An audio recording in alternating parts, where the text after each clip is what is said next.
There we go. Alright, there we go. I can hear myself now. That's a good start. If you don't want to hear that, that's your problem. You get to hear me anyway. So we're here, we're back. It is KHL season 5, round 5, I'm pretty sure. It's back to it. It's all coming through on here, so hopefully it's just taking a while to connect on the camera. Because everything looks right. It's volumed up there. Maybe the main mix can be a bit louder, but I think it's alright. Because it's coming through here, it's usually on there.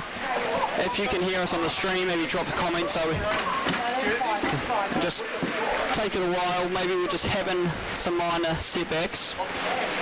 And as we do at a KHL weekend every time, it wouldn't be a KHL weekend without some minor technical difficulties, I'd say.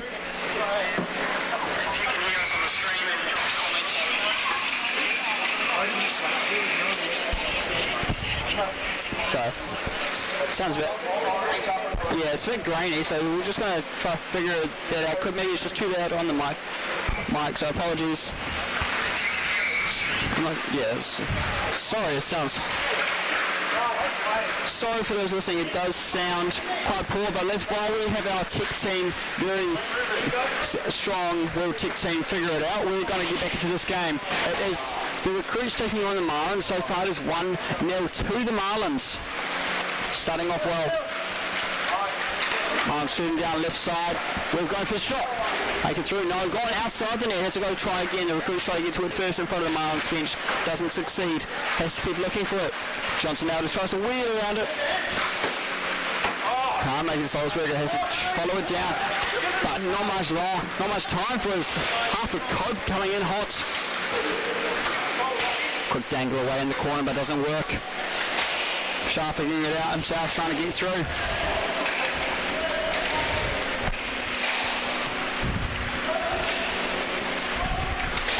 We keep on looking into the corner. They're stuck in there, trying to get it out before they get a shot on the Marlins. Here, feet moving here on the sideline here. Simple, but something you just keep forgetting in sport. Sometimes you just stand still waiting for your shot. You're realizing you need to keep moving.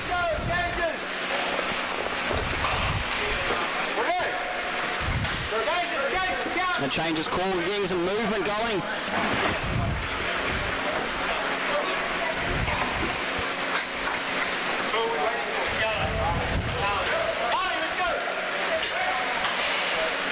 Quick movement, they're going down in the goal line, just can't get to where they're wanting it. Now back in the position of the Recruits, they hit on through, has to continue on through, half a cope, towering over everyone in this. Just look at him go through. He's probably one of the giants in our league. You just see him and you think you see him coming in, you're a bit worried. 13 remaining in the first game of our Saturday 6, our final Saturday 6 of the regular season for KIHL 2026. So we continue on. Who are we going to see take away this early lead, hold on to this early lead is the Marlins. Gibbons standing on the bench to watch them how best he can. And on the opposite side, the Recruits.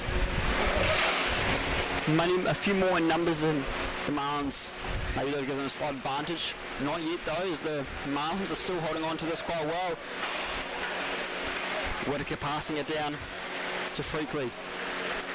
Michael Freakley. Finds Ferrari. The speed, great pass across. Get the shot on, but no, can't finish it off.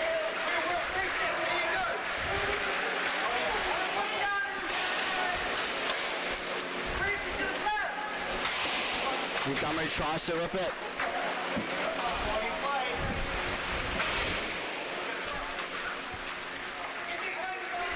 Looking through, tries to get a pass into the centre, can't make it to Ferrari. And they continue on, down the sideline now, looking for the options. Can they get it through from the face-off circle? It's a struggle.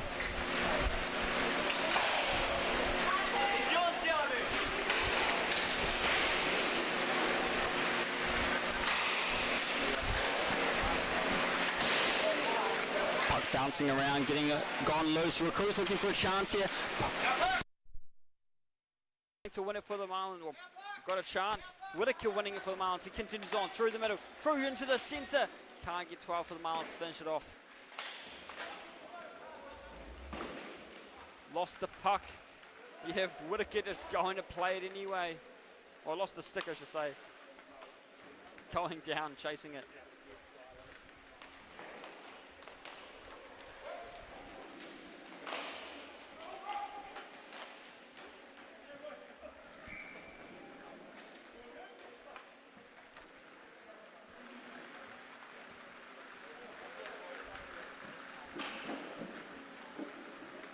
And some quick changes as we approach halfway through this first half. We're here in New Plymouth, home of the Ravens. This time, a home for KHL for the weekend. Now, these two teams have faced a couple times this season. Marlins coming away for a loss both times. Last time these two had a 2-3 loss and a 5-0 loss. Can the Marlins turn this around in this final moment of the season? Yes, this is last week in the regular season. But here the recruits taking possession back. Look at them continue on through, going down the right face as it tries to cut it into the centre. But Whittaker is not letting it happen. Struggle streak in the middle there.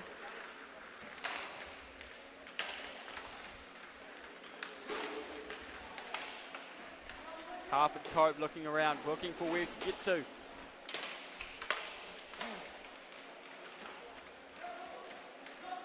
Dawson far side.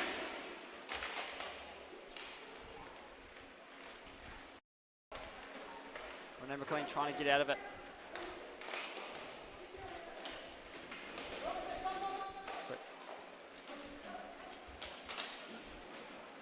Marlins back in position now. They are trying to extend this lead early on in the first game of tonight's Saturday 6 with the backhanded pass. Goes for the shot. Oh, just off the angle they need, and it goes loose for the recruits to gain it back. Here they go, gaining it back down, crosses the halfway line.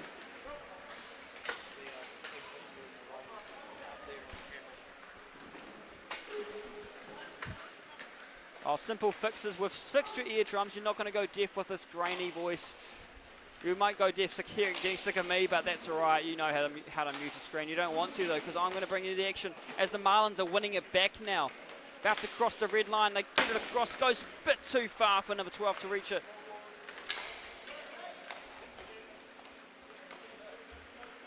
Mills chasing. No, lost it. Back to Webb.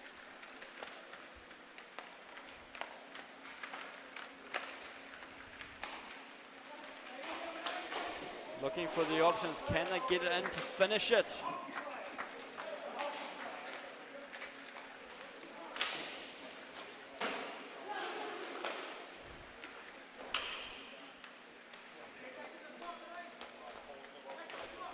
Trying to get through to finish it. Marlins getting it, taking it back into their own zone, trying to figure out where they can get to. Finally relaying it back. Got a few to beat.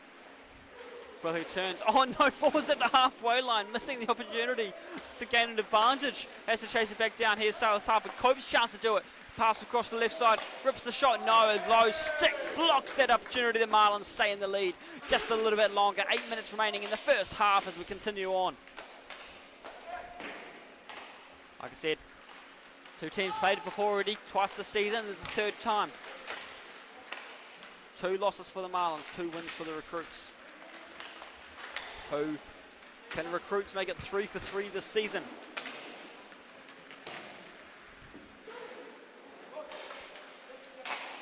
See what happens. Freeze the puck. Nope. Sorry, not freeze the puck. Gone right through. Missed it. Come on. Harford Cope getting that one, sneaking that one through.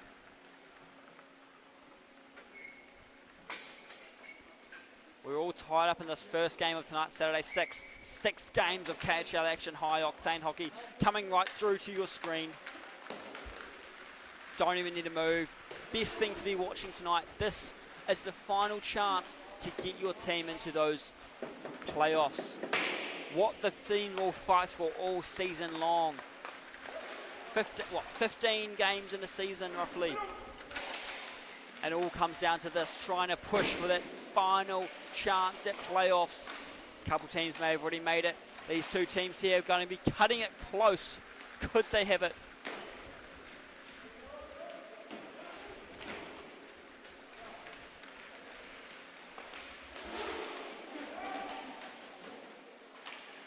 They look around, trying to figure out where they can get through. Blocked by the closing the legs in front. Recruits trying to extend this, get out of this tie. Early on in the game, they continue going down. Brandt going through, cuts through to the middle, great pass into it, far down, hits it into the middle over the top of the goalie, no chance at it. He'll be happy with that one. It's like Ryan Wills, I believe.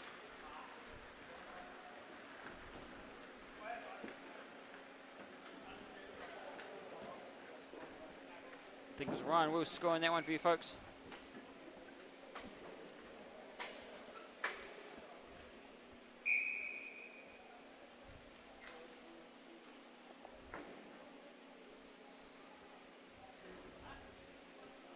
Waiting for our second referee to finish finalising the goal details. The Recruits have just taken the lead back. Looks like there's some confusion. We're good to go now. Back into it. Team Zebra figured it out what they need to do. Salzburg with the puck. Can he tie this back up for the Marlins?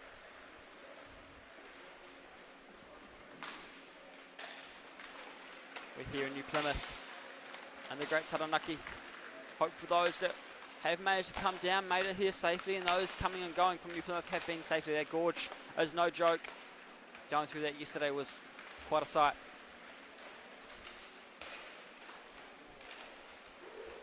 Salzburg with a quick turn, trying to keep it away from Hartford Cope. Hartford Cope using his height to his advantage, pressures him, sends it off to the far corner, gets it across the halfway, now moving it around. McLean trying to figure out how to use this better.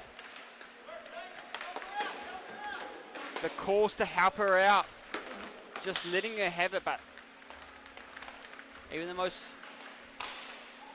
you have the trust and faith in your player, you've got to support them like that. Chase down.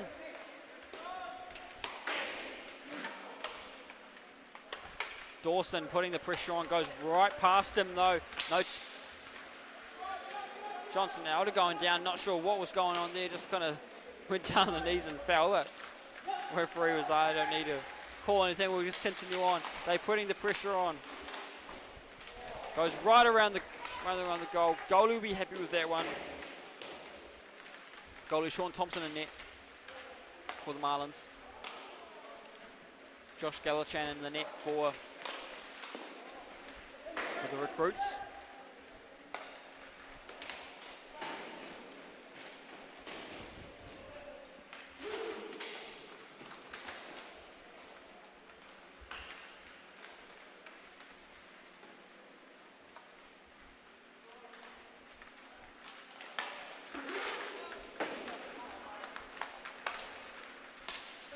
Trying to get it away from the Marlins zone. They're getting hammered. Recruits getting very scrappy and physical. There's a chance for them as they continue on. Bounces off the skates. They keep pushing on. Webb looking for his chance around. Salzburger goes for the shot, but Hartford Cope gets a lift on him after the shot, making it difficult to get shot. Kalen Ferrari wasting no time, chasing it down in there.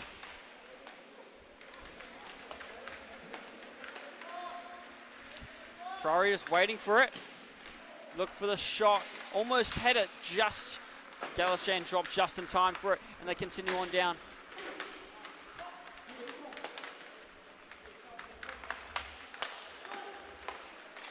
Dawson looking for it.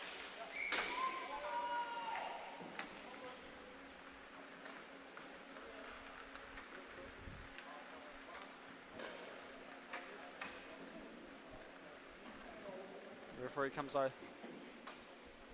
over, talks to timekeepers about something again. No mugged up refs here, so no idea what they're saying. You just have to imagine it.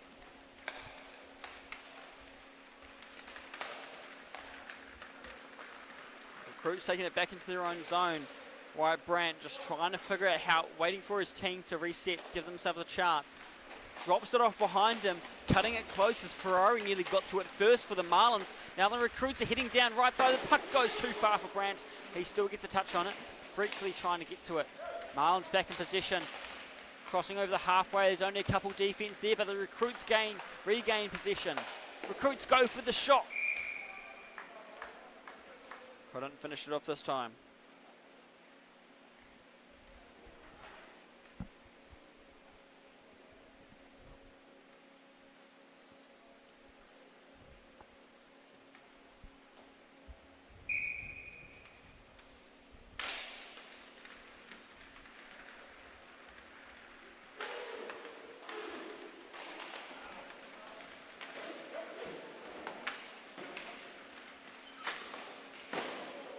Recruits trying to get out of the zone. Marlins holding on to this as best they can. Freakly crosses it back over the halfway.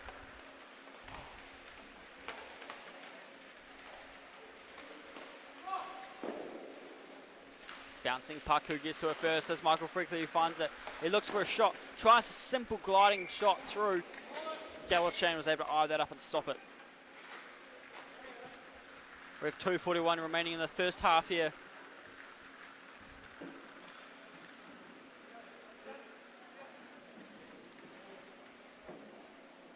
A very free-flowing game.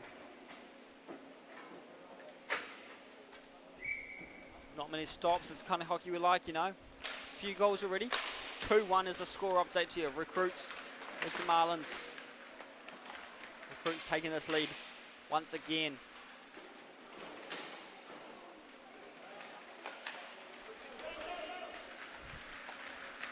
Harper Cope looking around, trying to find his way through. Can't get past the defense. Tries to support with Dawson behind him to do it for him.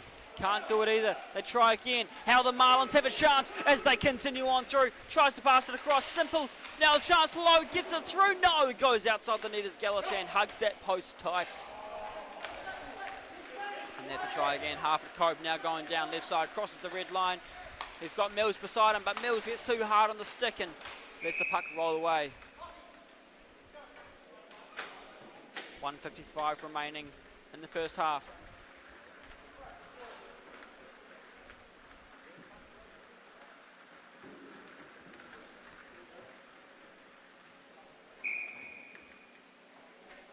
You might notice we'll updated score overlay on your screen as well, ladies and gentlemen. Hope you like the look of it. Always like to see how we can innovate the streams for you, make it a bit more interesting, make it a bit more profesh.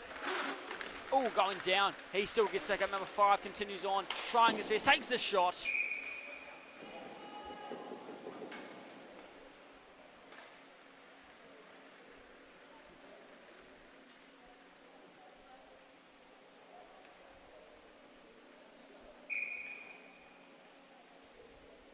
Looking around where to next.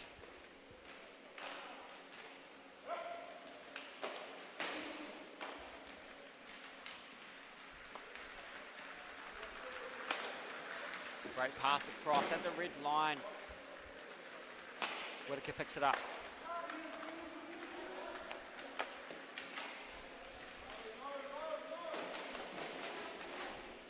Keeps it at the goal line, near the goal line. Looking for a chance out at a rough angle. He goes for the rebound shot too. Saves both of them. The defense getting in the way of the second one to give him a hand while it's still on the ground.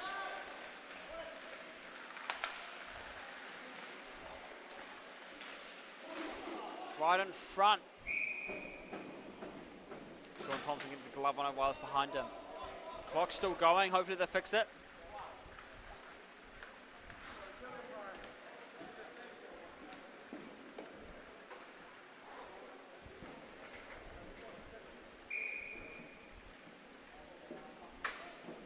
.48 seconds remaining on the clock.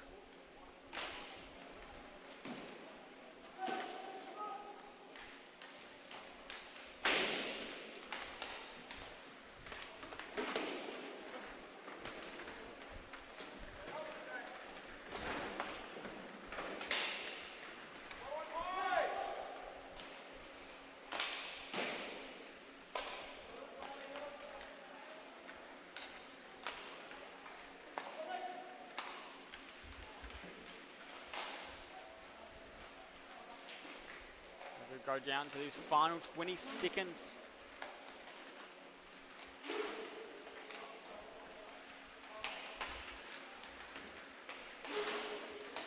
Marlins clear it away, going down into the zone. Webb to Salzburger. Uses the ball to advantage. Final second. And there goes our buzzer for the first half. Done and dusted. 2 minutes and we'll be back for our second half between Marlins and Recruits. Recruits currently up by 2. Oh, up by 1, sorry, 2-1.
And back into it we go. Next to the second half.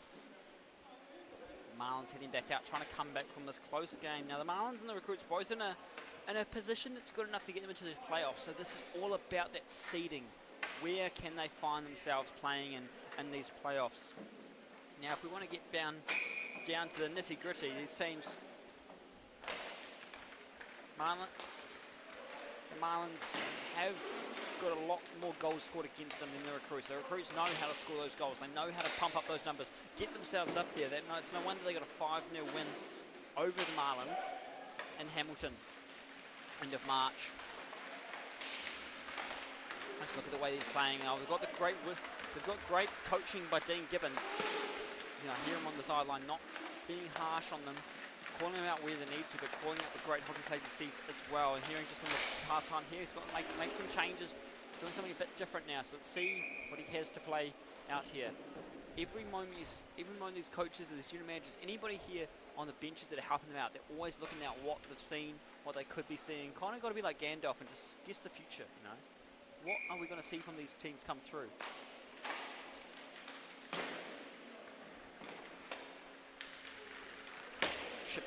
Bit of a chippy pass across, gets it to Wyatt Brandt. Big shot through.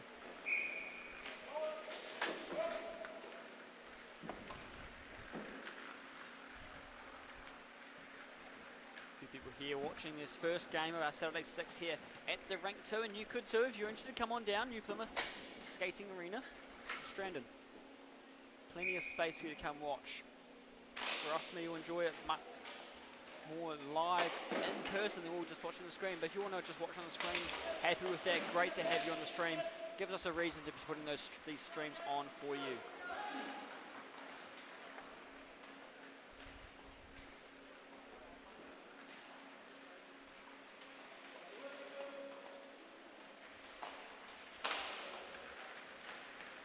The recruits have found a chance there, but the Marlins have taken it back. Look at them go, just trying to think of which way they're going to play this out now. Ferrari picking it up into the offensive zone.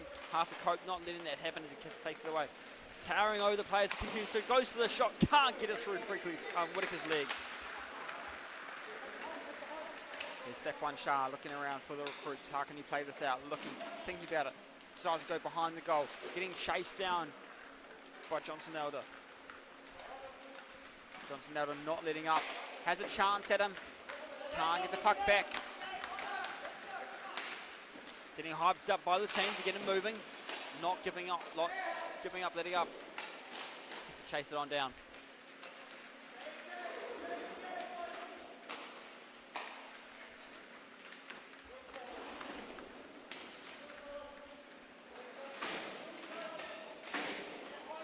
Getting wrapped around.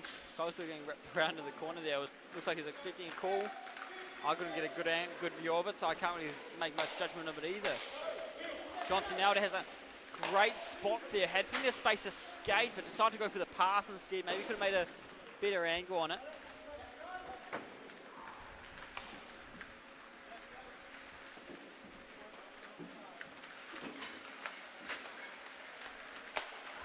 Great pass to 12, but 12 just slips down as he tries in the back skating, but too much on the lean. Not letting up though, going against Harford Cope. He's not messing around. Freakley looks around, goes for the blocker save. Easy one, just pops it off. I think it may have even come off the stick as he went through it. Looks around. Mills picking it up in the corner. Goes to Dawson. Dawson just throwing the hands under there. Get out of my way, Freakley. I don't want you in my face.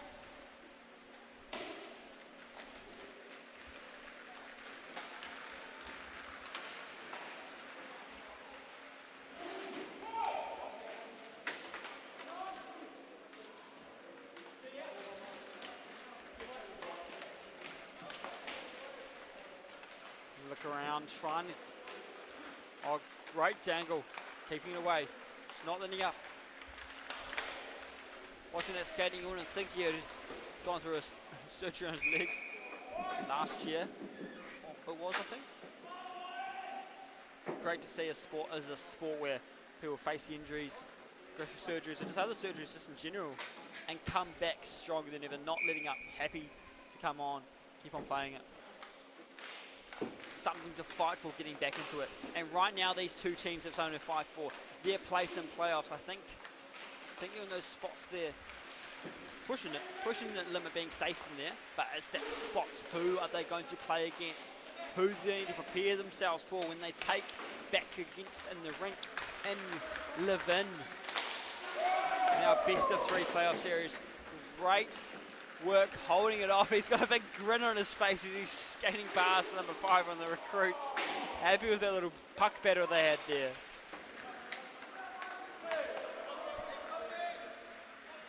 Very surprised, no. Oh, this fucking call was clearly made easily there, and there's the whistle. Found myself in the firing zone there as he tried to get a stick loose coming right over the bench. Luckily, never got hit. Easy call. This is the Marlins' chance to do it. How can they go through doing this?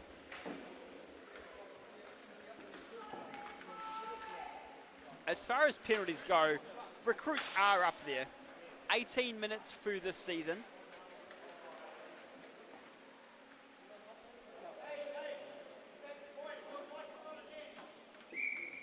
%15 of all penalties this season for the Mana Cup has been going to the recruits, so I can't say I'm too surprised that they got called for a hooking. They are up there with it.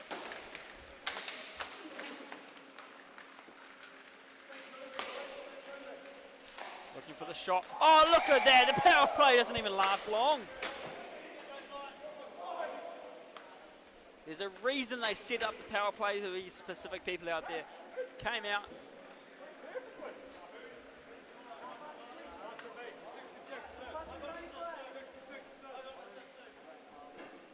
Commentator got an assist too.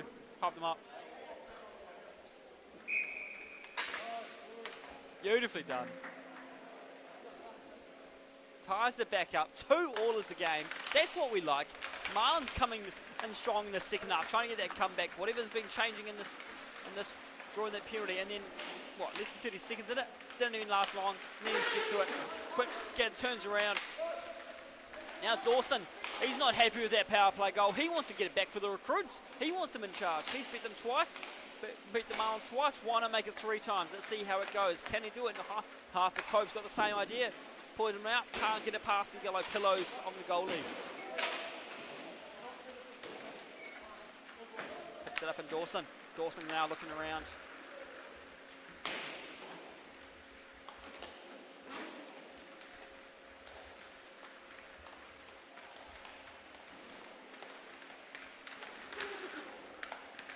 Saffron Shah choosing his hands. Oh, look at that, breaking ankles. Filthy Saffron Shah. Even his own team are dogging him. Oh no. That's got to be scarring the mind for a while, I think. Oh no. If it's... Alright, Marley, if it counts for anything, I'll probably do the same, but to be fair, I just can't skate.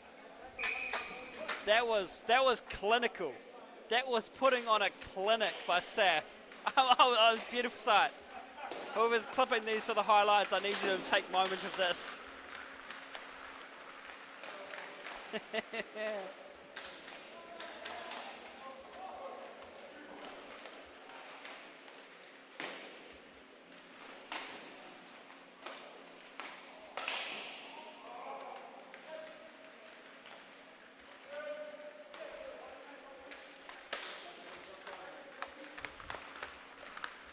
Lewis Dawson going for a chance through. Can't get it past Salzburger. Has to try again.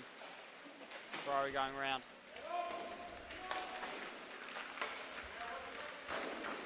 Now Johnson Alder picks it up away from half a cope. No, he doesn't. Johnson Alder called before. Not stop letting up. Can he do it this time? He's stuck right with them. He's taking on the tallest man in the rink right now. Is he so putting the pressure on, makes the shot go off. He's stuck in there. The leg in there being pushed right off. Oh. Beautiful physicality. That's the kind of hockey plays we want. Oh, look at that. Webb not letting up. Kicks it away.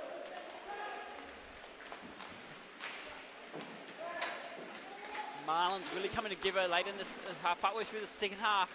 Giving themselves a good chance here. Putting the pressure on. Tied back up. Who's going to get the lead back first? Whoever takes this next lead could be the one taking away the game. How do we see it play out? Webb with the puck now. Back out on the rink after going and taking a seat earlier.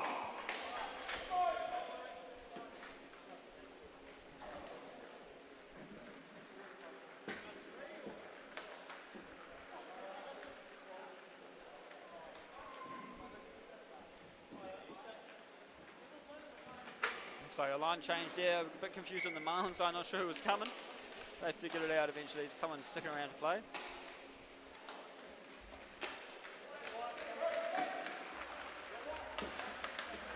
Great thing about hockey is these constant changes aren't just willy-nilly. They strategize about these lines, you play with this person, this is your line mates, be careful.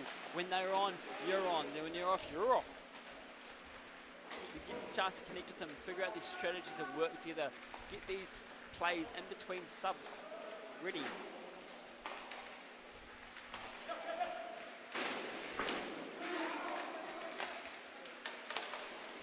And the recruits take another one.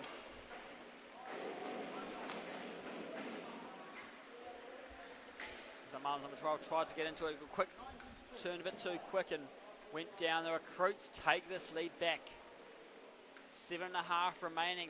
Plenty of time for anything to change in this. Closest game these two teams have had this season was a 3-2 win to the Recruits. So could we see that score stick like it is now when we get it a second time? Or we're going to have another blowout we had like a while ago. Hamilton, 5-0 win to the Recruits.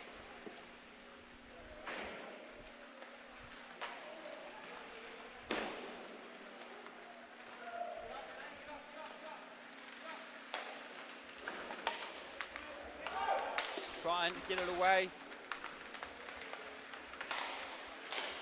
They go for the shot and it hits the plumbing. Oh, goes over the top. Goalie's stuck in the net. Helmet's off. Getting it.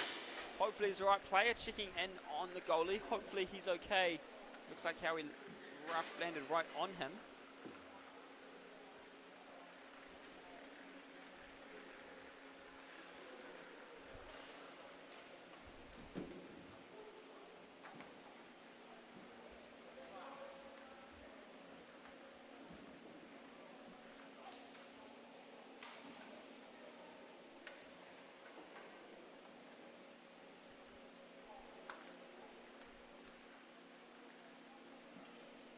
We'll wait for those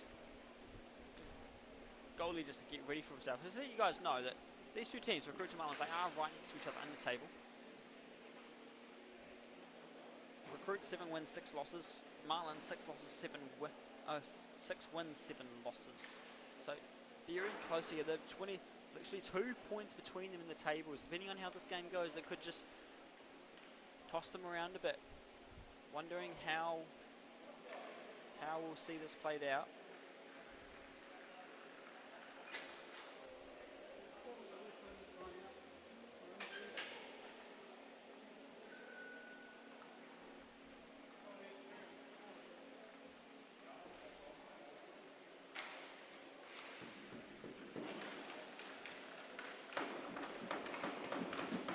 He's back on his feet, good to go.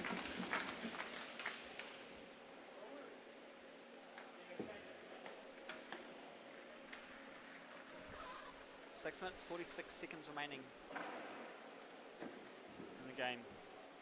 Thompson back on his feet. Hungrier than ever to stop that puck after the head he just took over from a player. Great to see the Recruits player check on him after it happened too.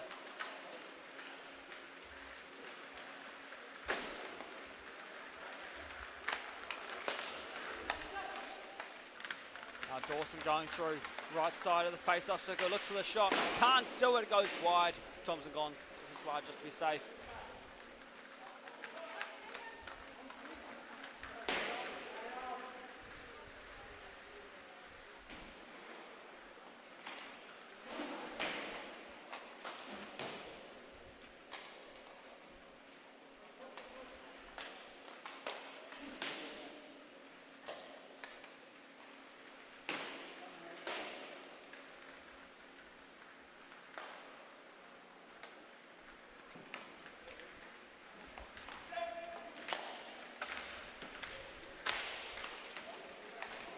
Looking around, chasing around, right face-off circle.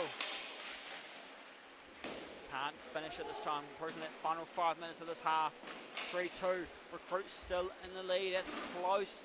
It's been goal after goal between each other, trading it in. One person scores, the other one does. To tie it back up, then take the lead now for the Recruits. Good deflect by Salzburger, keeping it away.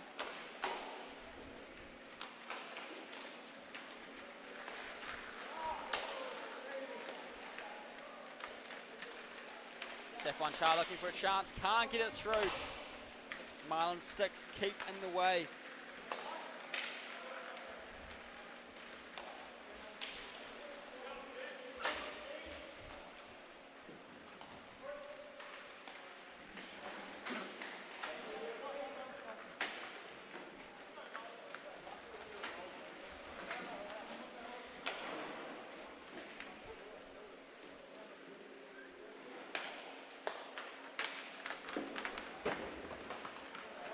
Pushing off, they're trying to get it away.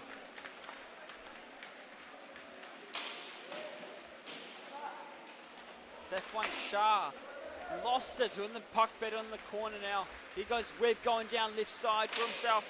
Goes for the shot, can't do it. 4:20 remaining in the half. Picked up Ryan Wills, just to whack it back into his own zone. Galashan there to slow it down if he needed to. Oh, that beautiful play there. Keeps it away from the Marlins. Continues on at the halfway, turning.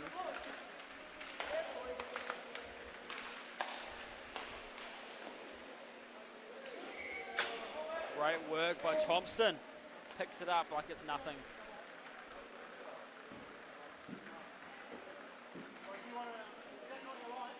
Sean Thompson has had an incredible saves this season. 239 saves, second in the league for the amount of saves. So he's been one to watch out for.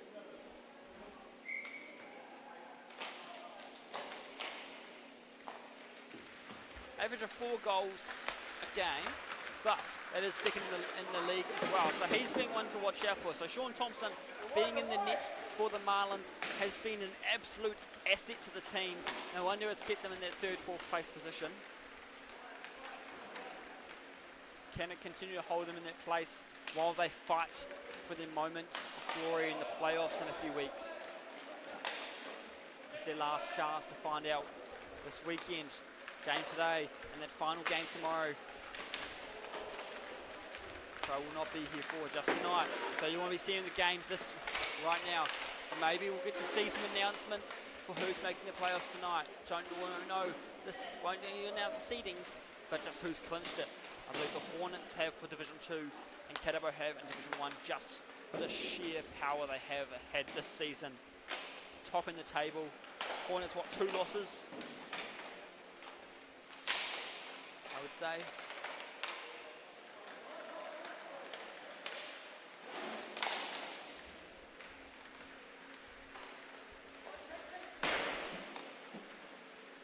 Marlins number 12 is trying to get it out of there. Getting the calls against the net. We're approaching the 2-minute warning of this game. The Marlins are fighting to try get one more, tie it back up. Renee McLean sticking with him. Ryan Wills going for another one. He's hungry. He's getting goal after goal. He wants another one. 1 goal is not enough of a difference for him. He wants it more.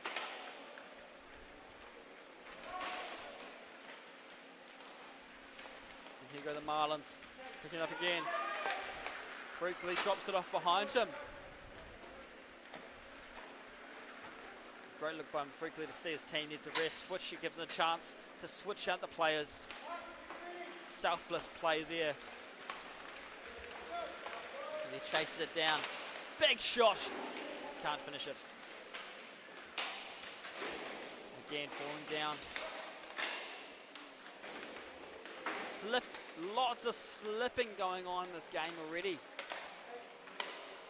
We haven't got to the rest of our Saturday 6 games. There's lots of slipping happening here.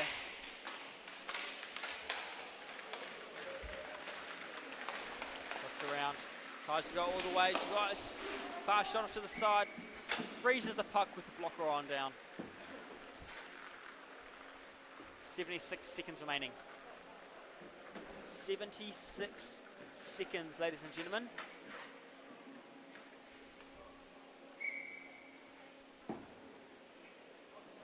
The puck's down. Tries it through the 5-hole. Thompson says no, drops down quick enough. 70 seconds now on the clock. Who's going to finish this off? We continue on. The Marlins aren't letting up yet. The whistle's not blowing. The game's not over for them. Ferrari's chasing them down. Johnson out on the left side, putting the pressure on Shah. Not enough. Shah gets it down. Finds Webb. Webb getting Salzberger. Less than a minute to go. Johnson out at the back supporting. Ferrari right in front, but just can't get this rebound shot. As Shah picks it up. 45 seconds remaining now. Will's calling for it.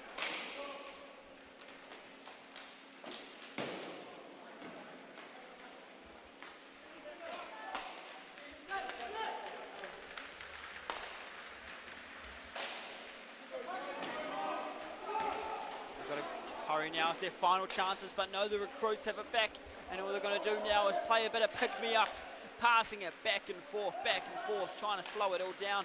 No, he's going for himself, gets it out of the zone. Johnson out is trying to win it back. Up and Coat There's the horse, pause to hold it. Mills has seen the time. He knows the strategy here. Hold on to it. Make it 3 for 3 wins against the Marlins. Can they do it? There goes the buzzer. 3-2 win once again. They did it before in Levin, the same score, and they've done it again in New Plymouth. Probably the home of some of the Marlins themselves as well. Definitely the home of the general manager. 3-2 win. What a good way to start us off in this Saturday 6 here, ladies and gentlemen. Thank you for joining us for this game. I'll be back next game, so don't go anywhere, folks. We still have plenty of hockey to happen tonight. This was a very quick game. It was great to see it just flow right through. 4:35 is the next game. Huntsman taking on the Knights. So you don't want to go anywhere for that. Huntsman and Knights is where you want to be. They are fighting for that spot there. Huntsman is sitting in that 5th place. They are borderline not making it to the playoffs. I'm not sure if they even have enough space to make it, but we'll see how they go. Can they stop the Knights from earning themselves a place? Can they pull them down with them? Let's see what happens. We'll see you at 4:35.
with that shout you hear, we're going back into it. So second game of the Saturday 6, it's the Knights taking on the Huntsmen. The Huntsmen sitting in 5th place, the Knights in 4th. We're in that risky spot right now.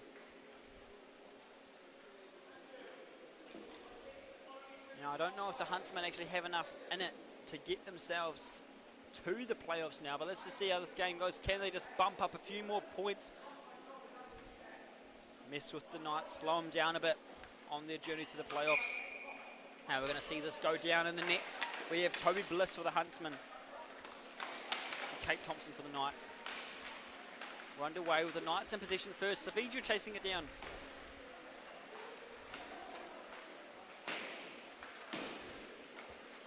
Couple of Knights. Matthew Hansen and the Knights on getting quite high up in the stats leaderboard this season. Well, goes Kibblewhite first. Kibblewhite drops it off behind him. Now Kibblewhite trying to chase it around. Kibblewhite has it with him. He crosses over the red line. Georgia Rosser putting on some pressure. Early deflected shot attempt there.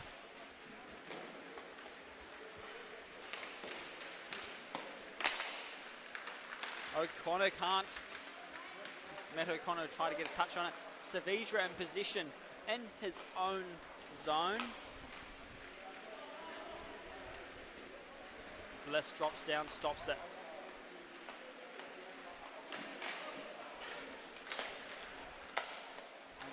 The Knights with a big wind-up, whacking it off Kibblewhite's shins. As he mimes, ow. He just looks like he's looking down, making sure the leg's still attached after how hard that one shot on him. You know, they got the shinnies on, but still, they're going to crack those open. Georgia Rosso with the puck there. Big wind-up by Savija, goes right around the net, shuffling across his Bliss in the net. Savija trying again. Micking can't get a touch on it either.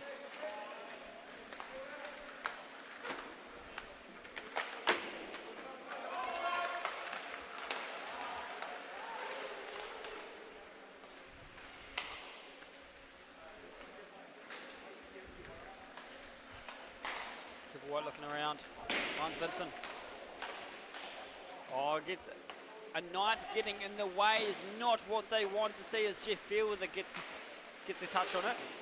Here's Rosser right in front of the Catapone Huntsman net. They whack it away. Chasing it down is now the Knights going to pick it up with Savija.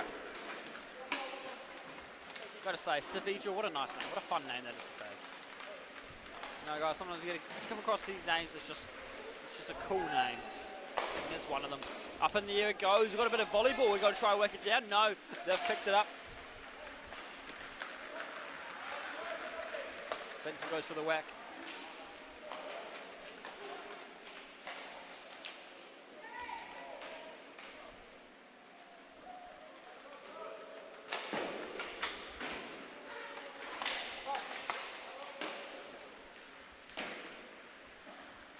Micking gives it away. Blythe now with that. Leroy Blythe looking around. He's trying to get through. He's got a couple to get past. Got Griffin behind him.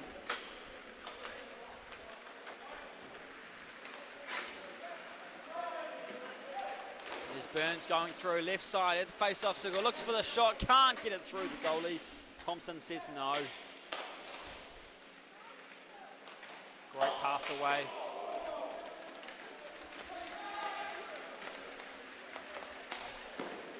Got to look for Kwan.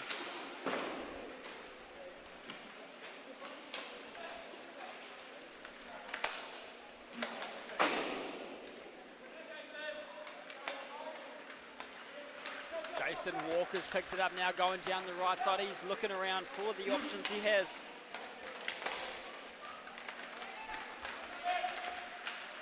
Hansen goes to the shot, can't get it, angles too far. Walker now chasing it.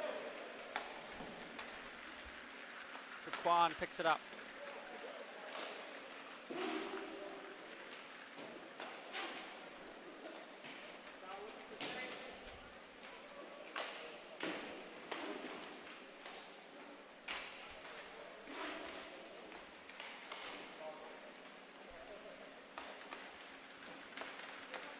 Kwan going down right left side, looks through, gets past Walker. right in front, falling over the goalie. Goalie shakes it off, ready for the next one to come. And a slip, not where you want it to be, right with the players right behind you trying to seal it back. Huron picking that up. Goalie diving right out of there. I mean, we see the goalies go for it sometimes, but that's quite the distance. Bliss does seem like the type that likes to go a bit further out than some of the other ones.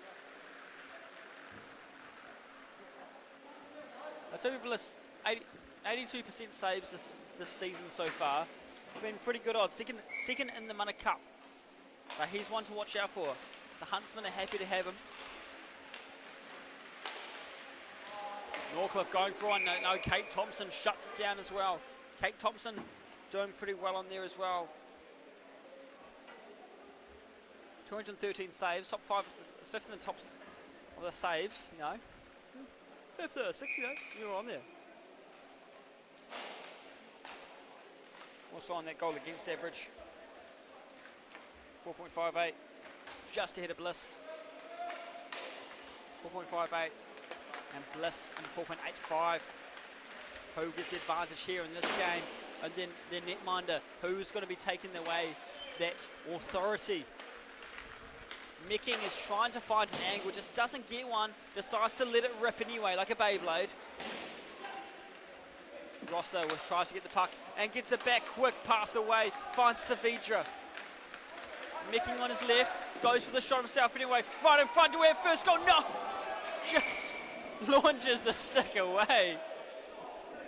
I think someone needs to remind Kipplewhite that he's supposed to hold on to the twig to play hockey, but hey, he found it. Looks like he's just out for a chat anyway.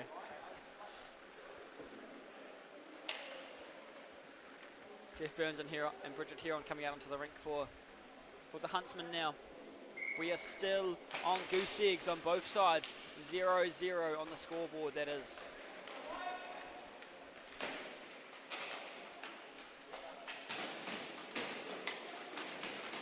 There's a bit of tangled up, trying to fight for it. Burns has it. No, Kipplewhite, sorry.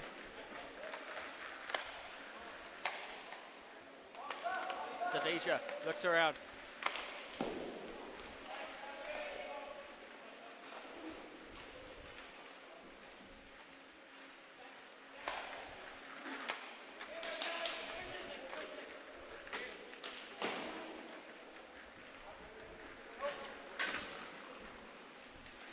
Big pass up. Finds its way to where he needed to. Good look by Reed. Jeff Burns goes to pick him up, help him out of there.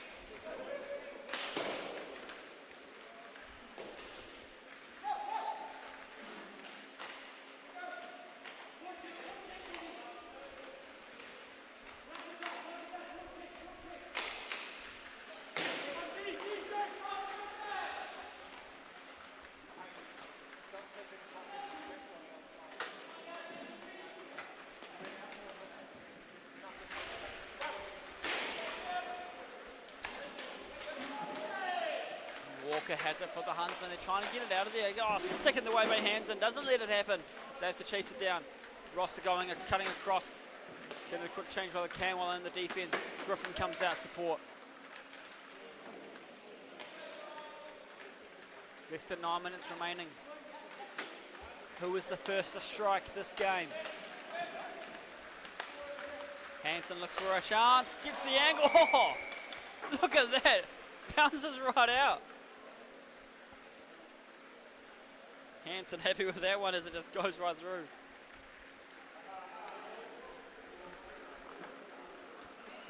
First to strike is the boys and girls in blue.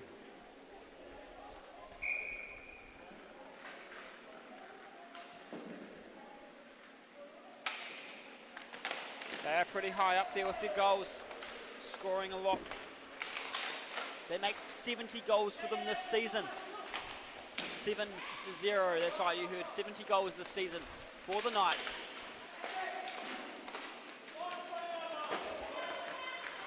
Positive 10, plus 10 goal difference this season. Incredible work by the Blue. They've got a title to defend. They're trying to get themselves back in the playoffs. They don't want to see a new name on there. They want to see the Knights back on there again and again and again. And they're going to be the team. Is this going to be the team to do it? Or the Huntsmen? Are they going to slow them right down? Not let it happen. Matt O'Connor goes for a shot himself. Puck gone loose. Thompson reestablishes herself in the stance. Looking around. Finds the Kwan.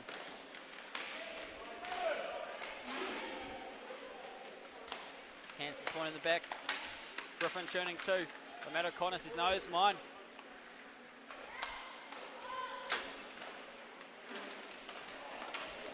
Oh, bodies colliding, taking him down.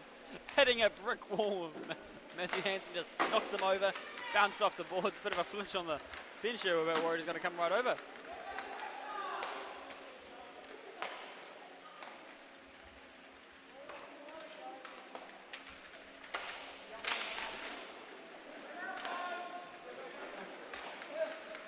Savija off to Griffin. Tries to get to Hansen, doesn't get a right touch. Bouncing puck, chases it. Savija and Jesse Norcliffe both getting to it. Savija was the one to pick it up first.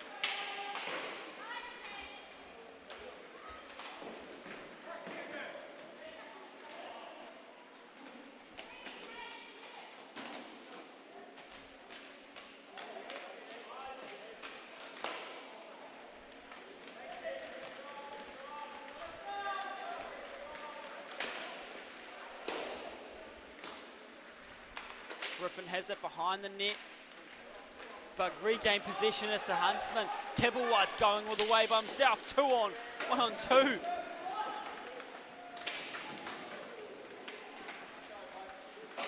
Huntsman in there, trying to hold it into the offensive zone, forces the face-off as they don't want to release it. Less than 6 minutes remaining, first half. It's a 1 goal in at this game so far. Knights up by 1. Both these teams have had a win against each other. 4-3 win in Live-In for the Knights. 6-4 win for the Huntsmen in Hamilton. What is it going to be in New Plymouth? Who's going to take away the W this time? Is it going to be the Knights? They're trying for it as they push through. But no, Jason Walker trying to get to it first. Getting Georgia out of his way. Fairweather winds it up.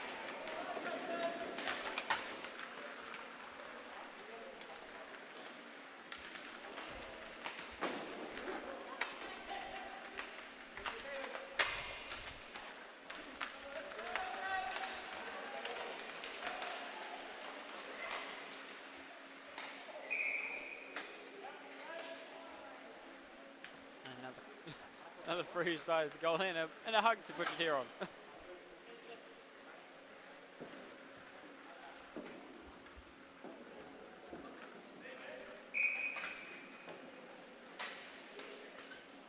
$5:10 remaining in the half. Still in the Huntsman zone, offensive zone. But no, the Knights have regained this now. Back in their position, they push it in. Micking pushes it into the half, tries to get it going. Fairweather looking for where he can go to. Goes for the shot, goes loose, off the rebound, can't finish it. Micking gave it a crack at it.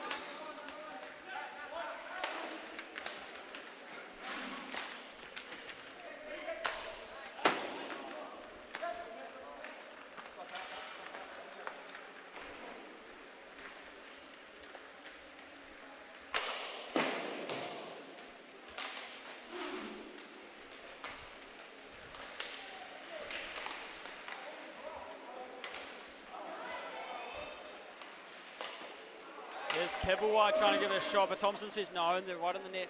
Staying low, covering off the angles he needs to. Whacked right out of the way. Gives it a whack well over the top, gave it a try.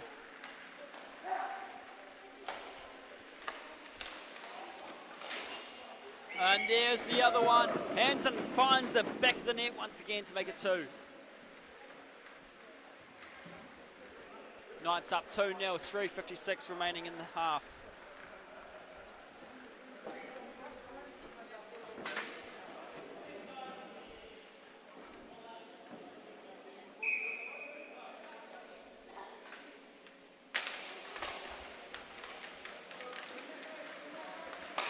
It's no wonder you see Matthew Hansen at the top of those points, the points table.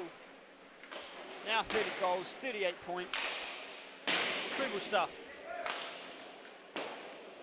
He's been making a mark for the Knights this season.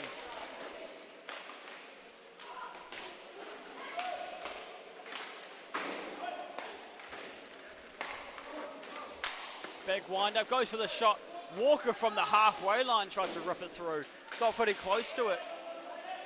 And Georgia hitting it behind the net. Didn't have much option, so I guess that was the option to go to. Risky place to put it.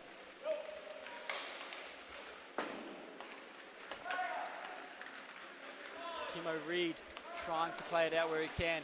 Gets it off to Walker. Walker gets trouble in the way where Leroy Blythe is. Leroy Blythe just loses. Jeff Burns takes that one. Savija finds Griffin. Griffin getting to it first, looking for the option. Blythe trying to find a position. Was that over?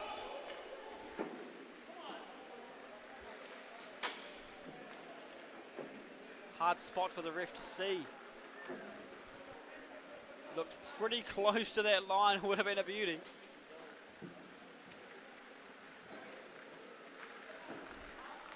Ladies and gentlemen, hope you're enjoying the stream. And if you are watching from home, make sure to comment below where you're watching from.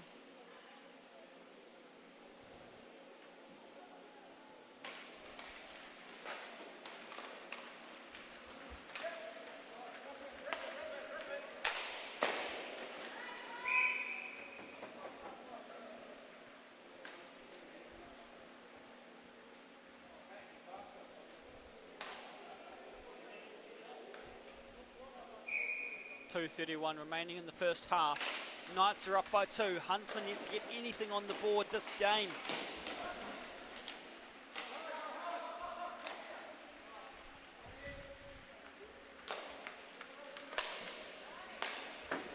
Hansen being an asset to the game so far. Look at that shot. Micking giving it a rip. Fairweather looking for round. Pass throw, bouncing around. Fairweather with another chance. Bounce back, forth. Cleared away.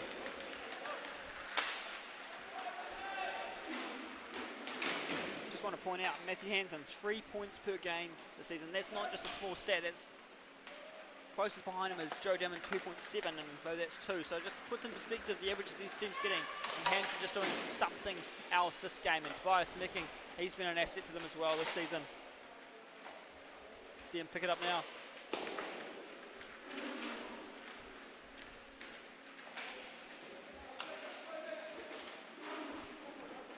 Both teams want to keep this clean. They know getting anybody in the box is going to be a risky move, but these teams have been relatively clean.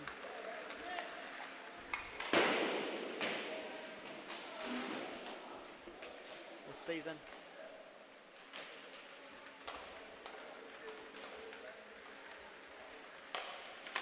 Pass around, Micking, looks for it. Oh, that one's through. Tobias Micking made sure there was no doubt about it. Just before the half ends, they make it 3-0. 1 minute, 1 second remaining.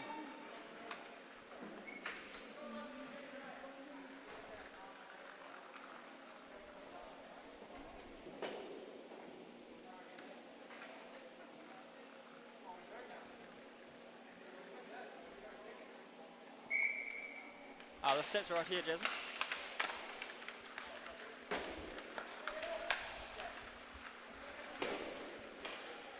And Huntsman in position right now.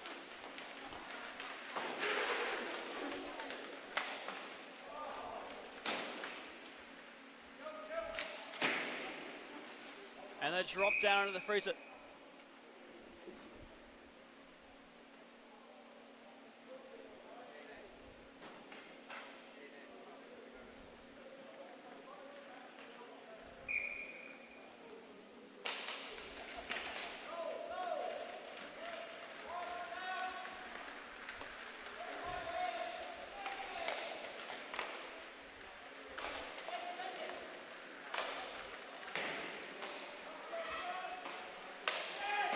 tries on the deflect. It's Heron. 15 seconds remaining on the clock. Can they get one more before the half ends? Savija wants to try. Gets it across. Blythe puts it out into the corner. Makes it maybe just a bit too difficult for them to try. Gives it a rip. And there goes the halftime buzzer. 3-0 up to the Knights. Huntsman still on 0. We'll be back in just a couple minutes.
Back, ladies and gentlemen, it's time for the second half.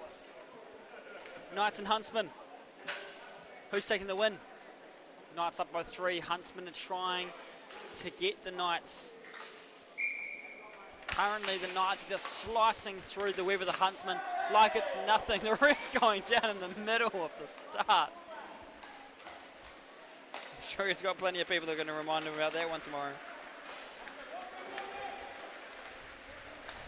Wide Vincent ripping his shot, going right around. Who gets to it first? It's picked up by Mecking. He continues on. Big rip from halfway, goes wide.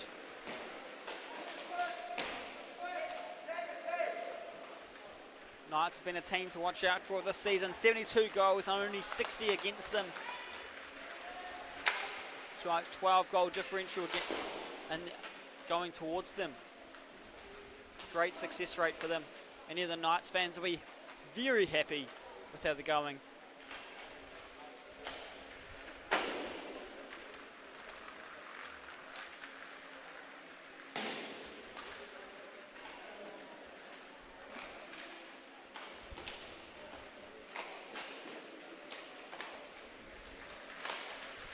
Knights starting off this half with a lot of speed. Georgia getting right up top. Can she get it? Just gets a bit too low. Can't get the angle. But here comes Mickey. No!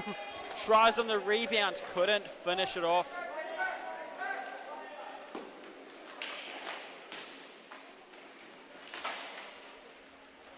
Georgia Rossa picking it up.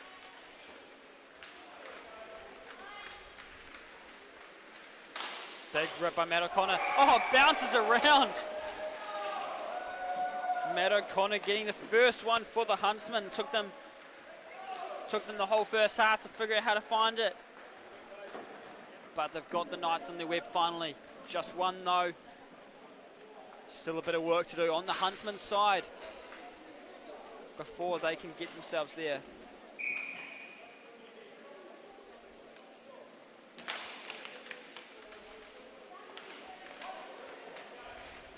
Here you go, the Huntsman. It's filled something in them that get them a bit hungry now.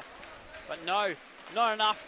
Blythe with enough clear tape on his legs to fill a whole roll. He's skating through.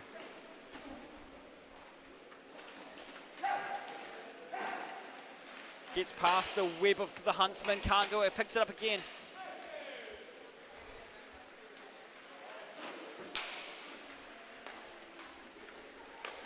Kwan pass it off, sensible pass, no pressure in it, just enough thinking in it.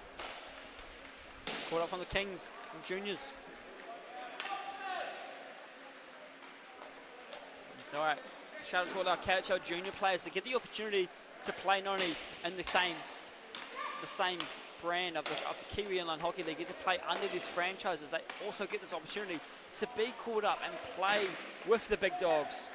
An opportunity that comes with, as a lot of the juniors would say, I guess, aura. Gives them the opportunity to show their skills. Very exciting opportunity for them. Jared Griffin and Jeff Burns both fighting for who's getting to it first. Chase down, Louis Blythe picks it up, dangle it around.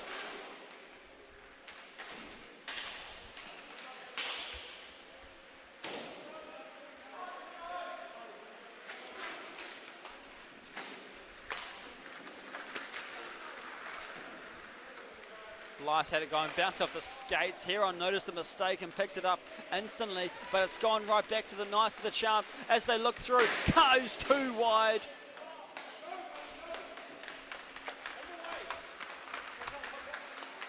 Timo Reid looks for it, bounces off, using the blocker, great stuff. Coming along, right face-off circle of the Knights side. Sends it into the back into the far corner. Still in their own zone, less than 13 minutes remaining in the game. 3-1 is the score. Who do we see take the lead next? Griffin with an easy pass up into the middle. Blythe couldn't find it onto the net. Hanson putting the pressure on slowly, waiting for it. Kate Thompson staying low, ready for it. Oh, and then sneaks that one through.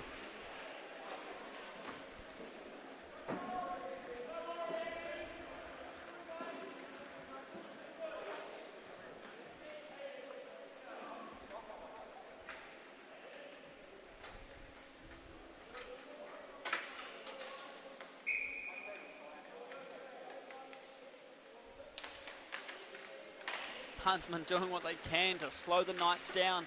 It's about getting closer, tying things up.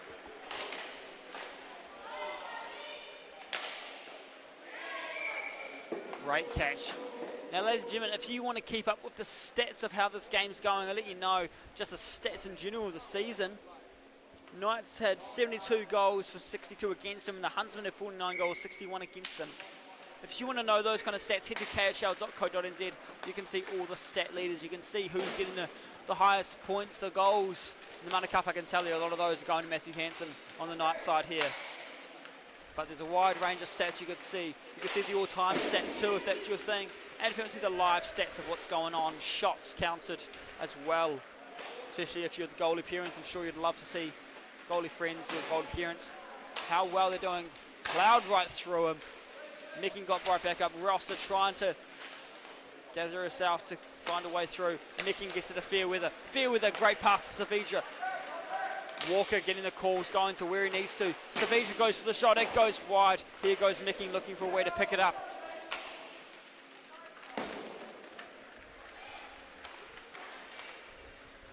Now Savija looks around. Big wind up, goes for the shot, can't get it over where it needs to, just goes well over the top.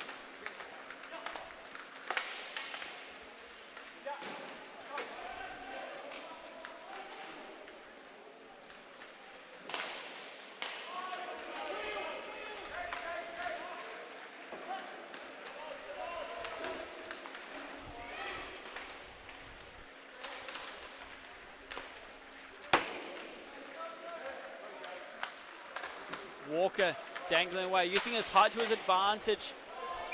Or goes to pick it up. Whistle blown for the face-off. 10-16 remaining in the game. 3-2 is a score. Got in a lot closer.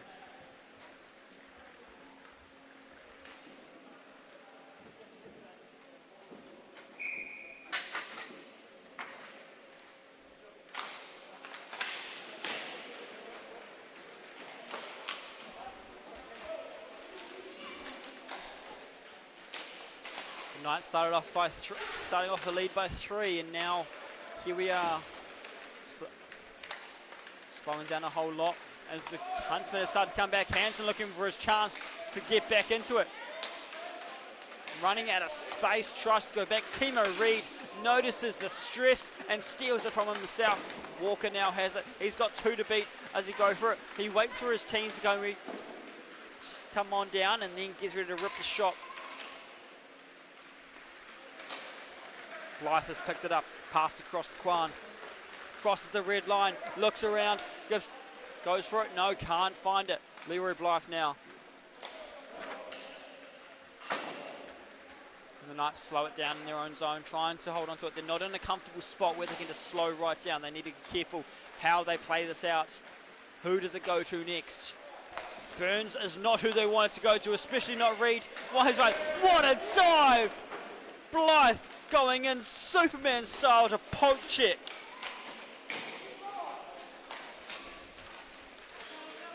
Richard Heron trying to get herself back up, so going down. Hansen goes down. Looked hungry for a call, looked a bit frustrated, didn't get one. Kwan boasting it down, looking for a chance to rip it through, can't get it past Bliss.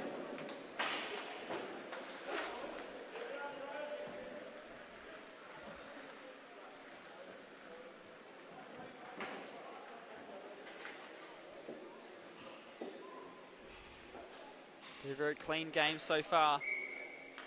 These teams want to be keeping it clean.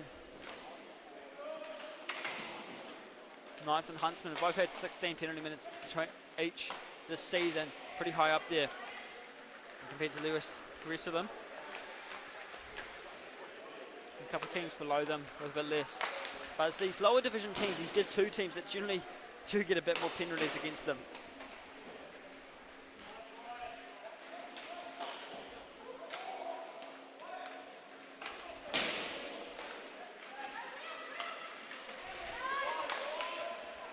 If you're wondering what this game means and where they could end up this weekend, is their final chance to make the playoffs and figure out where they'll be seeding. A couple teams, maybe they've already made it. We'll have to wait and see. The rest of them just trying to slow the others down, stop them from getting it.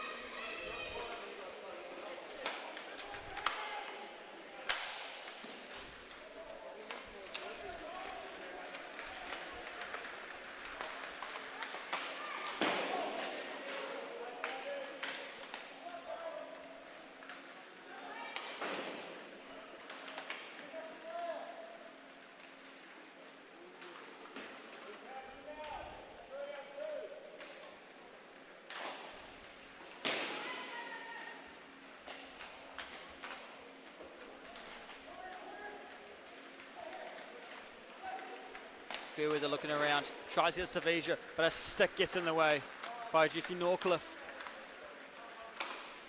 Norcliffe, a name you'll find on the stats as well if you have a look.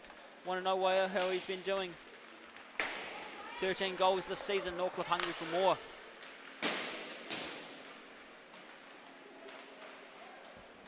(3-2) is a score. Like I said earlier, each of these two teams have beat each other once. Who's going to make it for this best of 3 of the season?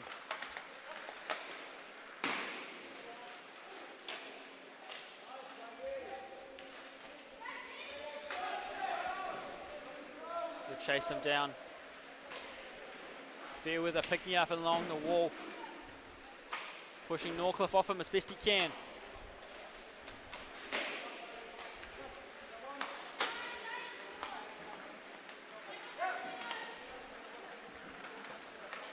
Hansen tries to get it away.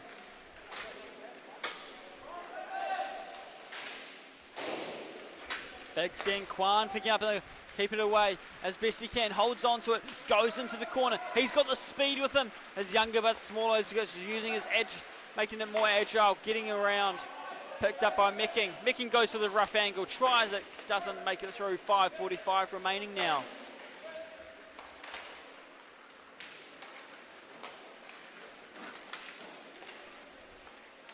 Great pass to Hansen. Just looking around. Big shot.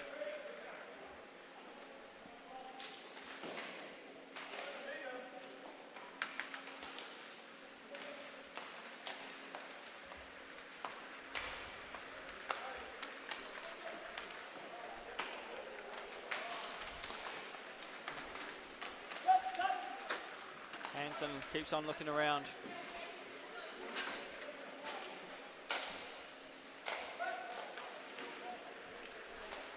Life turns.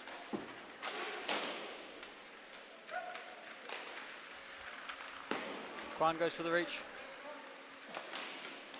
Looks around, goes wide, can't finish where he needed to.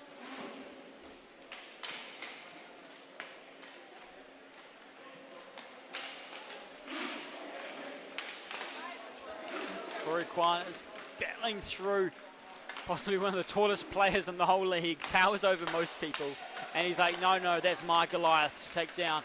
And now here the Goliath is taking it away. Again, what is that dive going here? Blythe is getting himself on the ground in a great position to block it.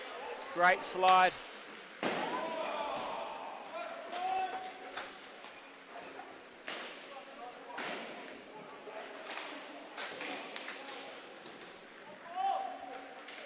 Corey pushing Jeff Burns.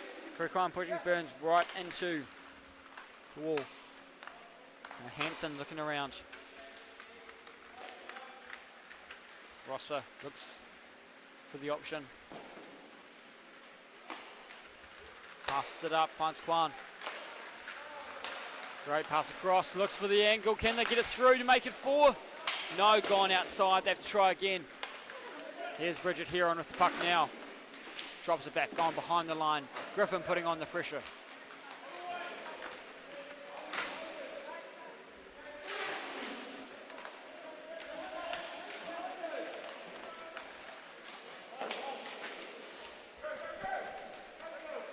As now the Knights keep on passing through, crosses the red line, looks for the angle. Look past, has Griffin all over it. No, she can't get a touch on it before the Huntsman. I think there was a bit of miscommunication between Fairweather and Griffin there, as they both looked they were going to go for it and slowed right down. Now Rosser's picked it up in her own zone. Rosser, I believe, got a 2026 scholarship this year for her studies, so congratulations to Georgia Rosser for that scholarship. It'll help her with her studies. As far as we know, education is expensive. So of course, I'd like to congratulate our players when they get those extracurriculars succeeding and things like that. No idea what she's studying, but hopefully there's something worth it. And we hopefully don't lose her in the hockey. Bouncing puck, who's going to get to it, rolling away. Fairweather has it. Goes for the shot, little lift up of the leg, nice save.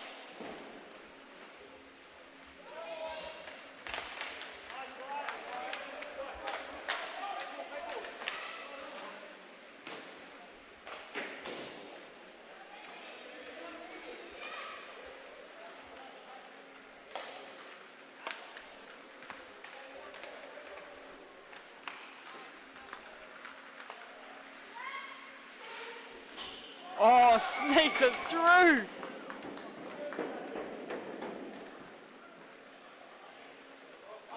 Fairweather just nicely slides it underneath. Just a little, oh, there's a gap there. Let me just slide that through. He pushes that gap out a little bit further, giving the Knights some breathing room in this final 2-minute warning.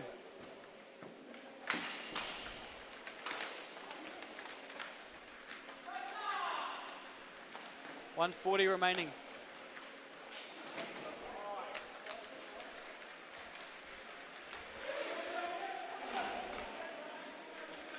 Now 90 seconds. Blythe looks around.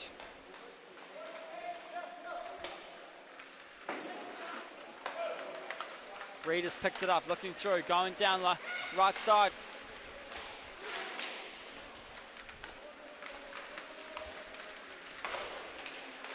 Blythe tries to. Oh, Blythe makes it a 3-goal lead once again.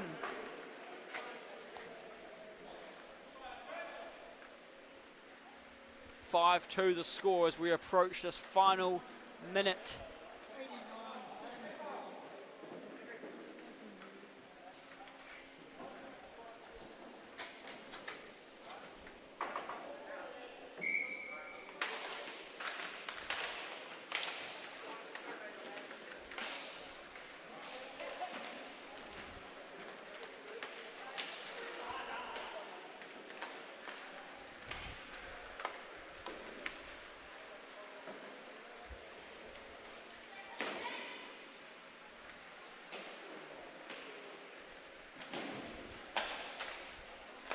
Here's Kwan picking it up now.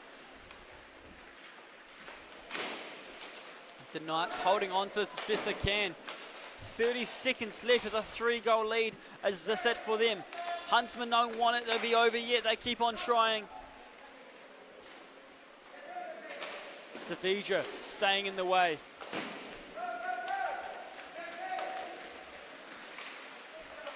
Blythe looking for one more. He's not done yet.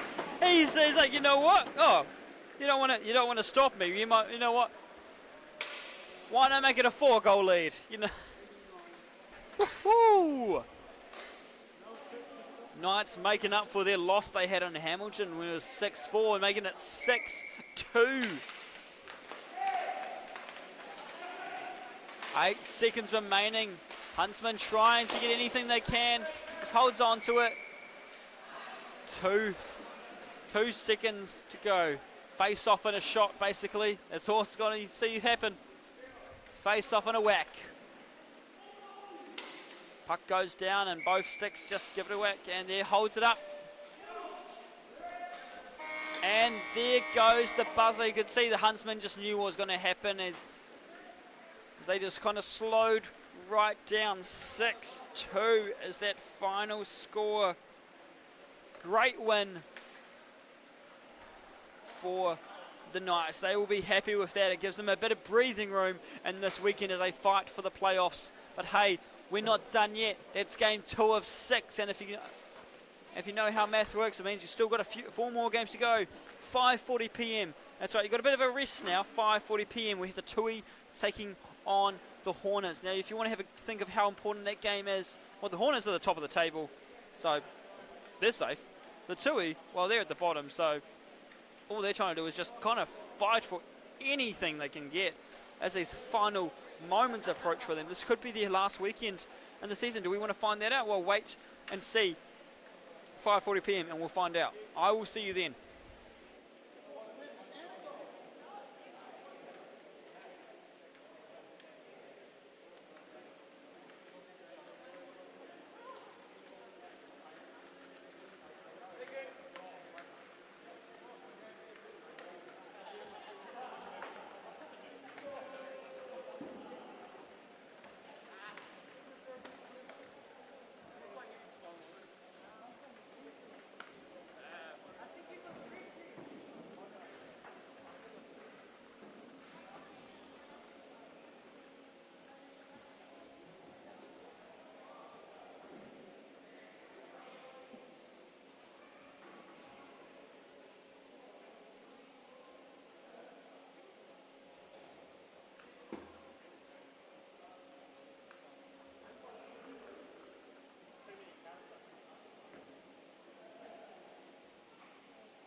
Right, ladies and gentlemen, game number 3 for the day. This is the 3rd game of our Division 2 games. It means it's the last one. If you follow along closely with the KIHL, you know that. This is the underdog versus top dogs. Who is going to take it away? The Hornets start off strong, number 25 taking it.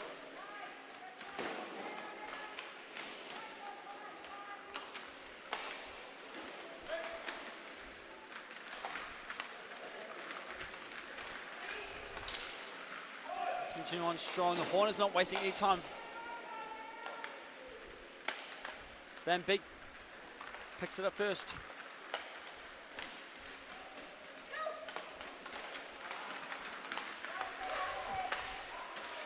Joe Downman cutting in now, picking it up as the Hornets take it away behind their own net. They're looking around where they can get to. What are your options to play it through?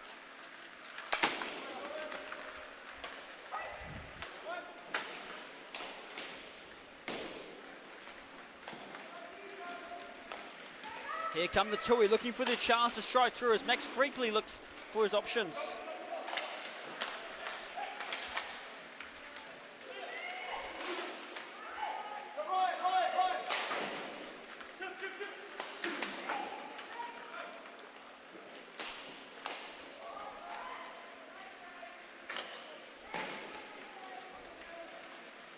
Hornets in possession, ready for their first chance at the net. Can they get it in?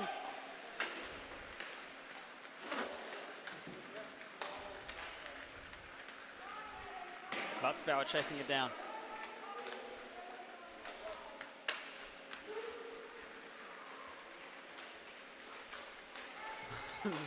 Opa Thompson just giving it a wave in front of Smith Pilling, trying to shield his view, I guess, and shoulder to block it.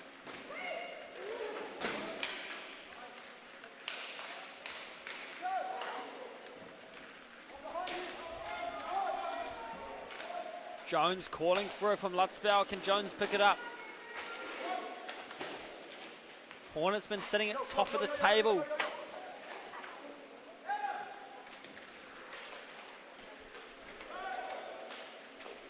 Two losses this season for the Hornets. Can the Tuis make it 3 for them? They've lost to the Hornets both times they've played against them, but anything can change in this sport. Could this be the one that has that happen?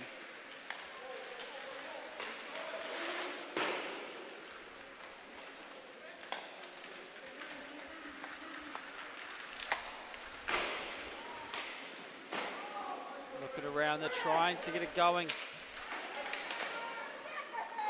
Griffinor trying to rip it off the Hornets best they can.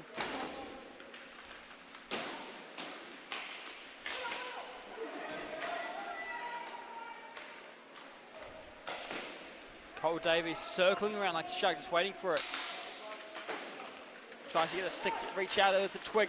Doesn't go, have it long enough. Picked up by the Hornets.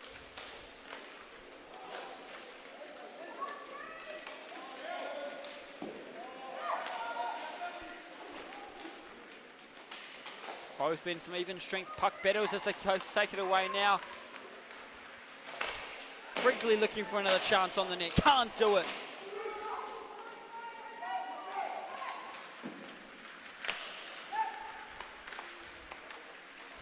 McKenzie looking around, can't finish it off. Gone rogue in the puck. And they're battling into the corner, Freakley and McKenzie. Shady Forsyth looks for it. Shot from the Hornets, doesn't make it through.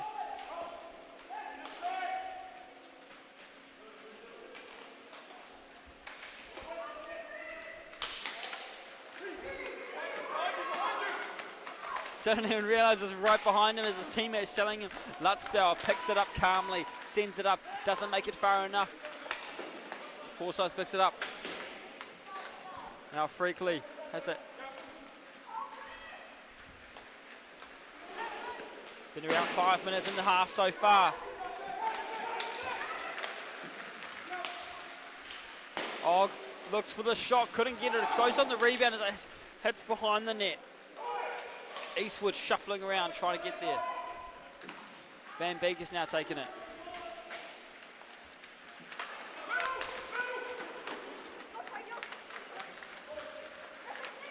Craig Young looking around. Mia Bliss get a good touch on it. No, she can't. As Mackenzie takes it away once again, crosses the halfway. Now to the left side.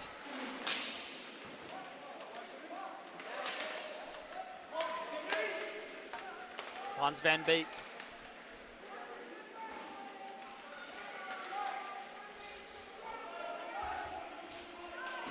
Again, Hope Thompson with a nobody's here, you cannot see. Try and get some judo mind tricks in from the net.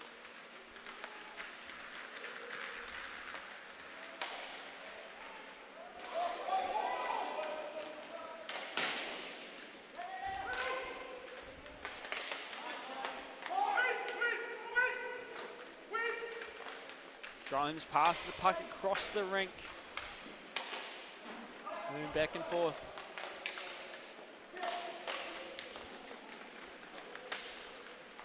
We get to see her make it through next. Dowman goes for the shot, can't do it.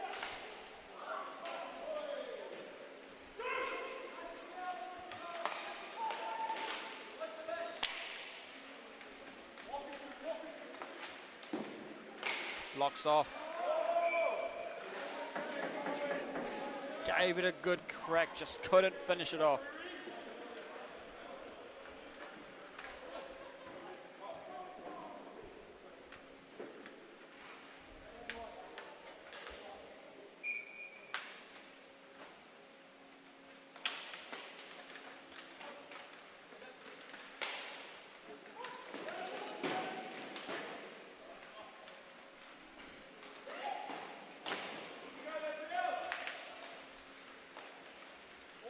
Wesley Jones picked it up at the red line, looks around.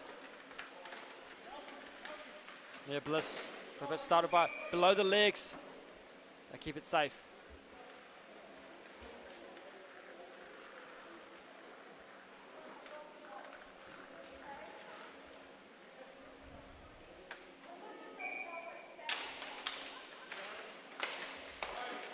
Apologies for getting that over the mic. Yeah, not so friendly words, but fair enough. Got a player skating at a big shot. It's going to be scary. Falcons trying to get this out. It's Forsyth with it. Pinned against the wall. No, not pushed against the wall, I should say. The Hornets chasing it down, but Smith Pilling gets to it first. No, Jones does. I spoke too soon. Jones has picked it up.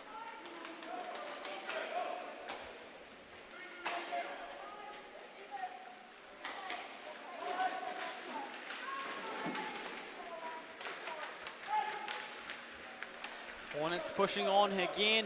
Can they make it through? Looks for the shot, doesn't make it.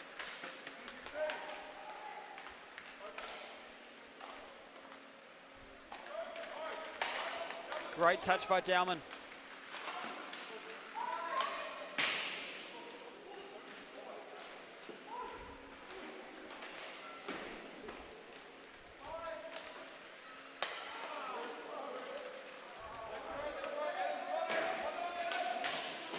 And they go down, battling for the puck. It's a physical sport out here, and they're putting on a display for us on why. Jones with a quick turn there, throwing Davies off. Not sure where he's going to go. 8 minutes remaining in the half. Who gets to it first? We're still trying.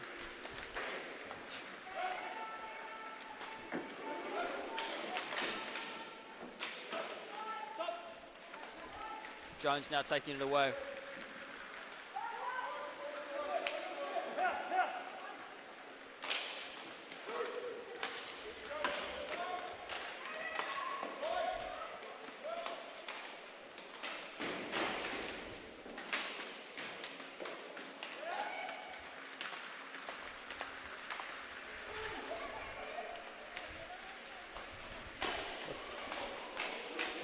Bit of a scrimmage in front of the goal.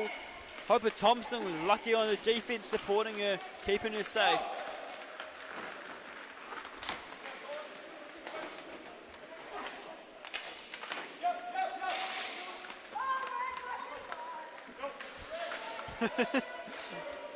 That's just fabulous. Bit of a freak out there as it got away. Good calls from Van Beek to call the puck back behind him, knowing he's there. Ormsby's picked it up now, looking around.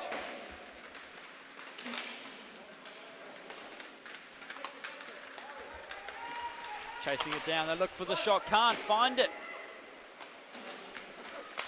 And right as Smith Pilling comes off the bench, the puck comes right to him, gets it to Freakley instead, gives him some breathing room to reset and position himself. Ormsby opens up the game. He gets them on the board first. It took them majority of this first half, but they finally got there. Shane Ormsby, number 8, for the lads in green. Not even wearing his Hornets jersey. Gets the good old green KHL shirt. Bit of a mishap this season of where the jerseys ended up, who knows. We heard the great heist of the Kit Kats. There was the great heist of the Hornets jerseys too, it seems. But also there was the mystery of the missing KHL Shield last round, but don't worry, the KHL Shield is back in its full form and it will be fought for tonight. 6:45 p.m. the Dolphins defending it against the Soldiers. Who will be protecting it? We'll just have to wait and see. Oh, another puck again, loose, and it's through. 2 goals in quick succession for the Hornets.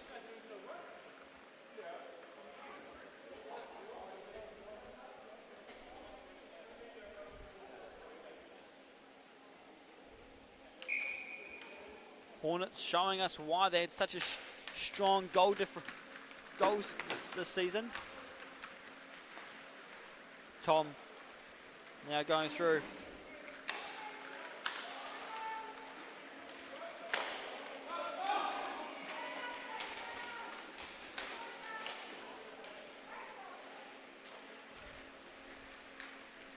Looking for where they can play the puck, finds a way.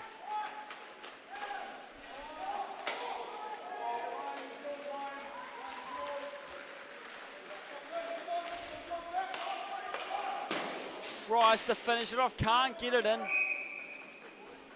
Lutzbauer right on the edge of that finish line, just one step further to go and couldn't get it. 33 goals of a goal differential for the Hornets, making that 35 now.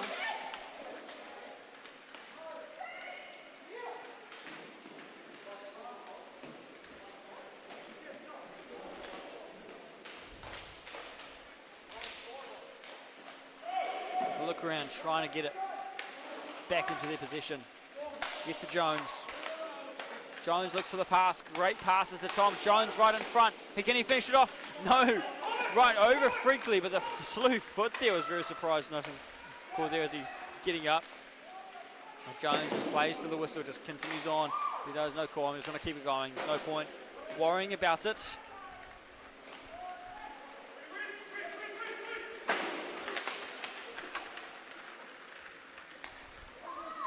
Shani Forsyth being a brick wall, not letting Jones through.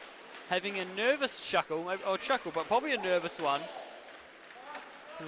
Just seemed a bit that way. 4 minutes remaining in the half. They try to get it away. They're looking around for it.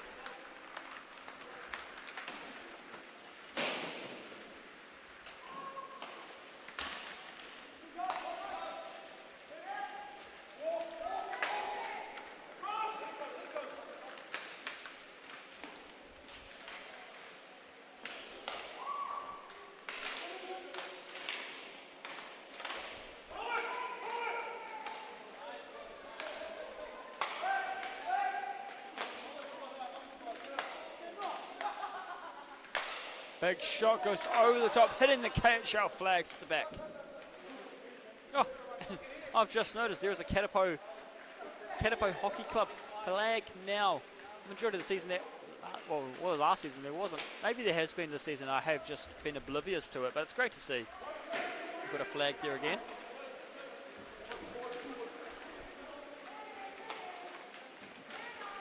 Jones taking it away, through the middle, crosses the red line, looks for the options.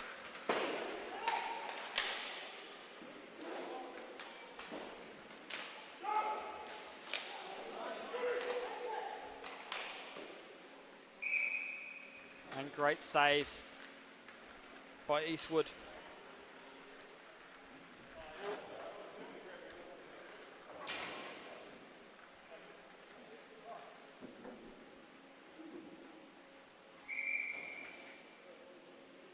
So just a quick adjustment of the equipment.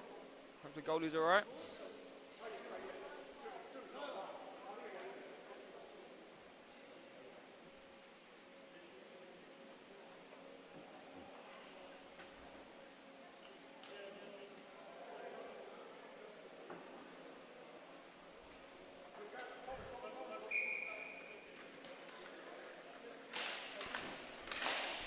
Back into it after the face-off. 2:40 remaining now.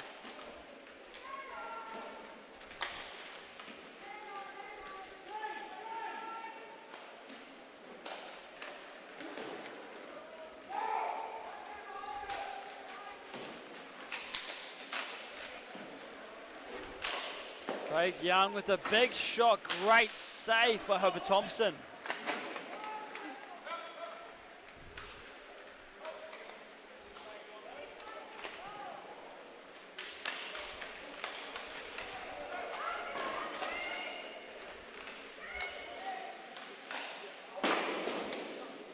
Big shot there by Michael McKenzie, couldn't finish it off. We're at a 2-minute warning as the Hornets are trying to get more onto it. Can they make it 3? Hands straight up, this could be great for the Tuies.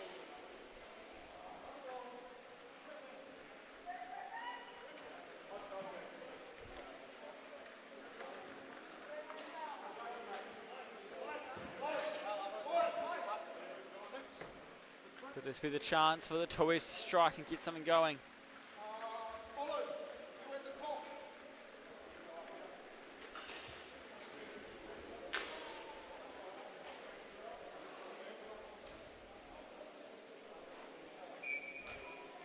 Head down to the Hornets' defensive zone, make it fair for the face-off for the team to get in the advantage. As we're in this final couple of minutes, the Tui are in the power play. What can they see happen here? Mia Bliss trying on the shot, just couldn't get it onto the edge of the twig.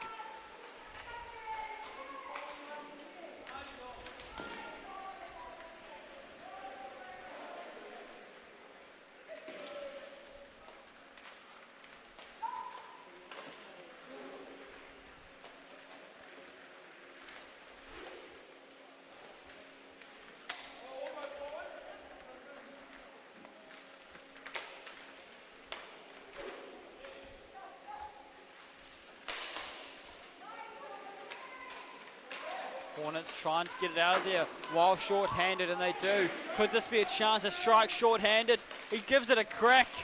Doesn't make it in. But Craig Young not letting his team down, putting his body on the line as they fight for it. 42 seconds remaining on the clock, 50 seconds on the penalty.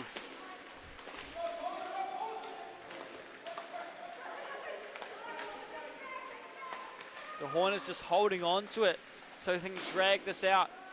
This last 30 seconds of the half while they're up 2. And now the last 30 seconds of the penalty. 18 seconds remaining. Hornets are happy with it. Just sends it down. Oh, Craig Young, get him into some baseball here. The quick glove on that one. Give it a shot. Can't finish it. Both two Hornets, Van Beek and Wesley Jones, try to get away. There goes the buzzer. That brings us to the end of the first half, where the Hornets, as expected, are up by 2. They are the favourites to win this matchup, being top of the table. But wow, the Tuies are not done fighting. They're going to keep on fighting till every last breath. 9 seconds will be left on the penalty as we come back in just under 2 minutes. We'll see you then.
Ladies and gentlemen, we'll get back into this game now. Tui's have some work to do on the catch-up. Can they do it? We'll just wait and see what they've got cooking up for us. Cole doing his best to track onto it. Of course, if you're watching the stream, make sure to comment below where you're watching from. Saw earlier, got some people commenting. It's great to see. Love to see where you're watching from. Got a few kids dancing in the crowd as well. Must be enjoying the game.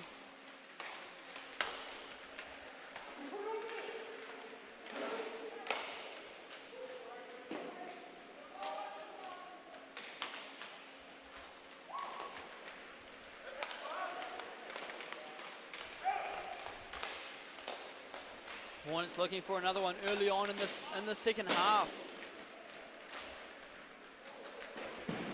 Able to hold on to that penalty kill very well.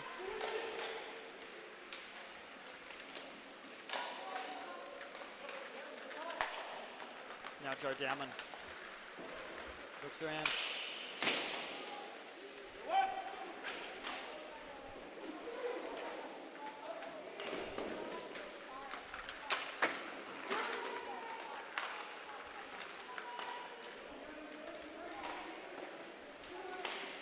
The Hornets trying to whack it through right in front. McKenzie can't finish it off. He keeps trying. Oh, here comes Lutzbauer to do the job for them. Making it 3-0 game.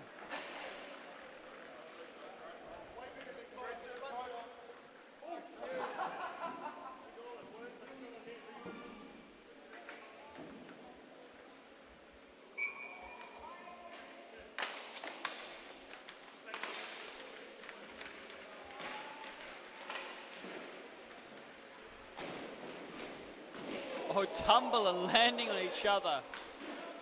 Nick Tom slowly getting back up. Watching from Kirikiri, great to have you, Josie Hancock. All the Northland fans here, and the Stingrays around.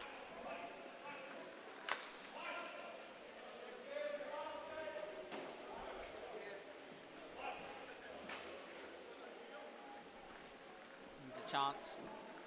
Another chance for the Tuis. So they're going for another power play. Can they do it this time? They let no success in that one. Oh, no, sorry. Sorry, chance of the Hornets, I should say. So a lot of work for the Tuis to do now while they're short-handed. But the Hornets, great advantage for them. Chance for the push this up even more. Can they do it?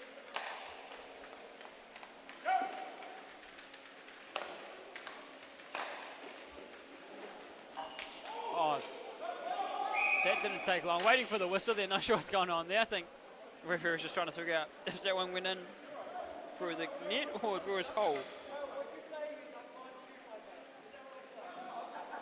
But delayed there. About 20 seconds on the power play.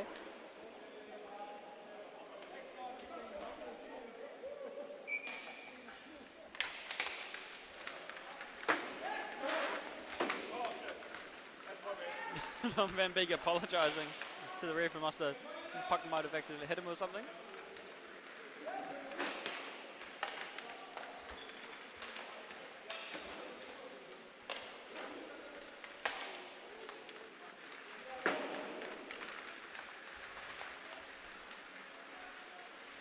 It's Joe Downward putting the pressure on him. Big whack by Freakley, I suppose it's not.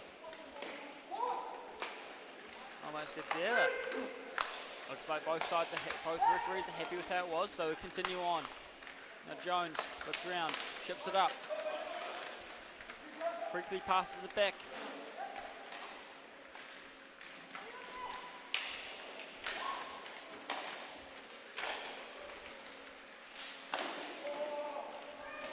And quickly drops a glove on it. Eastwood notices his chance.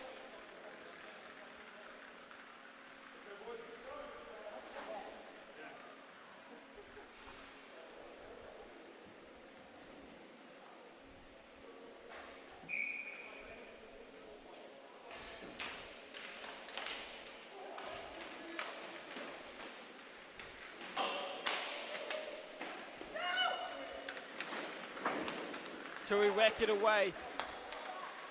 But Hornets regain position as they take it away. Oh, here comes Freakley. That's what he needs to do, get going.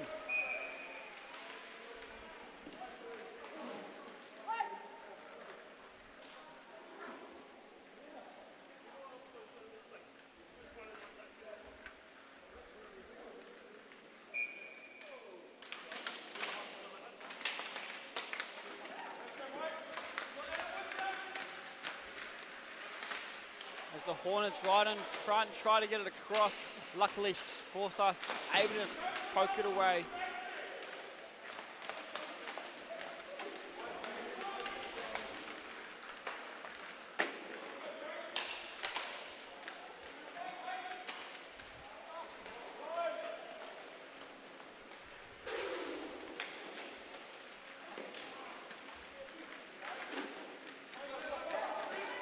Hornets trying to get position. Cole Davies putting him, throwing him into the boards. Time to get your flight ready because you're about to get a boarding call. Easy decision to make as they pull the goalie. The Hornets trying to get something for this delayed penalty. Can they make it 5 before the Tuis get back in position?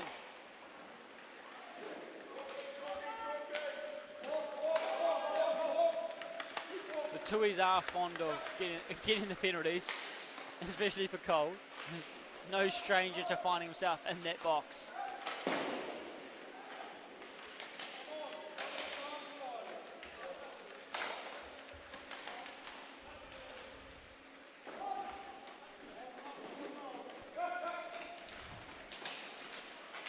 The referee's hand to be getting tired with still waiting for the call.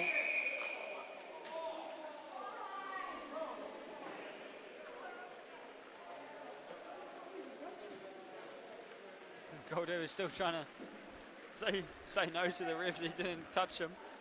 I think you did, my friend. I think you did.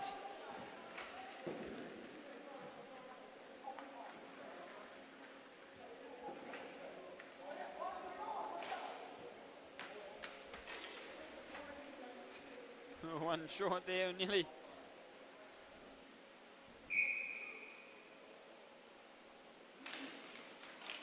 Cole Davies, now making it 18 minutes, penalty minutes this season. Like I said, fond of himself in the box. 38% of the penalties this season have been going to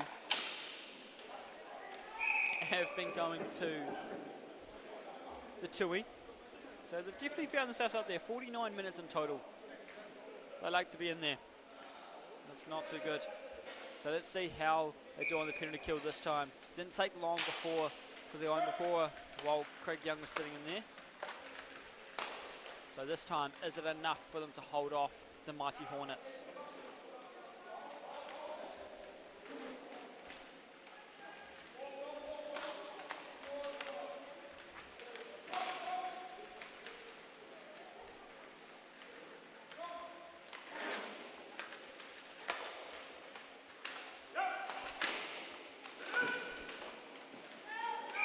Battle for it strong.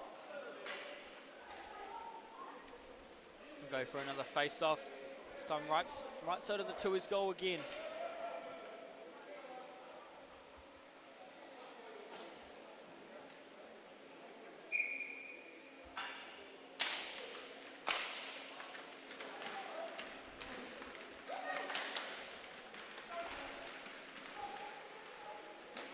Craig Young now trying to get it out. Short-handed, Mia's going for it as far as she can. Has to quickly turn as she's lost the puck. Chance for Nick Tom and Dowman to pressure it. Van Beek has it. Van Beek has a look. No control over the goalie, so the puck stays loose.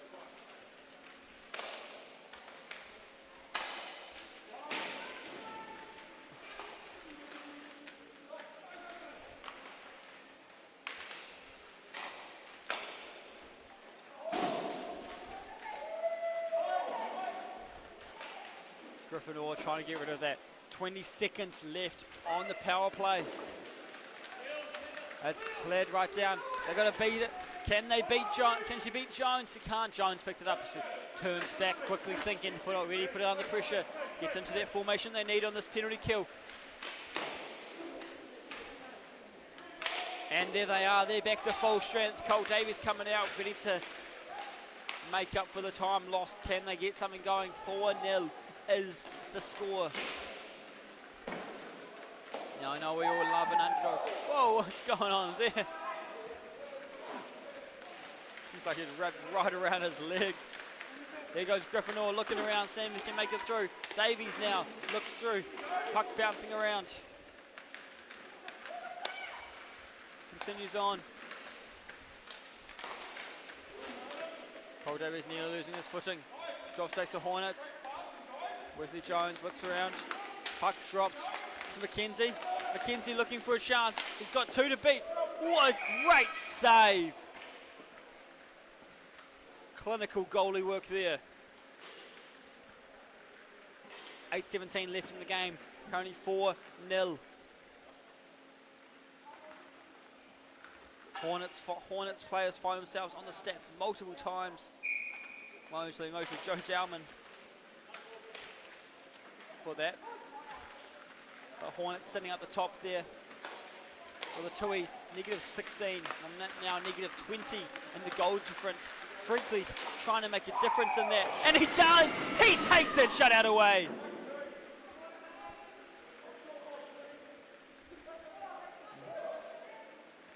Freakley not wasting any time. Smashing that through, shutting down that opportunity. Great chance for the Tui to get some hope back in the fire, under their wings. Feel it fly through them. Can this give them the hope they need to push through against this mighty Hornets team? The Hornets never won the Mana Cup, finding themselves in playoffs in 2026. 2027 KHL could be a big change. Draft might be a bit different. Players might get them shifted around a bit more. So they want to finish off. Who's going to change? Get the cup. Could be a big reset, I believe, from what I've heard in rumours. Is that what we get? We like a big change to the draft, don't we?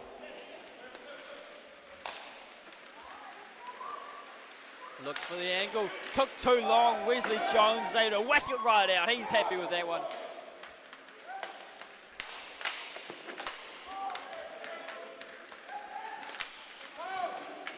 McKenzie and Craig Young fighting for it. Craig Young stuck in there. Ormsby coming in slow.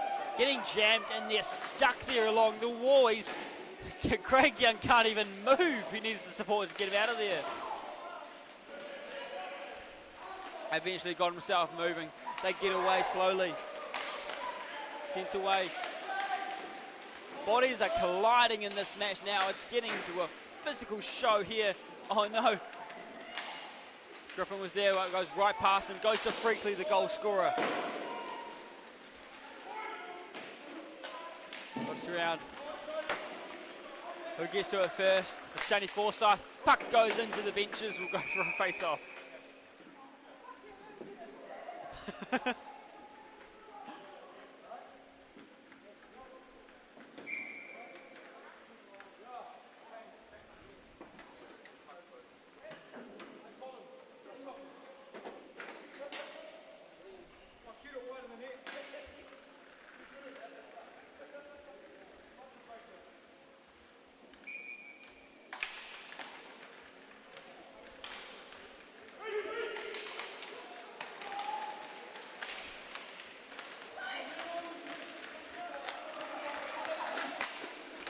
Going down.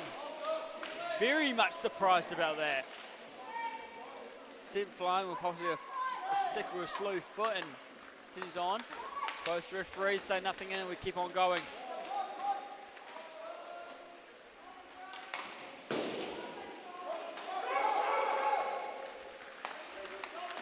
Dummon looks around.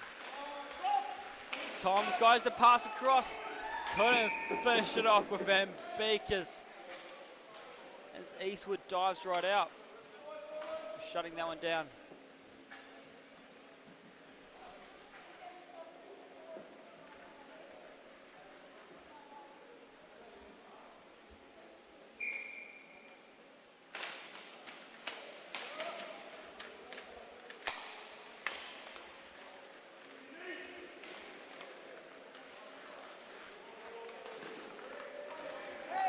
Trying to fight for it as best they can. They'll look around. Where to next?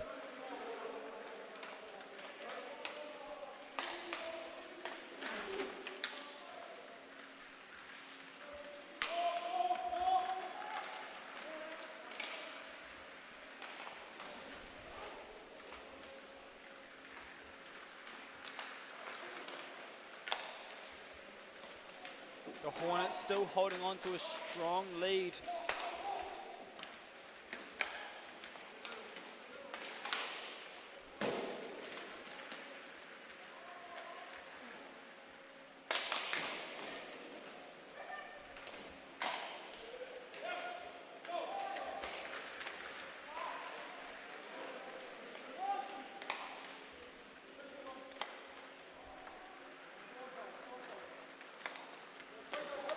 Now trying to get out of this as best they can. They go to the face-off circles to pull it back into their own zone. Again, Hoper Thompson just waving the face. You don't mind trick? No, you will not get the puck. You will give it to us.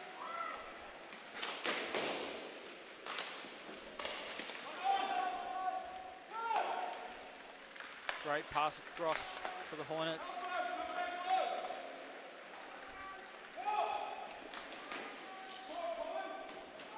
Less than 4 to go.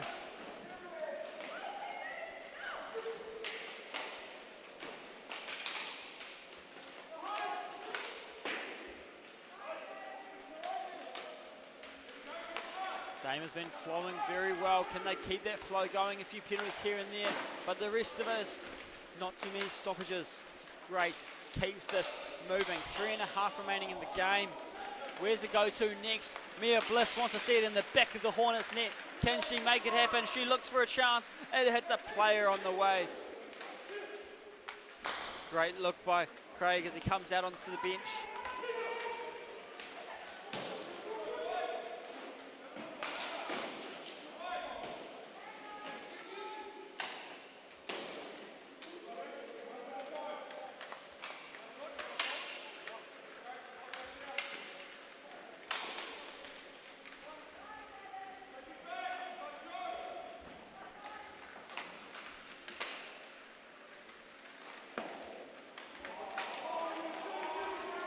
One-on-one with the goalie, they take the shot. Eastwood says no.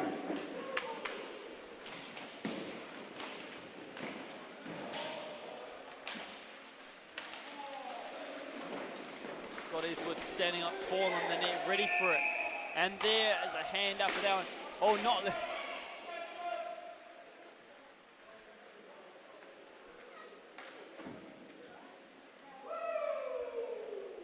You heard feisty there between a couple of the players.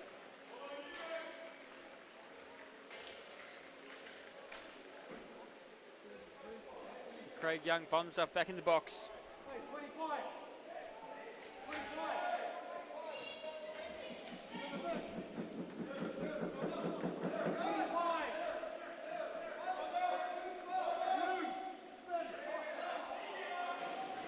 Looks like Collins had no idea.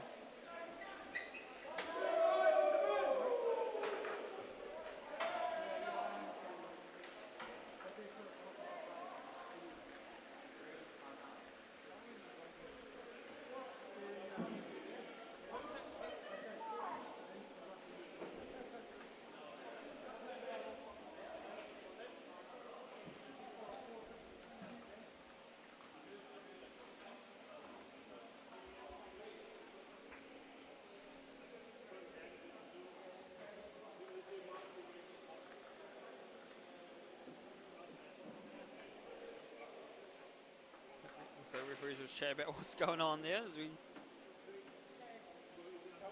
think 25 didn't realize they were part of the call, but eventually figured out what's going on there.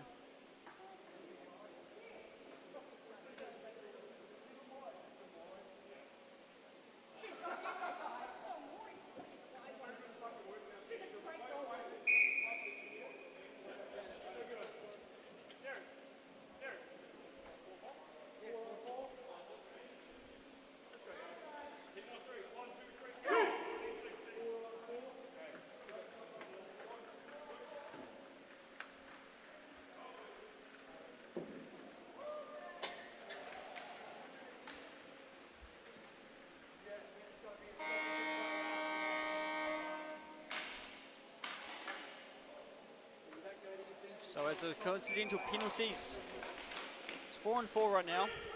They've got 2 minutes in the box shared together, and they do have to wait. After those 2 minutes, they will have to wait till a stoppage of play. And yes, that includes waiting even if the team's score is still hanging in the box. Hornets looking for a shot. Can they get it through?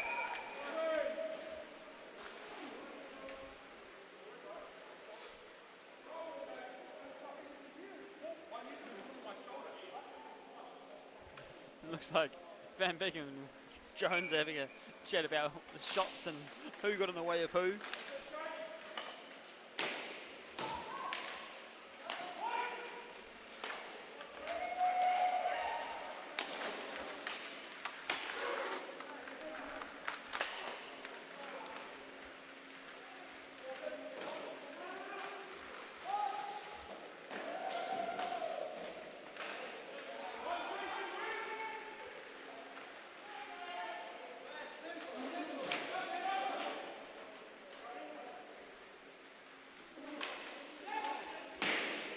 Ormsby going to pick it up. 90 seconds left. And a minute in the penalties. Hornets ready to take this one away with a strong win. Devastating that Hoppy Thompson won't be getting a shutout after Max Freakley took that away from her.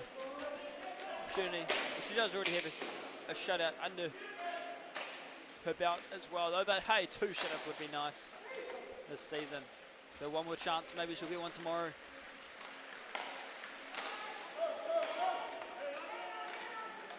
Jones looks around, 50 seconds remaining.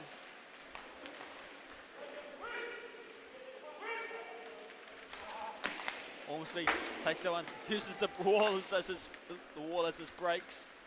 Goes for the shot, can't get it through. The teammate helping them hold it together. 36.9 seconds remaining. 9 seconds left on the penalties.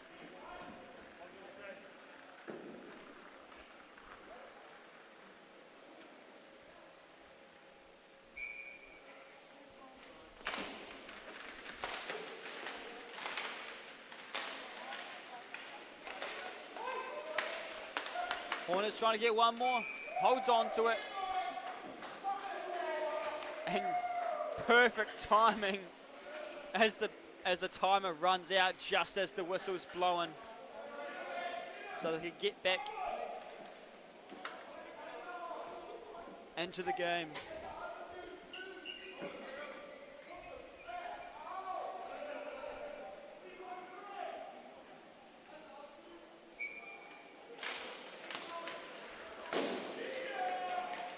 .27 seconds left. It's been a rough one for the Tuies. This could be the game that marks the end of them having a season.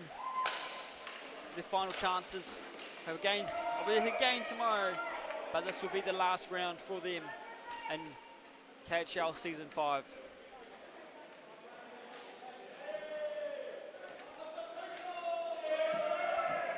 But the Hornets, of course, they're not letting up yet. Plenty of hockey left for them as they go into the playoffs. We'll always see them in finals too. Well, they'll hope to make it there. We'll have to wait to see who they seeded against and find out. There's the buzzer. That brings us to the end of the game. 4-1 win to the Hornets. The favourites taking away the win in this matchup. And that brings us to the end of our Division 2 matchups today. Don't worry, there's still 3 more games of hockey. Don't go anywhere, don't miss it. Of course, got a little message, a shout out. So of course, any shout outs you want, make sure you let me know. But a shout out to Lorraine and, oh my gosh, I'm so sorry, I forgot. Oh, Linda Davies and Lorraine Cook. Hopefully I didn't get those 2 mixed up. I got them right way around. But you know what I mean if I did get them mixed up. Little shout out there for those of you for those 2 watching at home. Hope you are enjoying the stream. And we'll be back for our Division 1 matchups very soon at 6:45 p.m. The Dolphins will be defending the KHL Shield against the Soldiers. This is the last Shield defense of the year. Whoever wins this matchup gets to take home the KHL Shield for Season 5. So don't go anywhere, because that could be, you may not win the finals. The Soldiers and Dolphins both have a good chance of making those playoffs and getting past to the finals. But all they have the Shield. We'll have to find out, see who gets to keep it. We'll see you then.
Ladies and gentlemen, if you're still with, it's about to get into the good stuff. It's the Division 1 matchup starting now. We're starting off strong. It is the KHL Shield match. It's our first game of our Division 1 Saturday 6 matches. Are you ready for it? I hope you are. Whoever wins this Shield match, they keep it till next season. This is more than just bragging rights. This is the big one. Hope wherever you're watching from, you are ready for it. Who's taking the Shield? Are Dolphins going to defend it? Or are Soldiers going to rip it out of their hands before they even get to go to the playoffs? Both these teams have a chance to be in the playoffs. Dolphins on the not so comfortable side. No, they're pushing it. They're pushing it. And Soldiers, a bit better. So let's see how this goes. Shield match and the race for playoffs. It's what we like to see. Tapping, squaring up there in the middle. Tapping underneath and Schuler, so you know what, let's go. Let's go, ready to drop the gloves by the look of it.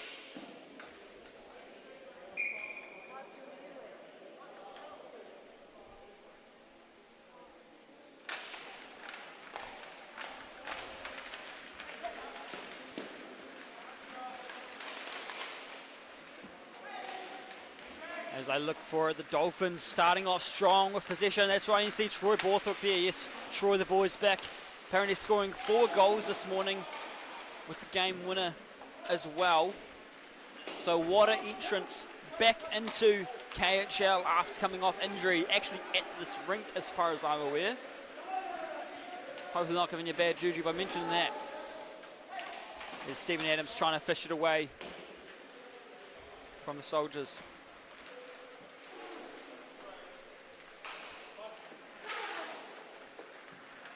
Sam Beerman looking around. Beerman, Adams. Borthwick looking for a chance to go through. Can't get to where he wanted it.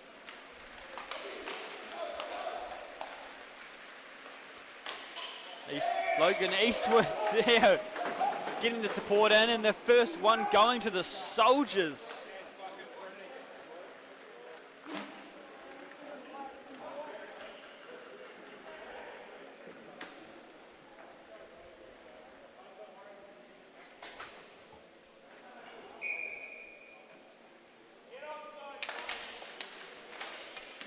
Been exactly a minute and we're underway. Soldiers up by 1 early on in this Shield match. Everyone fight it, wondering who's going to see it. Is it going to be the one that the former dynasty of the Dolphins, or is both these teams former champions of the KHL Cup last year, not making it? But could this year be the year for either of these teams to get the cup back in their hands again? We've got a couple of things to work on. Cup and the Shield match right now, so both glorious items to behold. What everyone fights for here.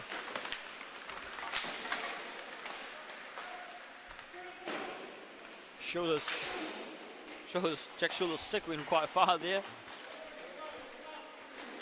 As he dropped it off.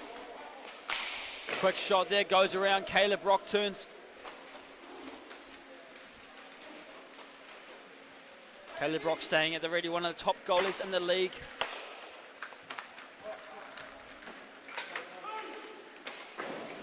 Caleb Rock with a 0.809 save percentage this season, been an incredible standout goalie, 3rd in the league.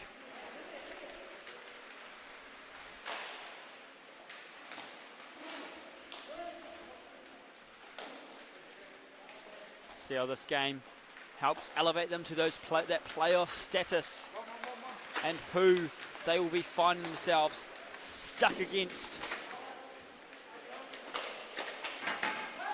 Caleb, the only KHL Division 1 goalie this season to reach over 300 saves. Maybe that says more about your defense than you, but letting it get to you. But you made those 300 saves.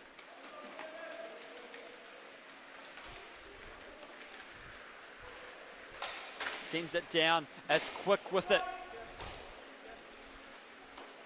Schuler looking around.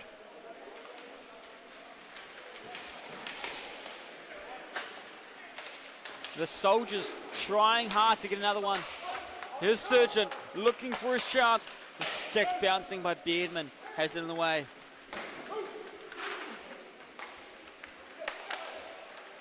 Soldiers moving around.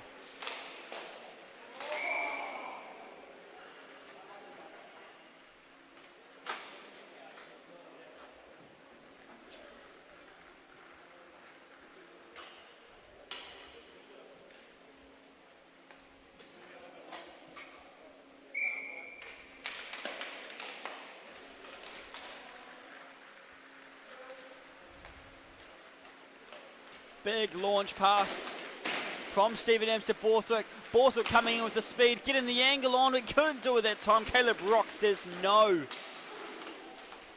Not letting up though. Salzburger, Borthwick there, goes for it. Can't get it in. Troy Borthwick making up for lost time to try and get himself back onto the leaderboard there. Missing out as the season started. Unfortunate for Troy. Oh, look at that. They get it through. Dolphins get themselves on the board. Thanks to Borthwick. He said, well, you know what?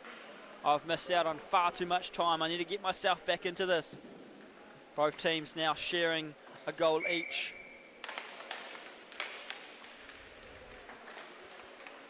Both these teams pretty successful in their goal scoring, but the Soldiers definitely have the edge over it.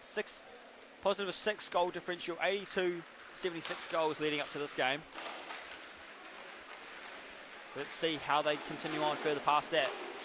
Oh, look at that! Another one, just, he remembers the taste of it. He's like, oh, you know what, those feel good. Let me get another one of those. Up by 2, the Dolphins take a lead. A sniper that the Dolphins have been missing out on this season. Maybe we could have bumped them up a couple places.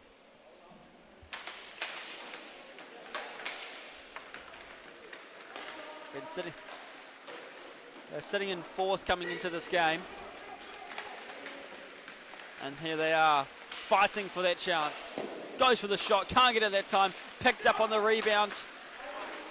Schuler lost it there. Borthwick going for another one. Gets over to Adams. No, bounces a bit too much. Adams can't get it how he wants it.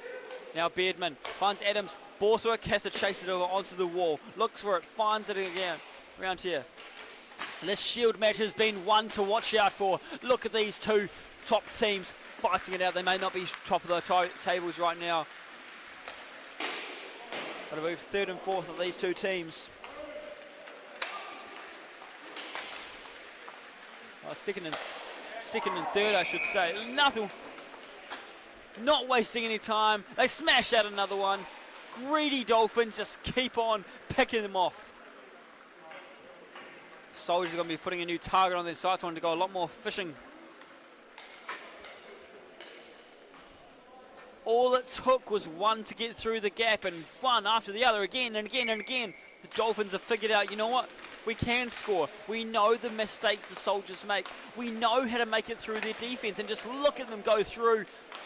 The frustrations are starting to sit on the Soldiers. Not too much thinking, more just acting and just playing it out, saying, oh, let's do that. And that is not working for them. Just watch it out. There's a bit of a panic. Some of the more veteran players are starting to think about strategies better, realizing they need to get it back, not just play it out.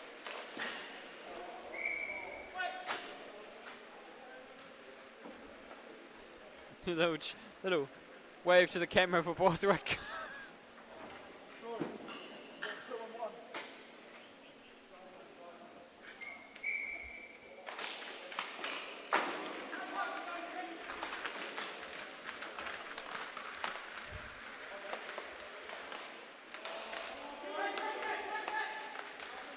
Carroll looking around. Here goes McLean looking for a chance, so can't finish it off.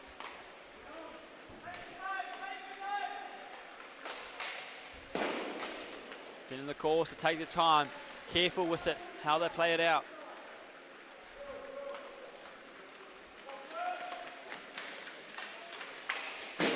Goes for the shot, goes too far. Puts it up. Gave it a crack. Caleb Rock said no. There's a reason he's in that net. It's not just because they want to hit some pucks at him. He's one of the best, one of the strongest goalies in the league.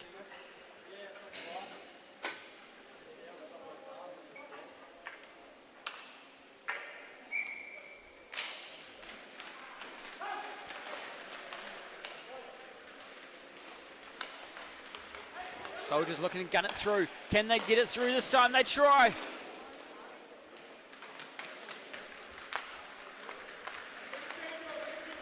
Borthwick looking for another one. Can he make it? Had he already? He almost had it. Oh, he's ready for it. He's like, you know what? Why not get all the goals I've missed this season in one game, on one weekend? The final weekend of regular season. Let's see what I can do. Here goes Sam Beardman. He's getting harassed from the Soldiers and doesn't let up.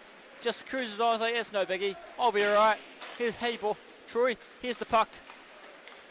Looks around. Finds Stephen Adams. Adams looks around. Borthwick picks it up. Good shot just off on the angle. Chase for Carroll.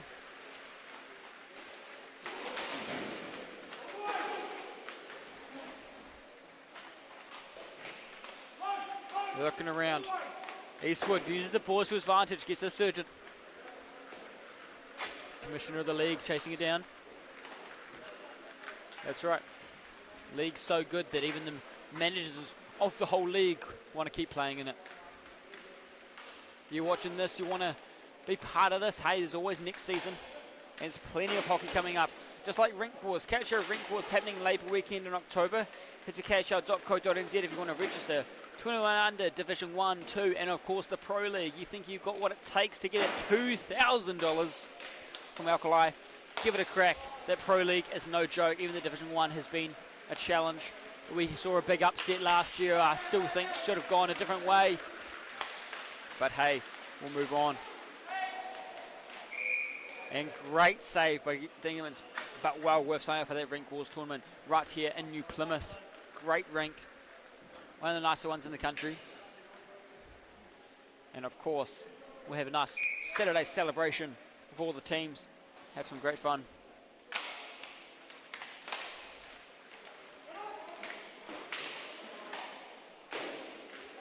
Jim McLean trying to go pick it up. Adams has it.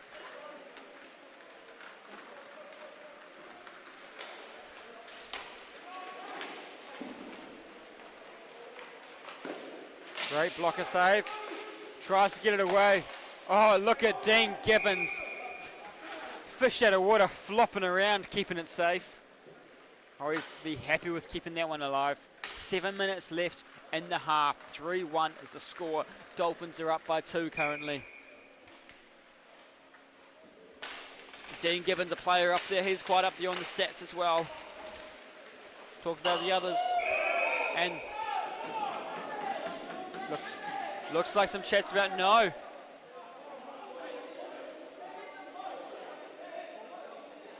Troy coming right back to the goal there of the ref to say what's wrong. It's like they're having a chat, making a decision. Unfortunately, we don't have a take it upstairs for the TMO here. We just have to, looks like the referee's having a discussion.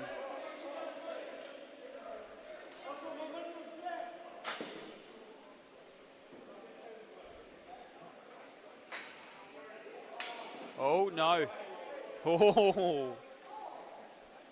Referees making some enemies. Soldiers and Soldiers fans won't be too happy about that, but I'm sure the Dolphins have a sigh of relief.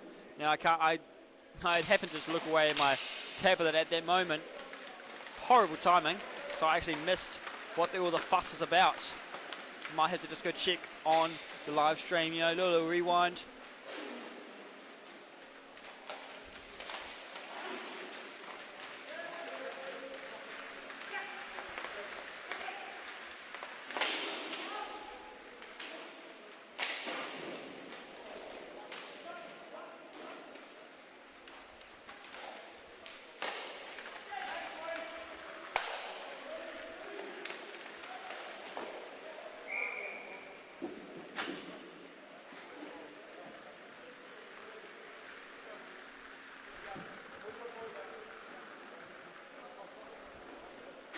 Hope you're enjoying the streams today, folks. This is the first game of the Triple One games. This is our KIHL Shield Challenge. Dolphins fighting hard to keep the shield away from the Soldiers. This is the hardware they get to keep before the playoffs even start. Introduced, I think, possibly last season.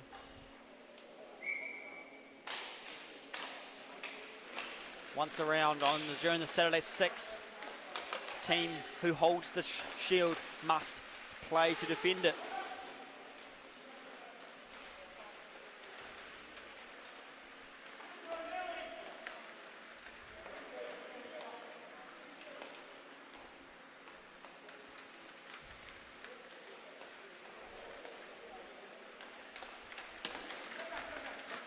The Dolphins pushing hard, trying to get it towards the net.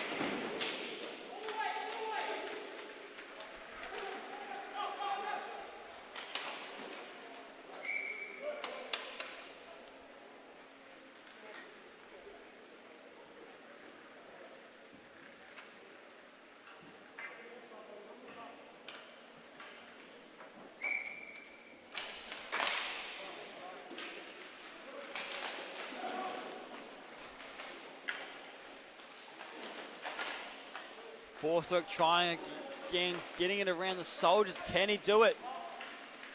Chase down Schuler and Beardman. Schuler with the poke. Oh, Healy, sorry, not Schuler. Healy, Jimmy Healy, my bad. No, with the yellow.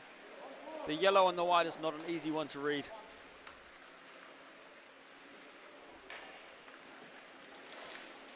Dolphins back in position, pushing hard. Beardman going down. He's got a few to beat. Does he try it himself? Goes outside the net, has to try again.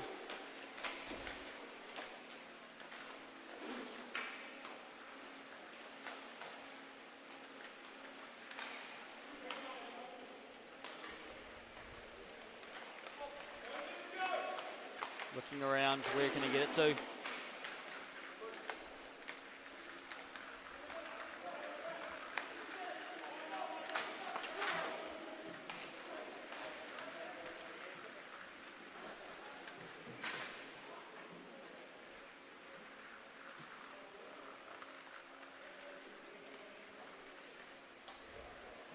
Schuler dropping back to support. 4 minutes left in the half. Still in the first half in this matchup. Into the wall it goes.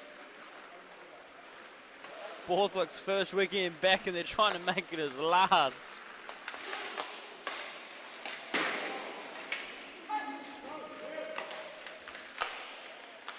Here's Borthwick going for a chance. Can he sneak it through?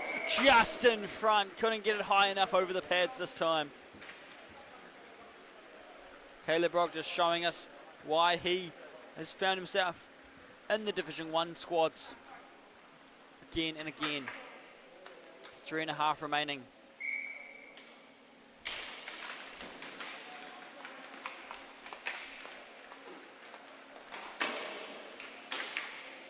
Tries off the rebound after the save, doesn't work. Now Tappan can't get it back. After the Dolphins regain position into the corner, Salzburger, Beardman. Oh, right in front is Schuler there.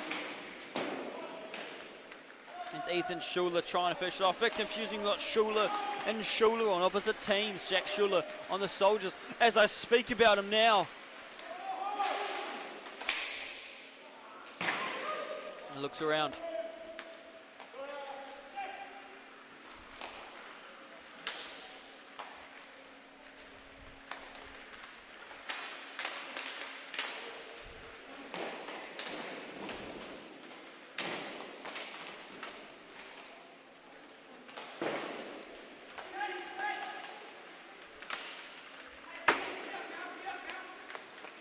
Schuler looks for a shot.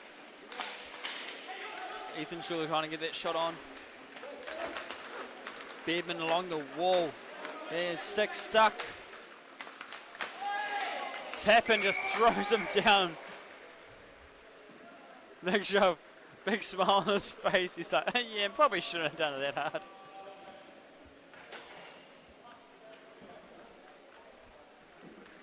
silly mistake by Tappan that opens up the Dolphins for a prime opportunity on the power play. Caleb Rock won't be happy in the net.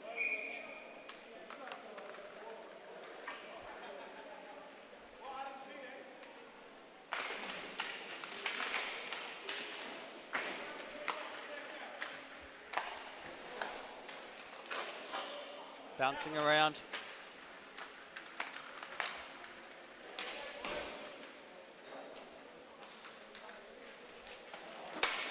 Finds Adams. Adams looks around, goes for the shot, can't get it through.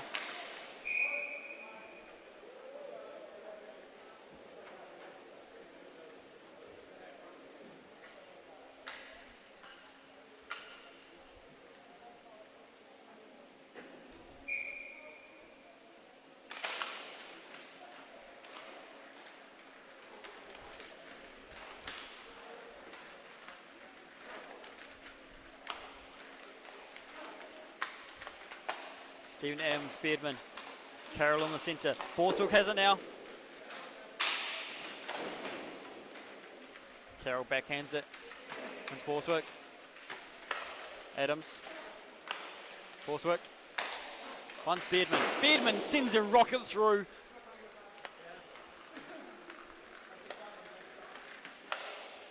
Adams holding his composure as usual. Borthwick just letting it go through. Must be a hold on the seconds have gone past. 53 seconds remaining on the penalty. As we approach that minute mark, there'll be about 7 seconds in the period left if this penalty goes to full serve.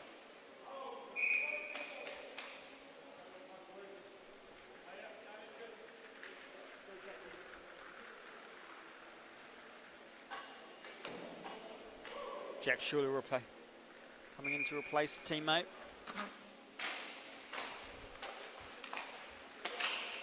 Adams looks around.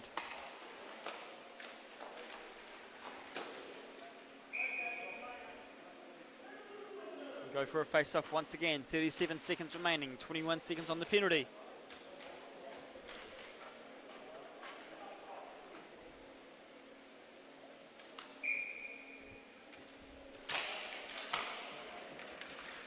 Stephen Adams chasing it down on the power play. Both the Dolphins and the Soldiers have people on these set lists. They know how to score. They know how to set things up. Can the Dolphins use it to their advantage?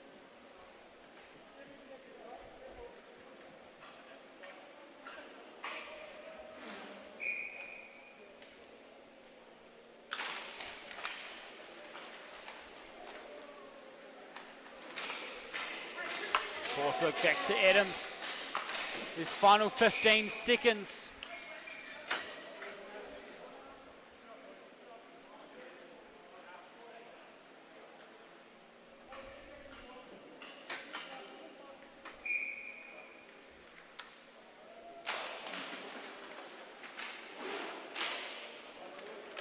Adams now with it. 8 seconds remaining on the clock. Can they do it? Can they get something before this half ends? They try on the rebound. One quick spin. Soldiers' last chance to get a bit of hope. But no. We will leave the half there. 3-1 to the boys in orange. The Dolphins start off the second half with a two-goal lead. See how that advantage plays out. We'll be back in just a couple minutes. So don't go anywhere. KHL Shield match finishing off very soon.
Still with me, folks. It's time to get back into our Shield match. Hope you've been enjoying it.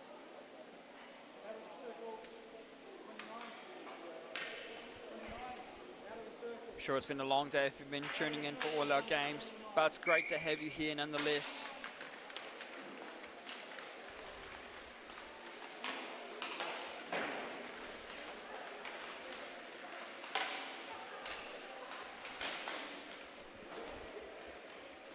Soldiers working hard to get something on the board. They're trailing by 2.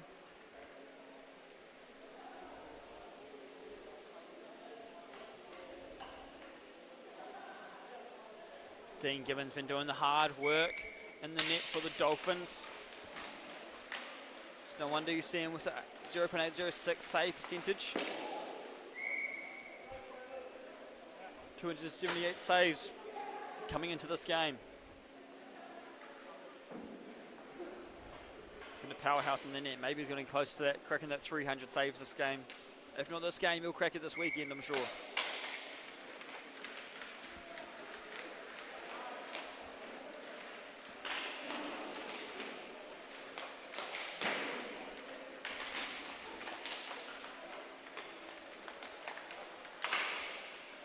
Goes over the top. The Dolphins have to try again.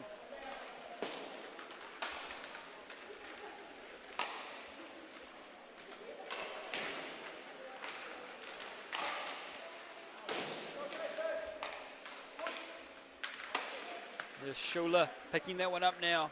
Ethan Schuler taking it for the Dolphins. Looks around, drops it off to Salzberger.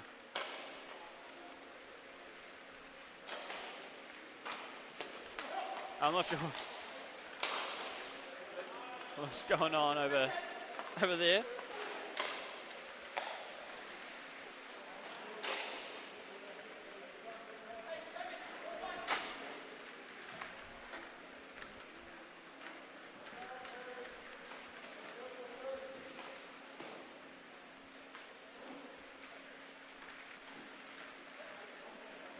Dolphins looking for their outlet. As he holds on to it, he signals for them to get moving. Looks like he's going to take it up himself. No, just a strong pass up to Beardman as it rolls too far, and Tappan's able to whack it away before Dion McLean goes to pick it up for the Soldiers. Now it's found Ethan Schuler. Oh, Jack Schuler, sorry.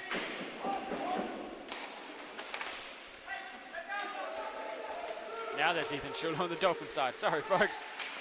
Goes for it, continues on. Gets it off the rebound. Can't finish it. Caleb Rock gets it in the glove and close to the legs.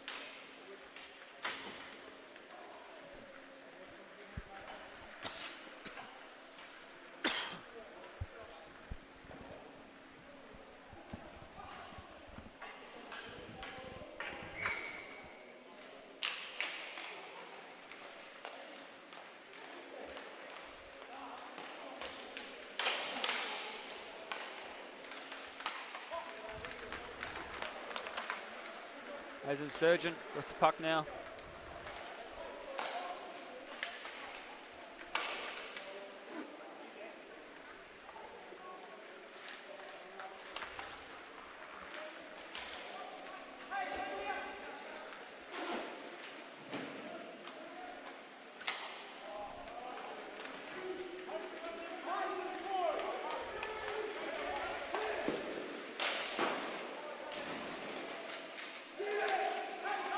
Soldiers in position now.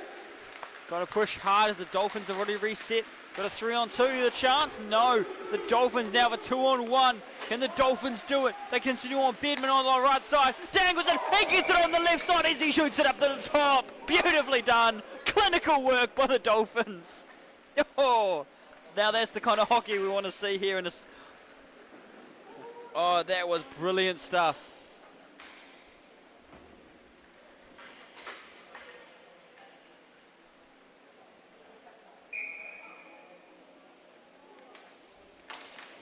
Work like that as the hockey you want in a Shield match and a KHL Division 1 match. That is the kind of hockey we like to have here. If you want to be part of that hockey, sign up to next season, and of course sign up to KHL Rink Wars in October. You get a taste of it if you're not quite ready to go all in. get a taste, see what you can match up to. How's it? Give the Division 1 and 2 a try. See how you feel. You think you can take these guys on? Well, give it a crack. You think you give this commentator something to talk about? Well, come show me what you can do. So you get some stuff like that going. I would love to call the games.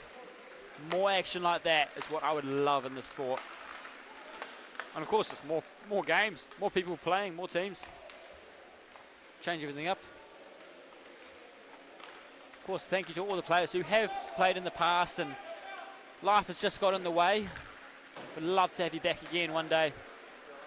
I know many of you do. It's expensive to get around, of course, for sports. Especially when you have to get through a very dangerous gorge at the moment. Coming to New Plymouth, so get home safe. For those that stayed here in New Plymouth this weekend, or still coming to New Plymouth for any reason, make sure it's safe. Stephen Adams to Carroll.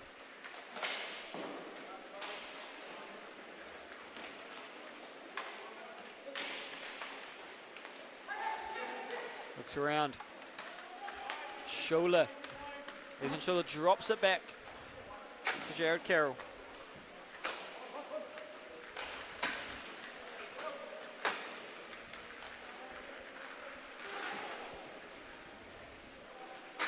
Dolphins with a strong 4-1 lead. 11 minutes remaining in this Shield match.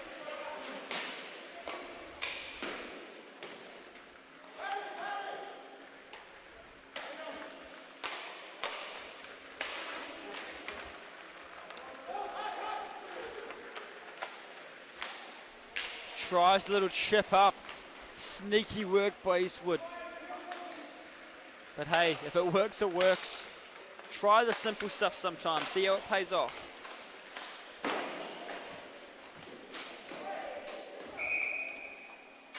Goal completely knocked off.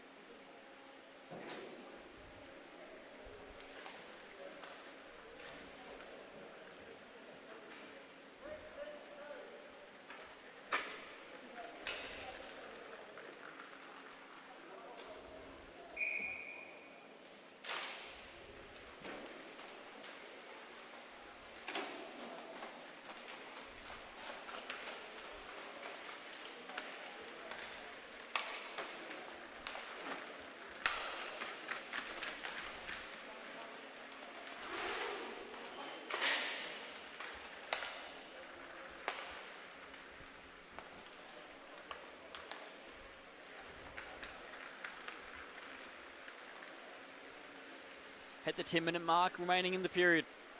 10 minutes left in the game. Soldiers nothing this period. What do they have happening? Good dangle away. Gives it a crack. Doesn't get to where he wants it.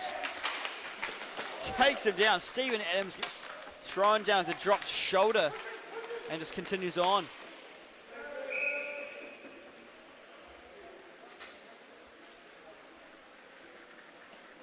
Nasty tumble there. Stephen back on his feet. Surprise, no call, but it's a physical game. Referees the ones to decide to know how it goes best.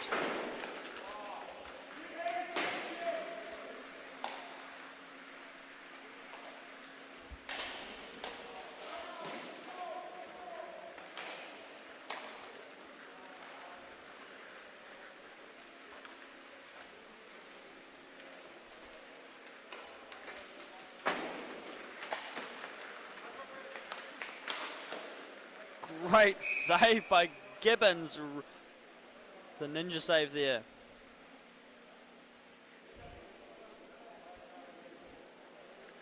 It's fourth in GAA, fourth in save percentage, second in the saves, total saves this season. He's been an incredible standout goalie. Gibbons showing them what it means to be a goalie in Division 1, a goalie in New Zealand. We pump out the good ones. Some tough goalies in this sport. Got to be a bit cuckoo to be the goalie, but you have to have a whole lot more to it. The quick thinking, being able to make the decision in less than a second. Closer that puck gets, shorter your time frame to make that decision is. And many of us just watch on the couch like, oh, come on, why don't you save that? Well, give it a try, South. I think we may be wanting to say that a little less. Oh, wide open. What a spot. Jeremy Healy knew what he needed to do. Dean Gibbons already on this close side of the post to where I am. Puck finds its way to Healy. Wide open net. Missing that would have been embarrassing, but didn't need to worry about that as he closes that gap to 2.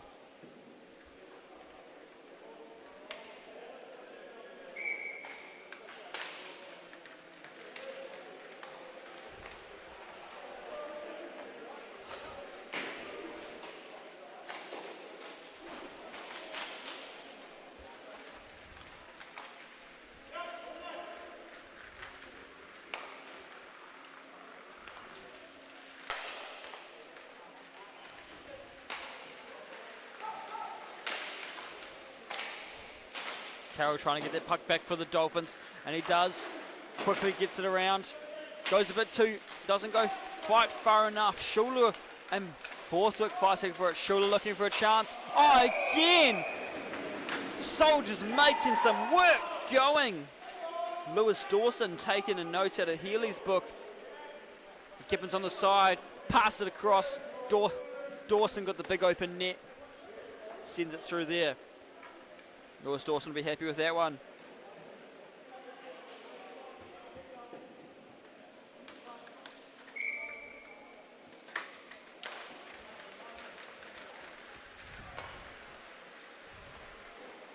The Soldiers have been a higher scoring team than the Dolphins this season, so the score unexpected. The Soldiers have beat the Dolphins both times they've played against each other this season as well.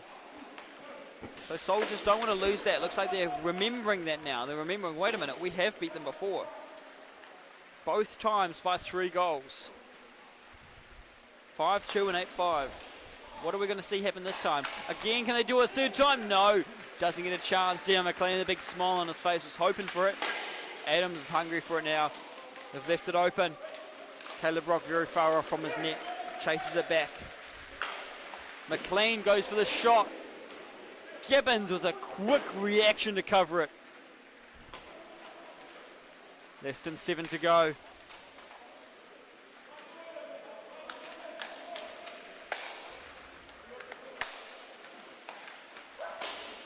Puck into the air, hits the roof. Go for a face-off. Both teams looks like you get a full line change out.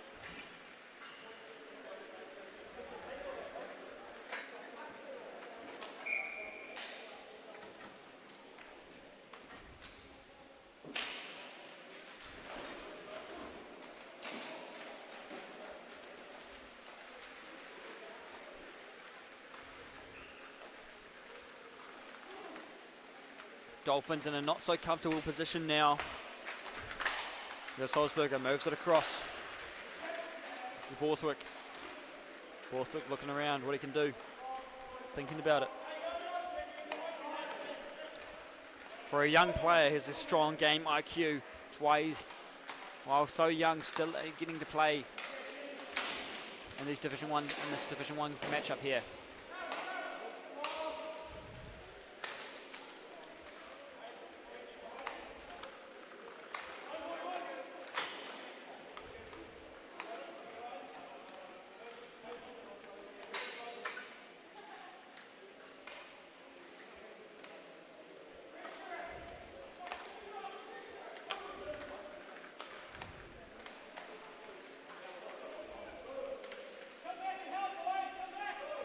Borthwick just skating around looking for something, and everyone's up to the top just waiting for a chance to strike. He's like, well, I've got nowhere to pass it or move, so I need you guys to help me out. And that's what he's done. He's drawn out the defenders. He's pulling it up. He chases it up to the top, gets to the face-off circle, finds Carroll.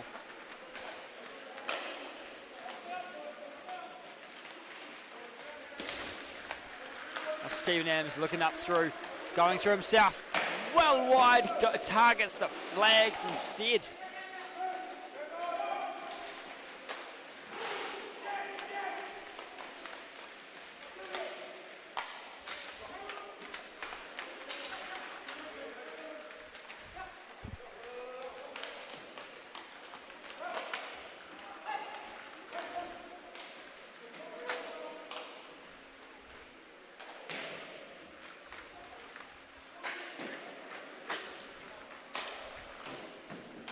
fighting for it. Tappan and Adams right up close to each other, 3 and 4.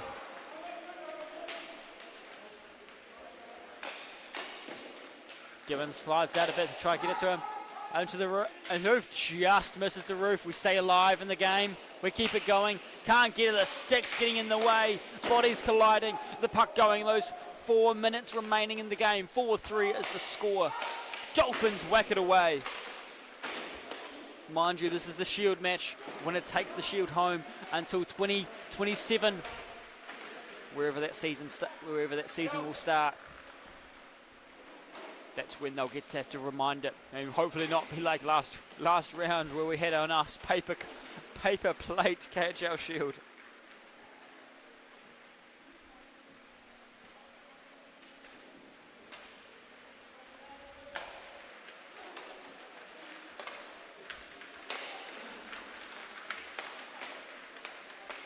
.320 remaining. They're looking around, trying to get to it. Borthwick looking for his chance. Now Schuler. Ethan Schuler couldn't finish it off. Darryl Smith trying to get it. Here's Healy. Looks for his chance. Gibbons stays close. He's put it on his tush, but he still brings the puck in to keep it safe.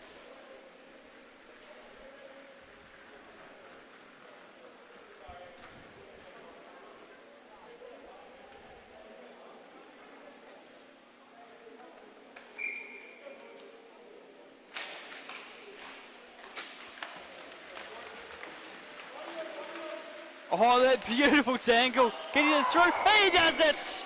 There we go. Oh, nicely done. Another hat-trick back into it. First weekend back, he says, you know what? 2 games, 2 hat-tricks, why not? Greedy Troy Borthwick. Oh, he'll be happy with that. Making up for lost time. At least 7 points this weekend out of 2 games.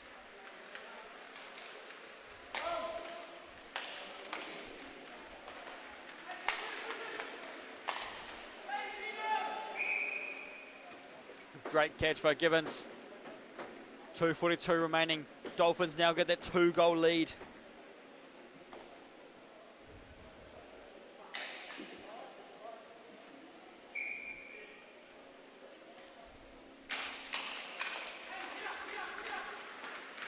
And they're boosting it up. Carroll trying to get past.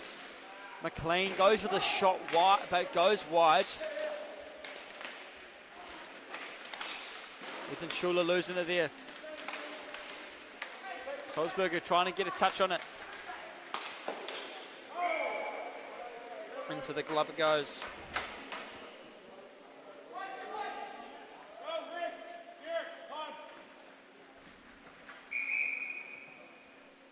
And looks like we're just taking a timeout called by the Soldiers. 2:22 remaining. So we'll just take a short break. We're back in 30 seconds.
So our final last couple minutes of our last Shield match of 2026 of Season 5. Who takes away the shield? Is it won by the Soldiers in these final couple minutes? Got the room to do it. Or do the Dolphins continue to defend it and take it home? Steven tries to rip one quick, wide open. Oh no, Jared shoots it over the top. Oh, that's gonna haunt you.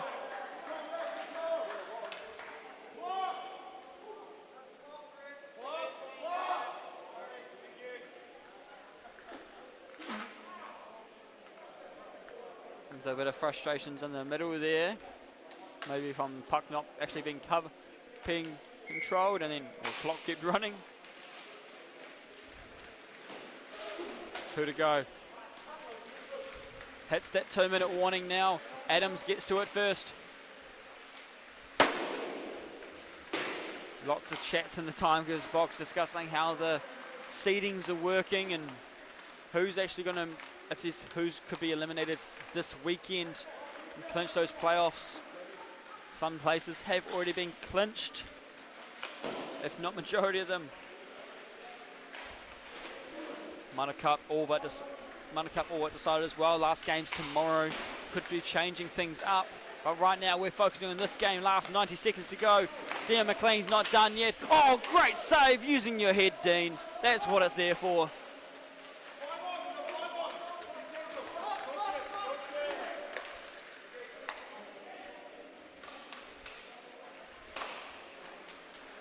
Off pulled the goalie.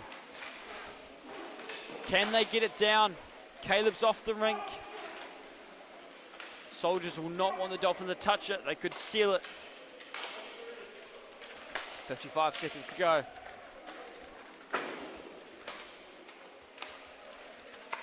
Holding on to that formation. Oh, right in front. Oh, they do it just as it sneaks through. Not sure if that was Dion or Jeremy, between one of them.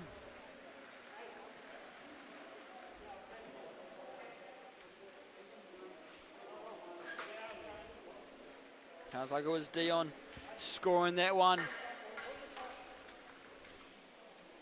Dion's been all over the stats this season.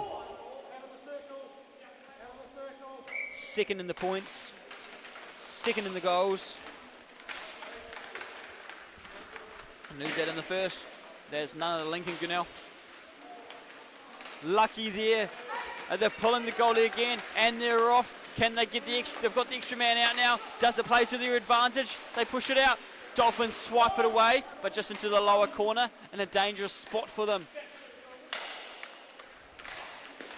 Big shot. Dean getting back on his feet, ready to stop it as best he can. Oh, look at that. Oh, no, he's slipping. Just gives it a whack. Oh, he goes wide. 4, 3, 2, 1. And the shield stays with the Dolphins. They keep it until season 6. Oh, they'll be happy with that. The first time the Dolphins have beat the Soldiers this season. And they've done it by 1. It was a close one.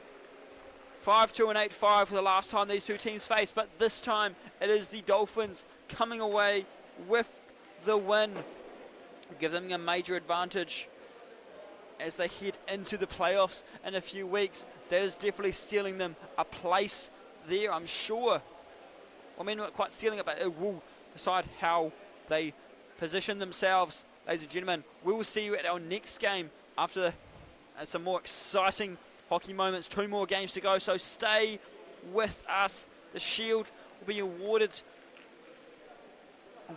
to the Dolphins very shortly. Katipo and the Royals are up at 7:50 p.m. Of course, our great handshake lines led by our great goalies, thanking them.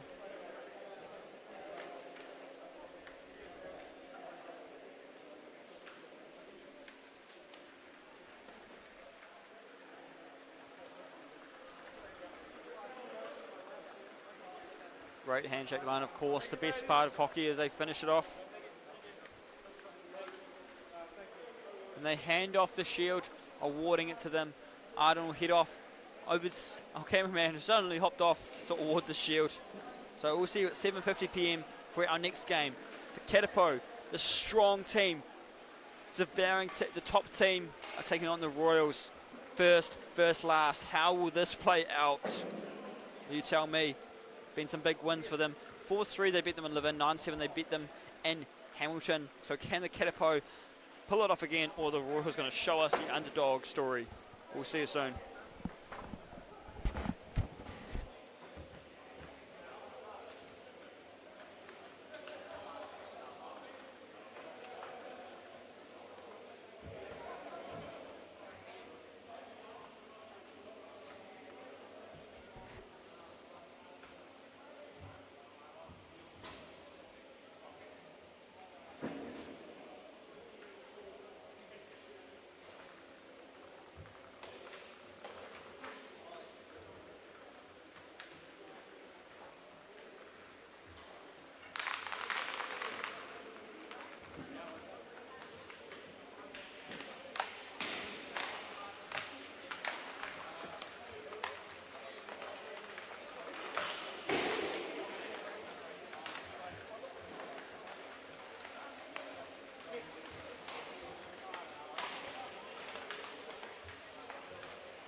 All right, ladies and gentlemen, you're still with us. It's time for our next game. It's game 2 of the Division 1 matchups.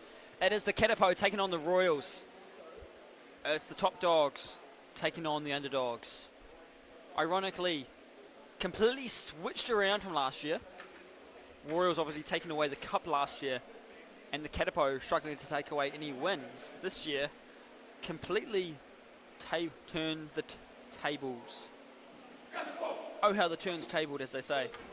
Yes, that's right, that's the saying. If you tell me otherwise, I think you're lying. So let's see how this goes. Now the Katapo was doing so well without a loss until Hamilton struck. And there was disaster. Katapo have beat has beat this Royals team twice. 4-3 in Levin, 9-7 in Hamilton. What can they do in New Plymouth? What are we going to see? What is our score going to be this time? I feel like by the end of this day I'm going to have a cold. I'm standing right below a fan. You know, I'm not dressed for a fan. Todd Cook starting off with the puck behind the net. He's looking around. And there's a chance for Williams. Big shot there by Cookie. Nathan Lovell looking for shot. Oh, snuck through. That did not take long at all. The general manager of the Katapo is showing them all how it's done. Starting off strong, 1-0 going to the Katapo early on.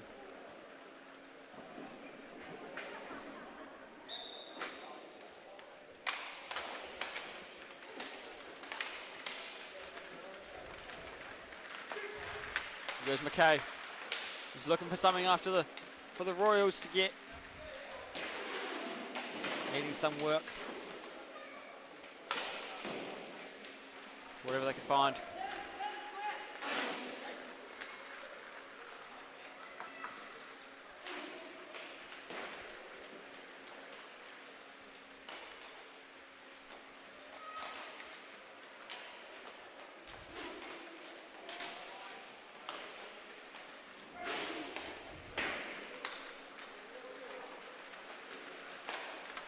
There you go, the Katapo, they go through.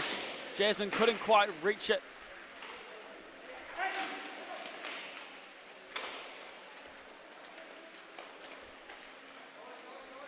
Jaden Kwan zipping around in the front there, supporting them on the forwards.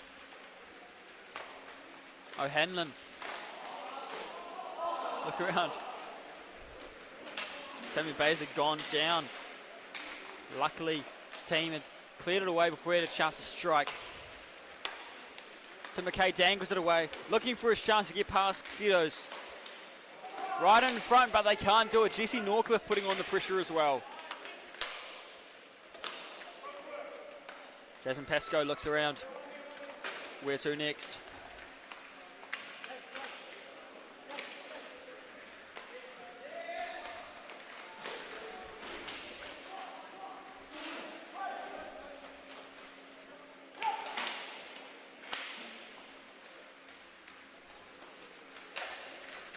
Puck bounces as Pascoe couldn't get it on the tape. Blair Smith gets to Pascoe. Edwin Kidos drops down, is flopping around, it goes over the top of him. He stays safe as O'Hanlon takes it away for the Katapo. They continue on, going down to the right side, looks for the shot, goes loose. Luckily got the defense supporting him as Leroy Blythe clears it away, gets it up to Tim McKay.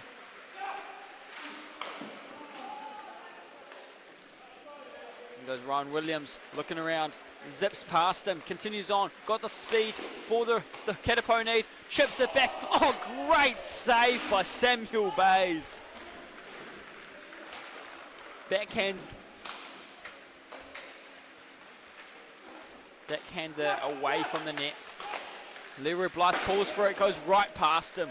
Not how we want to take it, I'm sure. Leroy lost it as Nathan Lovell picks it up, and Josh Gulliver is happy to continue on that trend. Oh, and he banks it! Gulliver getting his second one for the Katapo. Katapo start up too strong. Now a wild. It's Nathan Lovell and Ryan Williams you need to watch out for. They're the ones leading the stats between these two teams. Of course, O'Hanlon has found himself on the penalty minutes though, so you'll find him there. Hopefully he doesn't find himself in the box for this game though.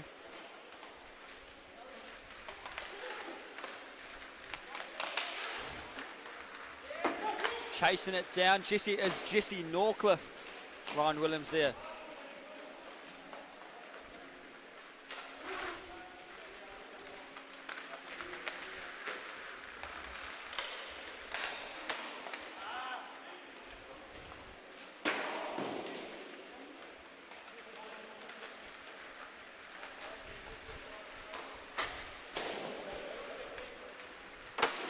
Looking around, O'Donnell slows right down. Warrior's going to crash into Norcliffe there as Norcliffe had shown no signs of slowing down. O'Donnell tries to get the finish of it.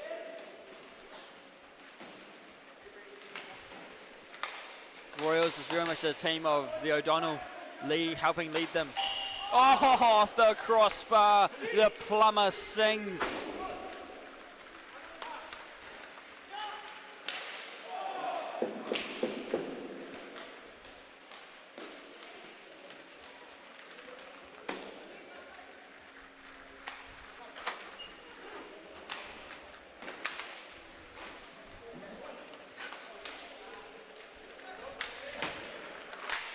Puck up into the air. Tim McKay gets it down. He's struggling as two Kitipo. Oh, look at that. William Aquan, comes in. Got the support on the right side. Norcliffe can't finish it off though. He just couldn't hit the ground more than the puck. Here goes Tim McKay. He's trying to make up for some lost time as the Royals have been struggling to get it into their offensive zone.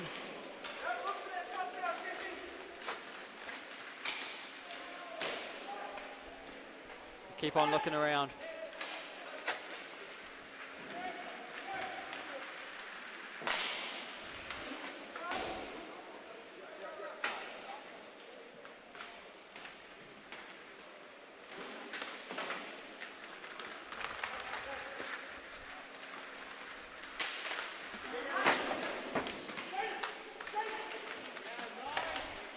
Todd Cook with a big wind-up.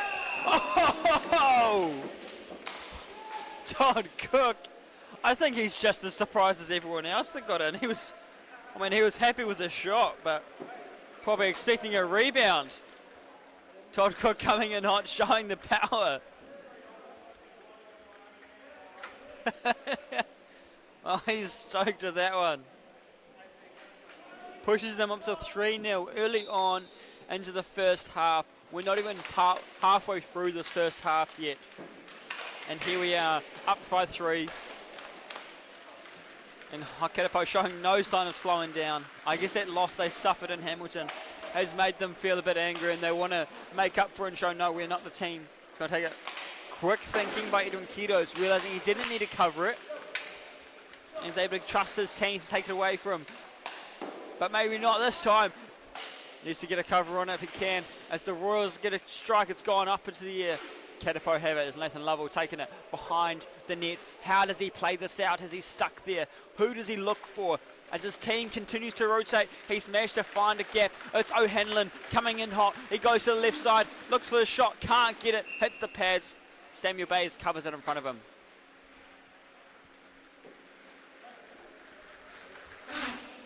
Great to have all those watching in the crowd here, and of course on the stream, if wherever you're watching from, it's great to have you.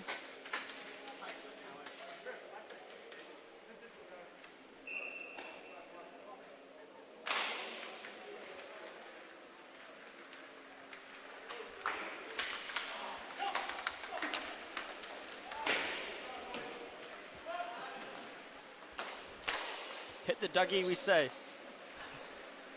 I'm just catching up with the comments for you, my friends, on the stream. It's great to see you commenting. Like I said, I love it when you comment.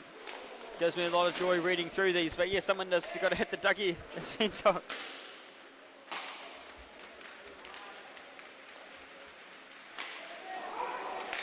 We'll continue on.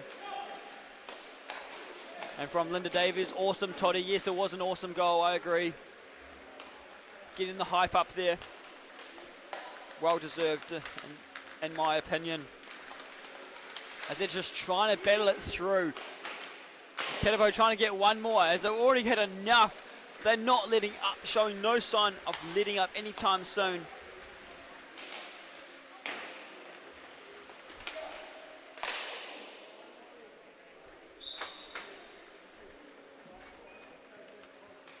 Gonna go for some changes.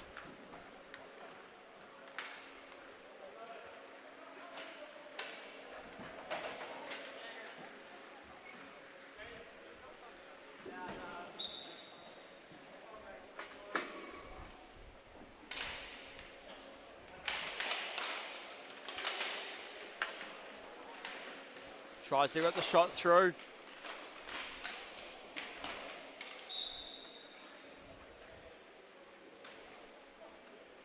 No whistle again for the face-off.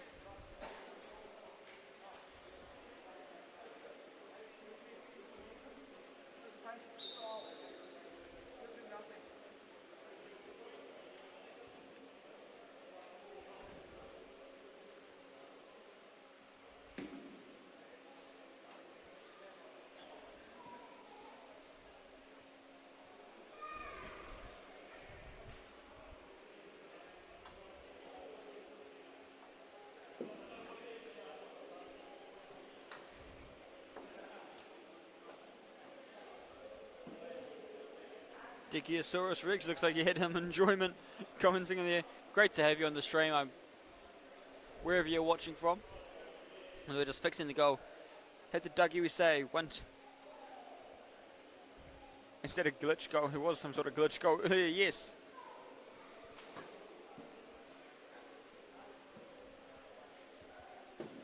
As we focus on our great game we have here. Loving our new score overlay in the top corner. It's a nice logo. May not quite be our Katapo logo, I'd say, in there, but it looks good, I would say. O'Hanlon looking for his way through. Where does he get to? He sends it all the way down.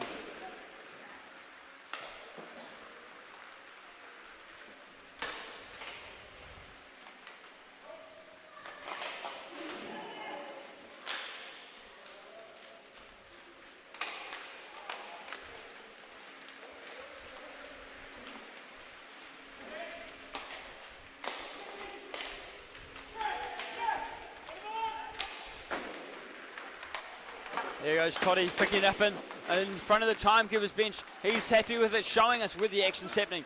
Right in front of the timekeepers, getting the best of you in the house as they store the scores for you. Want to see the hard work they're doing? Head to KIHL.co.nz. You can see all the stats as well as the live shots. Samuel Bay slides back into it.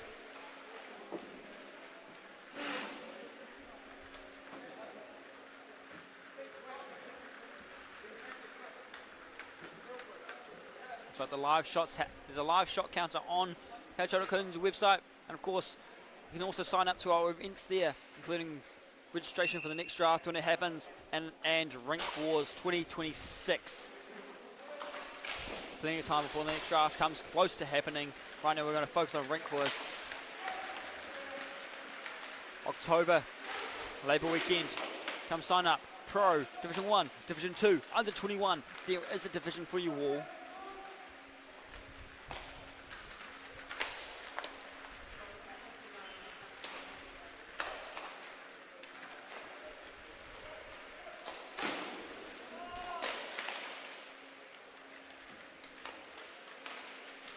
Life sends it further up.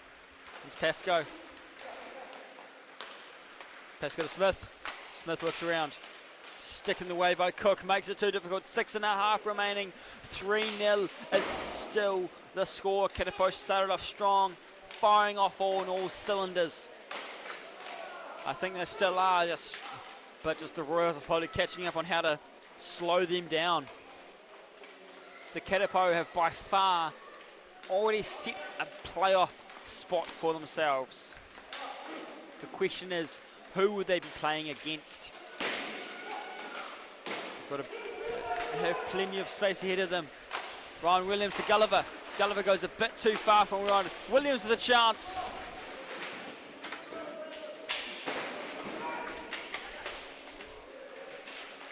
I think no matter what happens for the Katapo this weekend, their clinching position stays at the top. Kieran O'Donnell passes back to Pascoe. Leroy Blythe now continuing on through the middle. He takes the shot, goes wide.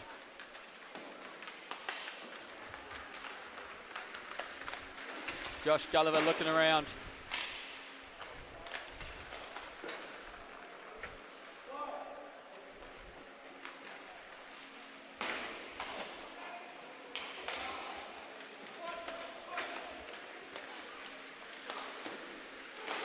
Puck bouncing, they're trying to chase it. Where's it got stuck? Managed to keep it safe. 5 minutes remaining in the first half of this matchup between the Katapo and the Royals.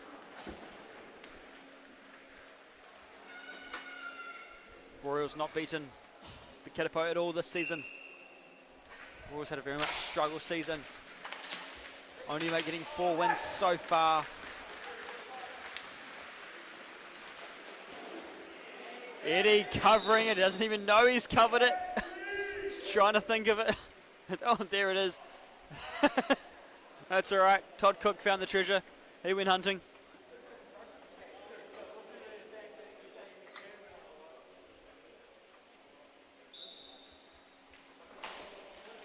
Four wins out of 13 games for the Royals. It's quite harsh.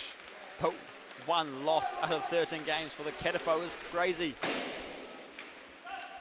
Switch up from last season, best part of the draft. Changes up the game completely. Changes up the game every season.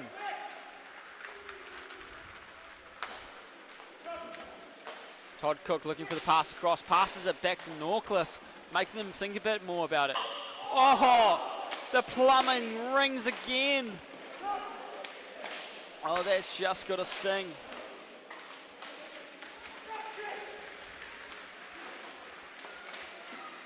O'Donnell opens it up for the Royals. He got there. OD as getting it in there to the net. He's happier.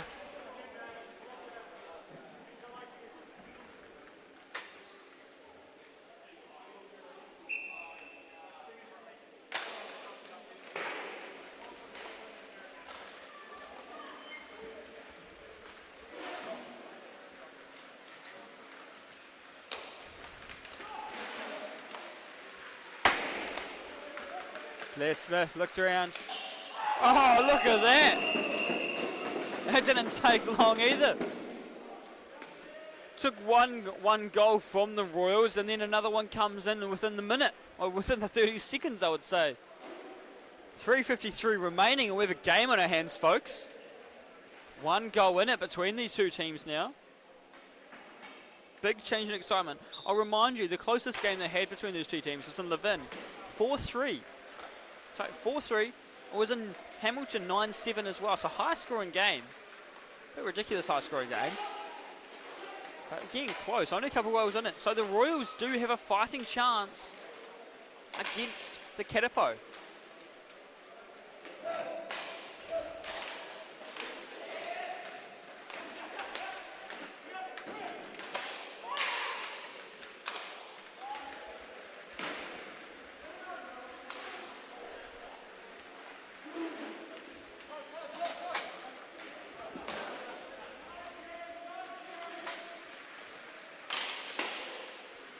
And a great save there by the Katapo goalie, Edwin Kidos. So he said going from ice hockey to inline hockey was a big change. It was weird to get used to the wheels rather than the blades. But just watching him play, it's like he wouldn't even believe it. He's an asset to the league, to the team. We've taken him to tournaments. Continue to take him to tournaments. Have him in our All-Star weekend we'll have coming up, hopefully in August. Hoping to see what we'll have happening there. What excitement will we see ACC bring over some teams. Stay tuned on our socials, KHL Kiwi Inline Hockey League on Facebook and Instagram. And of course, while you're here on YouTube, make sure you subscribe so you can see anytime we go live, and hit that notification bell. So all the times you need it, it's there and ready. Being slammed into the boards, and there's the whistle.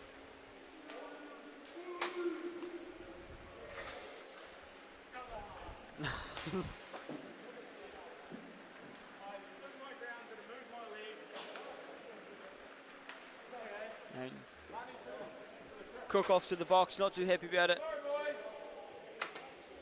Thinking he did all the right positioning to keep it clean and keep it safe.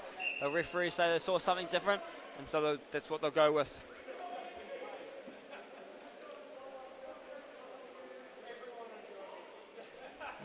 These Division 1 games, they're relatively clean. Besides the Royals are actually the ones that get most of the penalties, which is about 26% of them this season.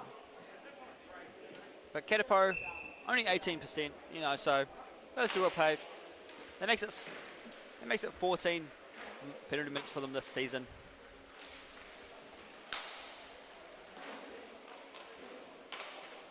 It's actually Daniel Hanlon on the Katapo there. He's the only one on the Katapo on the top penalty minutes list.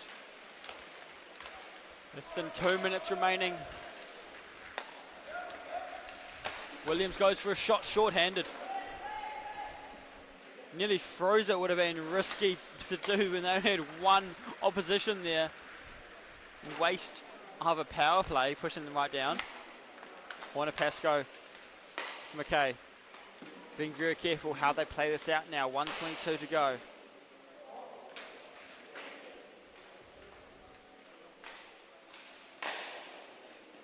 Big shot. And OG gets another one to get the power play goal. And ties that up, and will also go for a timeout charge to Katapo. So we will be back in a minute. I'll see you soon.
Late timeout just as the half is about to end. 1 minute, 12 seconds remaining as the Royals tied things up with the power play goal.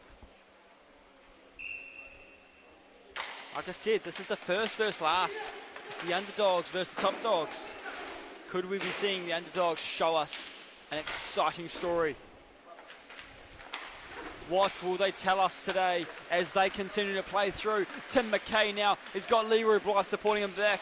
But it's Todd Cook coming in from behind that steals it back for the Katapo. 50 seconds remaining. Pascoe looks around quickly, trying to find where she can pass it to Nathan Livell. Jasmine Pascoe dangles it away, down to the left side. Looking through the Royals, trying to get something. Can anybody get the edge over the opposition before this half ends? Cook whacks it away. He's keeping it alive. Looks like Gulliver trying to keep it safe too. Here comes Williams looking for a chance to get a puck. Pascoe has it and sitting in the defense. Here goes McKay. Pass it up. Blythe, no, nobody gets it. Here comes McKay. No, it's Lovell who comes in from behind. 11 seconds to go. Can they get anything? Here's Lovell. They get one in just before the half ends. That's the kind of hockey we want to see. This is the Division 1 hockey you get to see here. Sorry for your eardrums, but that was just a beautiful hockey play. 4-3 is a score, 5 seconds left in the half. This is making up to be a cracker of a game. Don't go anywhere, we've still got more to come as well. This isn't even over yet. 2 seconds, just a big wind up for a saucer pass, and we slow it all down for the half time. Woohoo! 4-3. Royals coming in big from behind to get that comeback going. What will we see in the second half? Well, we'll just wait and see. 2 minutes and we'll be back.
Ladies and gentlemen, I hope you didn't take a coffee break partway through that first half, because you would have missed a whole lot. We're now 4-3.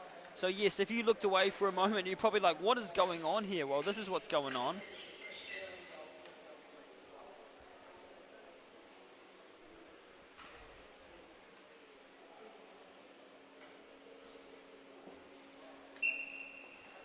We have Katapo and the Royals taking place, but Katapo up by 1 only. Yes, you'd be 1 only.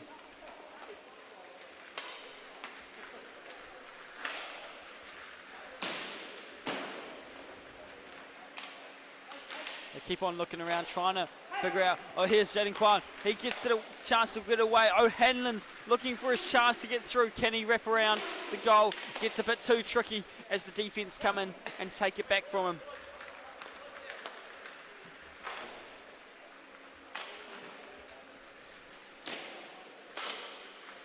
Here's Cook with the puck now, trying to get out of his zone. He's trying the hardest to get it moving.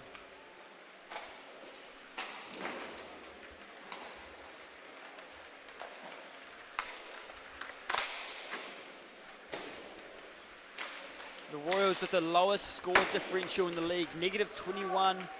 And the Katapo with the highest, 42. 42 goals against. More than save, more than against, or goals for, more than against. That's a crazy stat. Oh, look at that, great save, not stopped yet. Covers it up quickly. before Blair can get a touch on it. At least he slowed right down and didn't whack his hand out. You know, I can't imagine that's too nice for the goalie to feel. But hey, hope you are enjoying the stream as well. Getting a few people commenting below. Great to have you joining in and seeing it.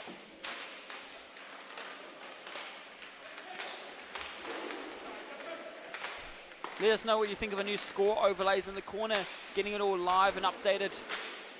Should be more accurate and connected now. Hopefully you won't see it. What time is on our live score should be what you're getting right to you. Some fancy new tech we're trying out with our streams. If you want to help us out, you know you might be a tech superstar, let us know. We would love to have you on board. Maybe we can work something out together, some kind of deal. And great to work with you. Well, we've got some other service you want to offer, but right now, focus on the game. Josh Gulliver looking around, skating behind the net, looks for the option. O'Donnell looks for Smith, tries to chip it over.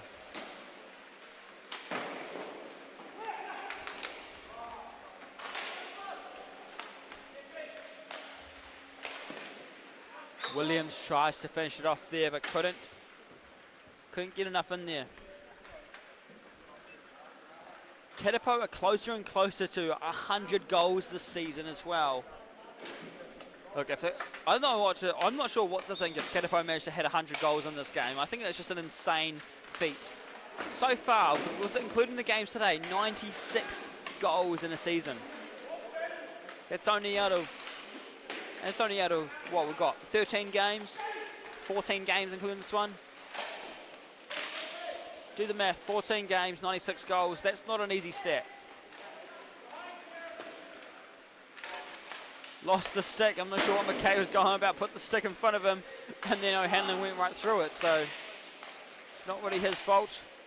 Oh, tries to sneak one in behind.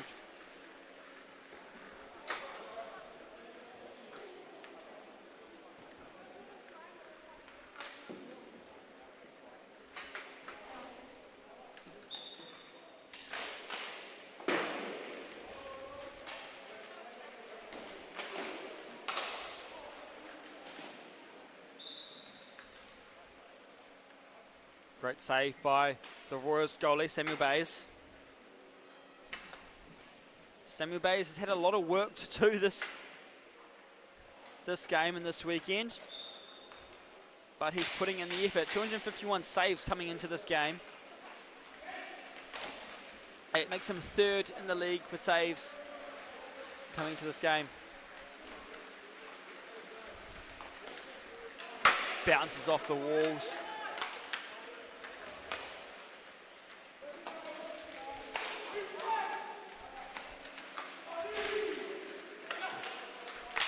There we go. O'Donnell looks around, can't do it.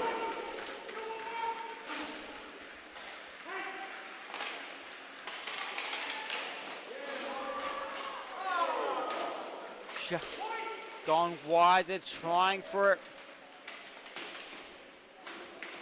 No goals in this half yet, been 4 minutes. Todd Cook picking it up. Slowing right down.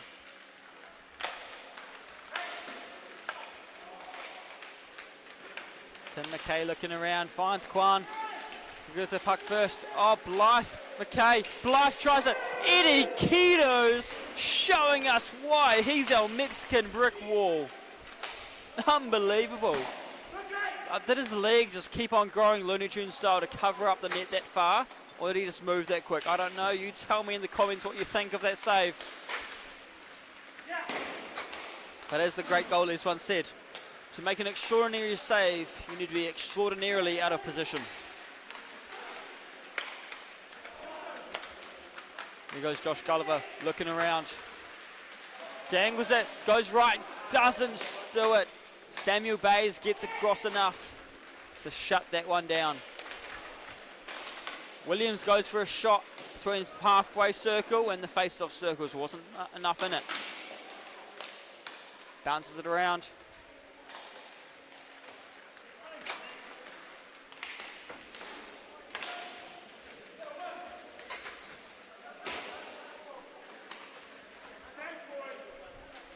Oh, great block in the way. Blair Smith putting the stick just where he needed it. No, hits the post. Close to going in. It's a hard call to make when it hit that hard, and it just bounced right out. It hit the post. Well, that'll remind you of a controversial final a couple of years ago, wouldn't it? Oh, is it through? That one's for sure through. O'Donnell and Smith working hand in hand to make that one happen.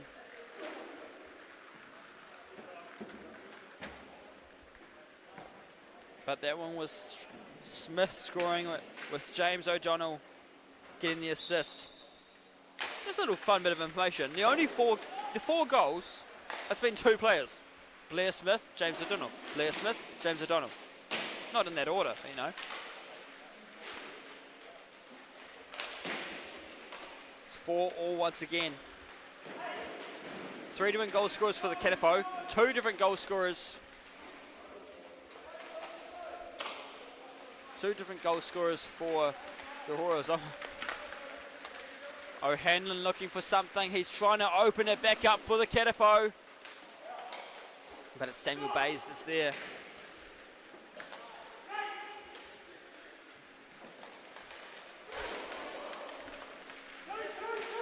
Big shot over the top of the board.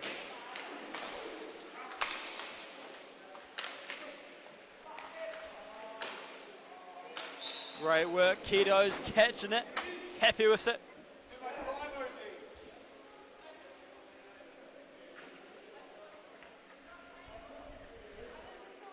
Cook hitting out for Norcliffe.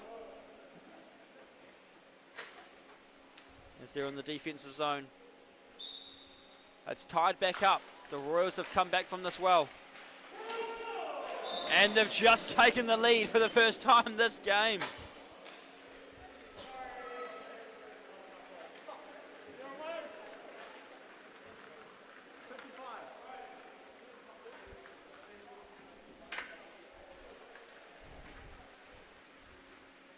The Royals have changed things up and have put themselves in the lead now with Tim McKay scoring that one. 4th in goals scored in the league, so it's no wonder that he's getting in there. That makes it 24 goals from the season, tying for 3rd with Sam Beardman. Actually, possibly more. Sam Beardman possibly has more. Have not. Those stats aren't completely live, I can tell you though. They are up there. Chance for the Katapo to make some work happen. No! Will we witness the second team to defeat the Katapo soon? It was the Falcons that did it first, I believe.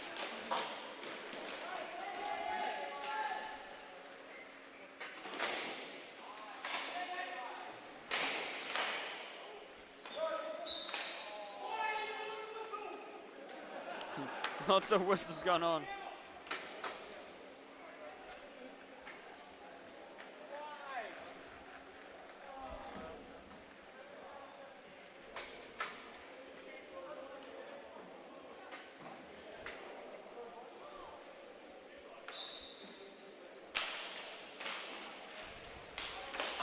Oh, the plumbing again. It's been happening a lot this game, and it must be stinging. Here goes Zyron Hurst. He looks through, tries to make it in.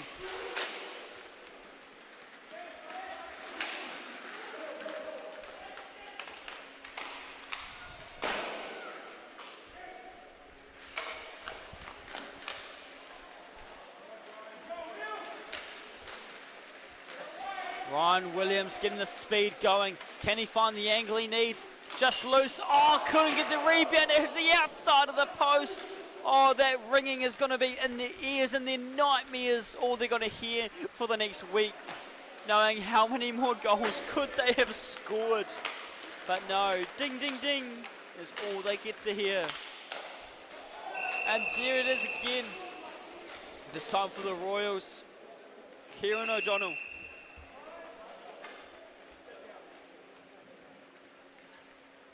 And looks like a timeout's been called, so we'll just take a quick rest. Myself, things have changed up a whole lot. Very unexpected to see it go this way, but hey, we'll be back in a minute.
$7:18 remaining, folks.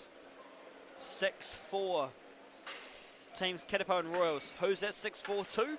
It's the Royals. They're coming in strong. They are throwing everybody off. They want to slow down the Katipo as much as they can. They might already be in the playoffs, but they want to make them feel the hurt.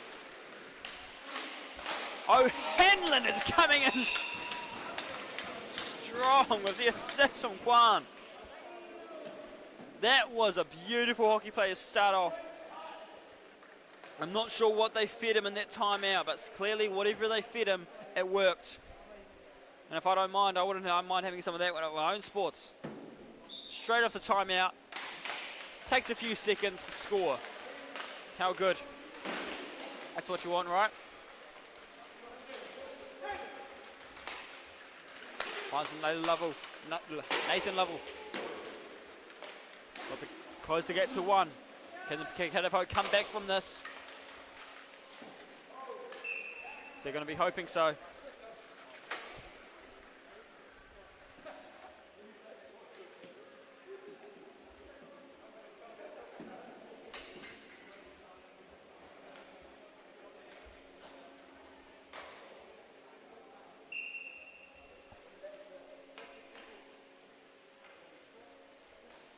On 97 goals this season. Katipo are inches away from cracking 100 goals in a season.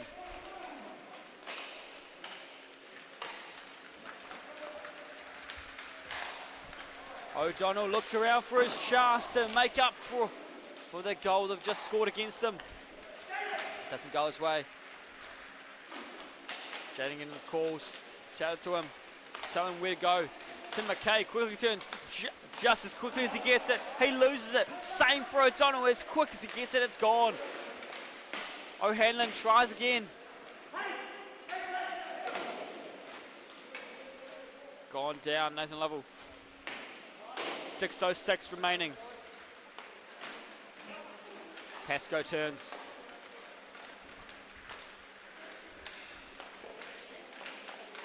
O'Hanlon took the bit of a hit there. Oh, reverse there.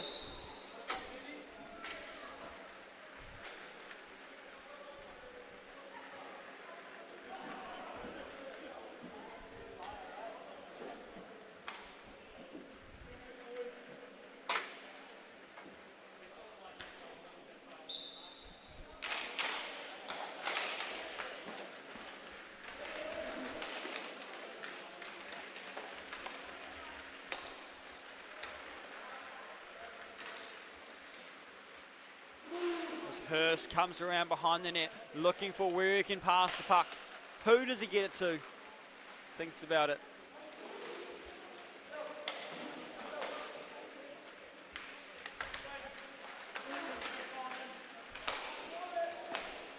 It's closer and closer.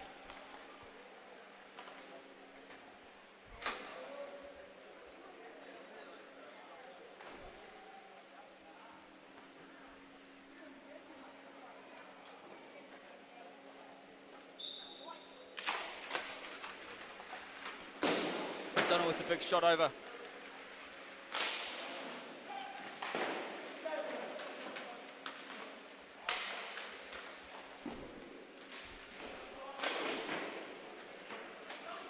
Now Josh Gulliver looks around. Todd Cook takes it away, even as they go right along the wall. Can he make up for it? No, still one off. Katapo fighting hard to tie this back up. They have the lead for so long, started off strong. This has completely thrown me off. No disrespect to the Royals, but I really thought this was going to go a different way. And I'm glad it didn't. It is much more beautiful this way. This is a hockey game. This is close. It's a challenge.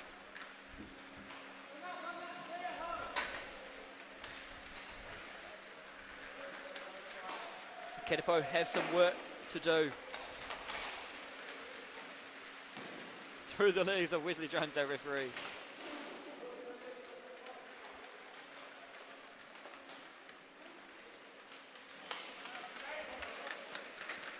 Kieran O'Donnell going in hot, dives down and lost it. Josh Gulliver picked it up, nowhere to beat, but the goalie's got Williams supporting him. Did they finish it? No! Oh, golden chance. Oh, Bays will be happy they got lucky to protect that one.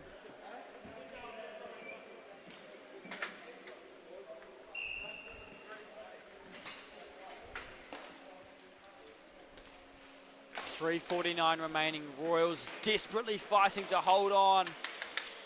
And the Katapo doing everything they can to catch the Royals in their webs. What will we see take place here?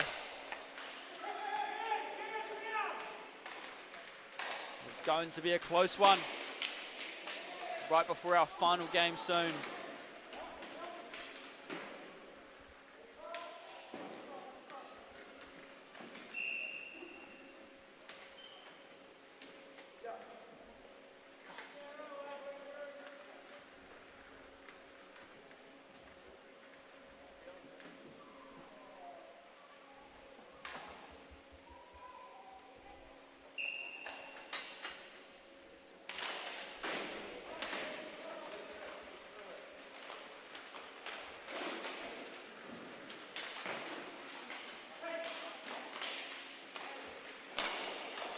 They took a shot through. And it's getting scrappy and they're trying to get out. 3:01 remaining. Still a few people hanging out watching this game, which is great to see. You know, it's not too warm here in New Plymouth and people are sticking around, supporting the league, either on the bench, up on the camera. It's great to have them. Score bench as well. And of course, just being here supporting them. Players watching, gives them something to play for. Seeing some of the little ones just hitting on the boards like you see at the ice hockey, it's great to see. It's a good family time here. If you want something to do, it's free. Come on down tomorrow if you're in New Plymouth. We've still got plenty of games to watch, a few more games to watch tomorrow. I believe it goes to around lunchtime. So why not come on and give it a watch.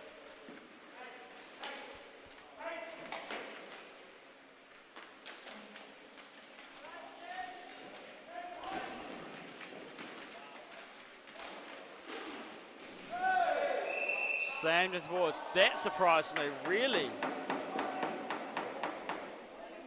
Maybe a slightly reactive call there, but hey, we're pretty interesting to see, but we'll just go with that.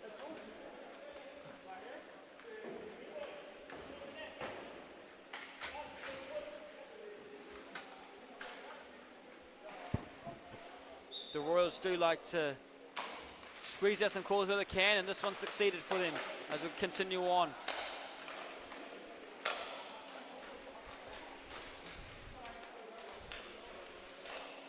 Tries to finish off. Eddie trying to get a glove down on it and then get the whistle, falling back into his own net.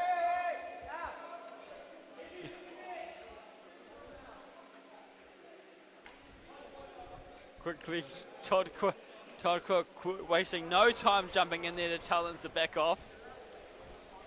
He may be a gentle giant, but I would not want to be on the other side of Cook when he's not too happy with you. He won't be so gentle then. Our 2-minute warning, 1 goal in it. 6-5 to the Royals on a power play.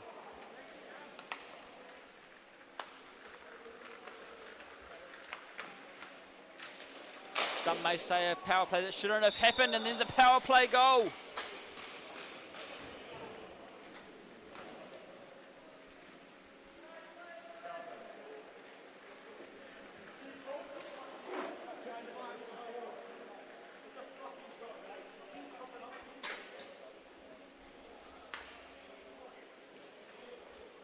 $7-5, a bit of work for the Katipo to do. Can they do it? If it's a team, if there's a team that can do it, it's been the one that's been so strong all season.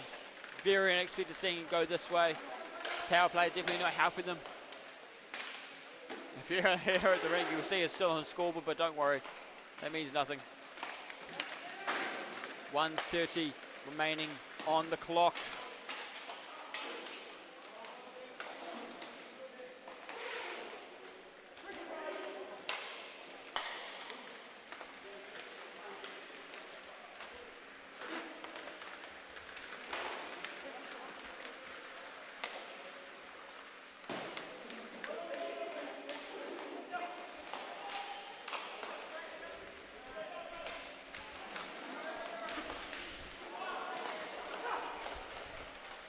They're trying to get one more, and they get one more, making it 8-5.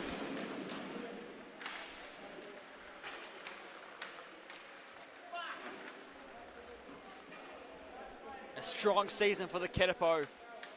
Had a loss last weekend.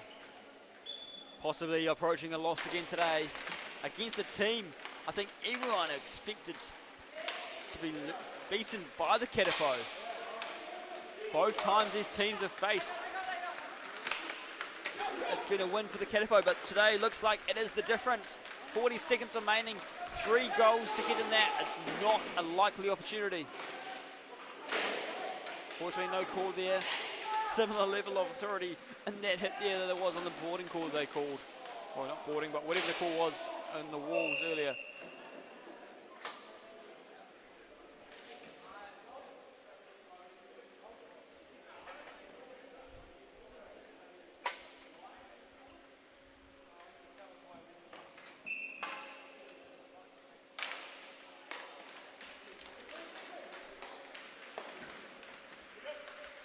Let us know in the comments below how you think this game's gone, of course, as well. Is this what you expected to go? Or maybe you were hoping to see it go a different way. We'd love to hear what you think. As long as you do so respectfully in the comments. We have, remember, little children watching, little ones watching, and the Royals take that one away. Big shock to them. But hey, that's how the cookie crumbles sometimes. We'll have one more game left in store for you tonight. The Falcons taking on the Sting. Those two teams are right next to each other, right behind each other. Who will we see taking away that game? We'll be back 8:55 p.m. for that game. See you then.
Ladies and gentlemen, welcome back. It's time for the next game, and of course, the sixth and final game of today's KIHL Saturday 6. It's the Falcons taking on the Sting. They've both had a win against each other. Is this the game we see take it away? This is their chance. This weekend is their chance to make playoffs. The Sting sitting in that dangerous spot, not quite there. Falcons a bit lower, trying to get there.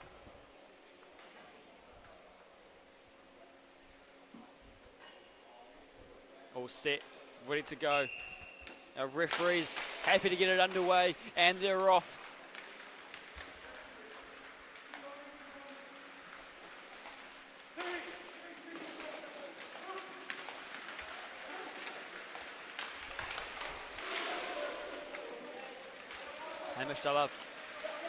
Lost it until the Sting have taken it back for them.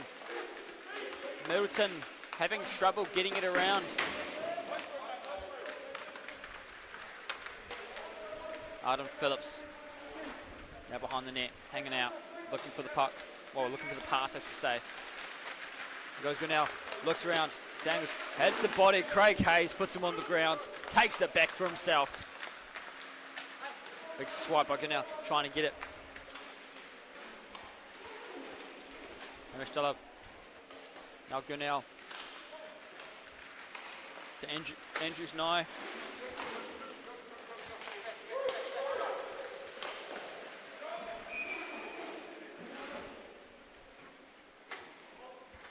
Great goal in the net.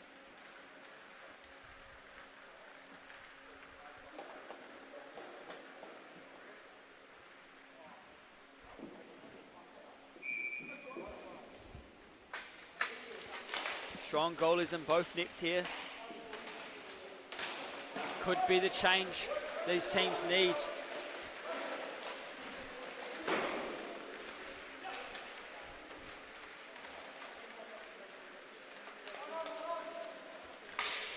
Brendan Fletcher trying to make it past Gunnell. He's having a struggle there. Fletcher goes for the chance, can't get it through.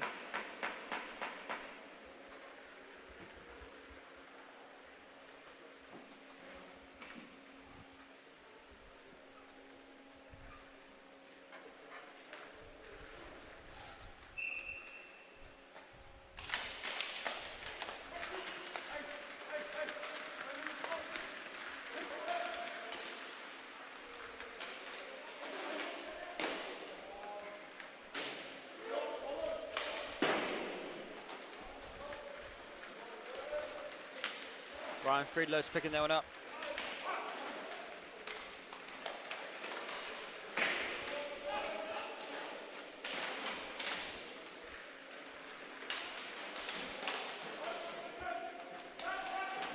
They're now trying to get it. Brandon Fletcher not letting him budge.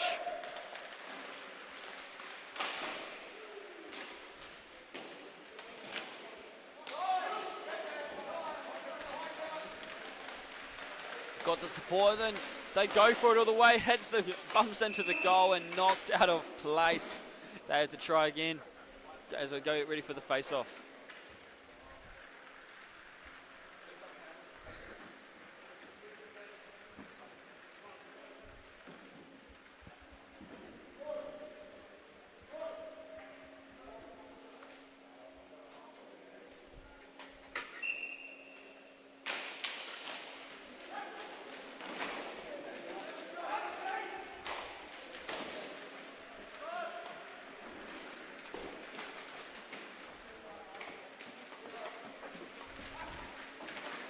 Staying in possession, they're trying to get through.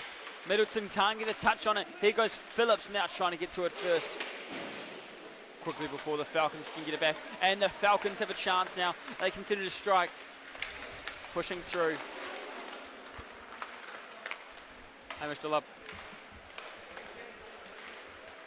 Looking around, 13 minutes remaining.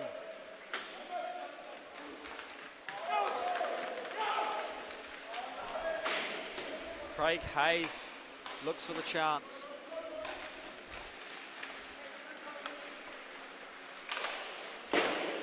Mayarata dropping down, ready.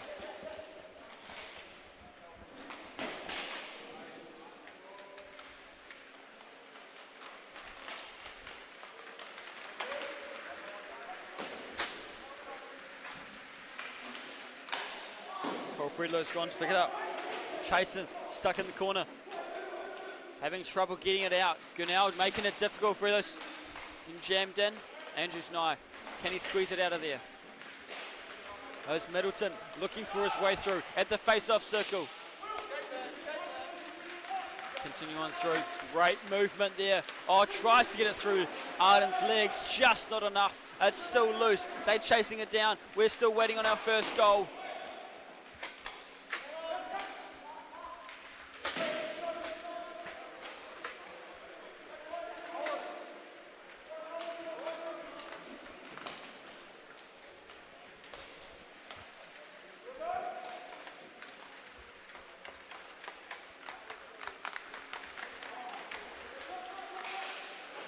Looking for the shot. Oh, quickly swiped away by Arden Phillips.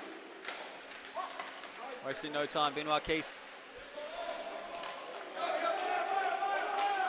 Mayarata getting to the bench as quick as he can. Quick look for the penalty.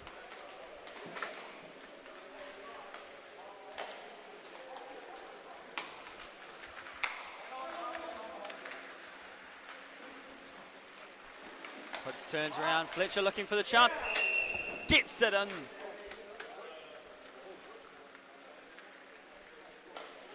Myers heads back out.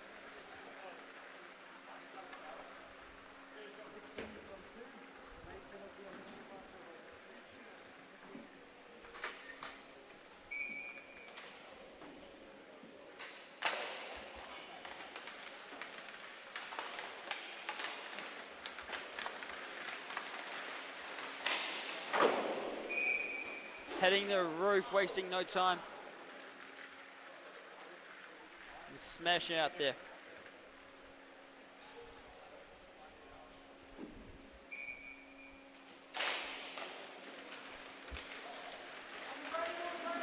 They're dropping back as quick as they can to stop the Sting from getting a chance to strike on their goalie.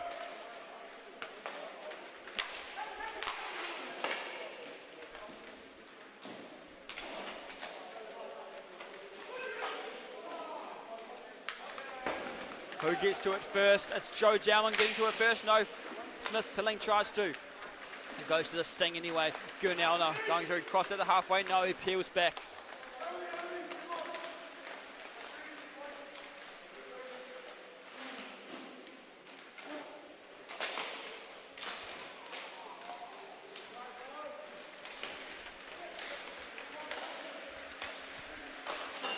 Oh, look at that. Smashed another one through.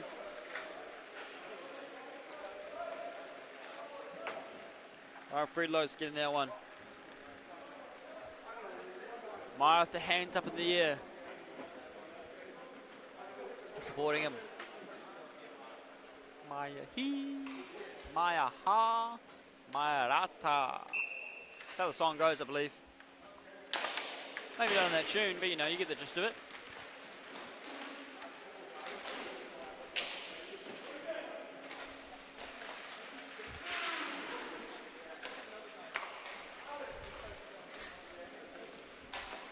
A Sting down by 2, hungry to get one on as they're stuck in their zone, just trying to get it out.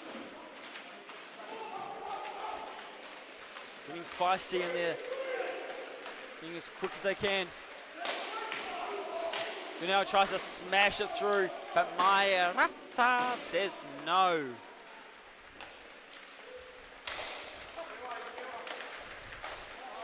Look, another one for the Falcons. Just bounces on top of the net. They were that close to get it.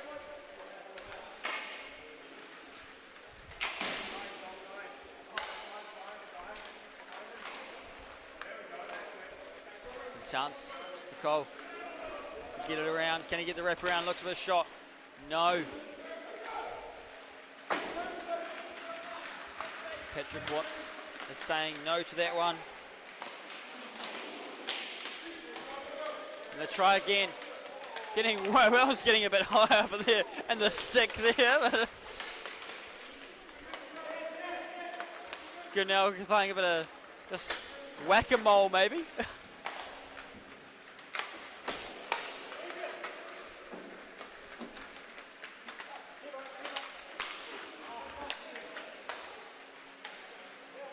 Maya slows that one right down. 8:18 remaining.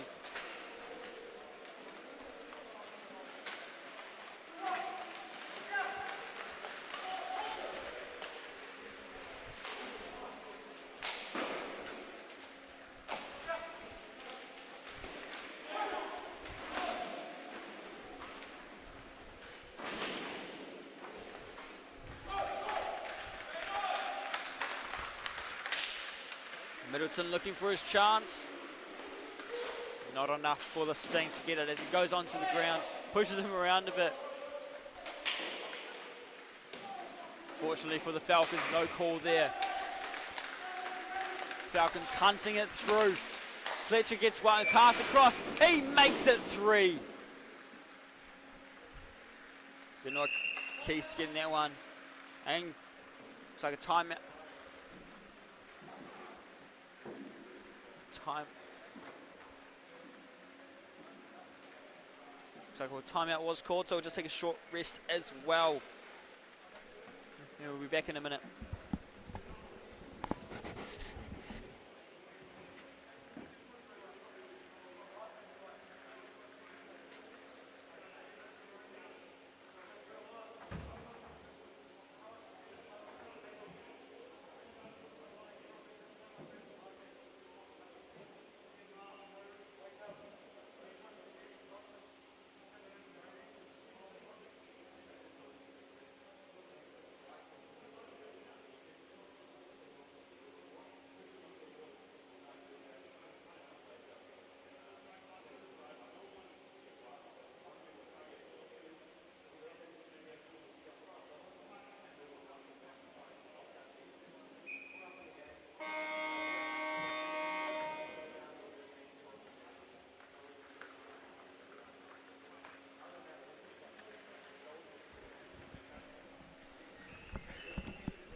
So we head back out into it.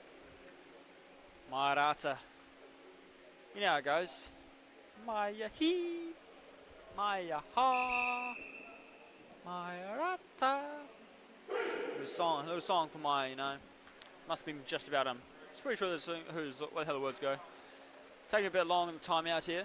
Referee's blowing the whistle a couple times, trying to get them moving. Maybe they just drop the puck for the Sting and give it to them straight away. Is that how it works? I think that'd be hilarious if it was. 7.5 remaining. In this season. Sitting on 19 goals, 19 points. Falcons on 12. Big difference in this. Yet the Falcons are the ones coming out on top. They beat the Katapo last round, and here they are taking on the Sting. And we're above them as well. It's a day for the underdogs, maybe. It's a season for the underdogs. Just maybe they need to get those wins earlier on, and they could have had a good chance. Quick turn.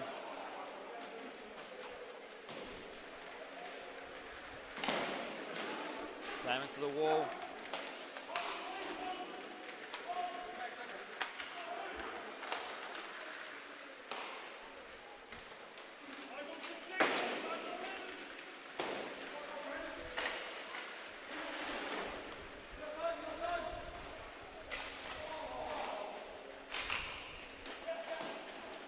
Slammed into the wall. It's getting a physical game out there for these two teams. I'll say there's a few scrappy players on either side, I guess you could say.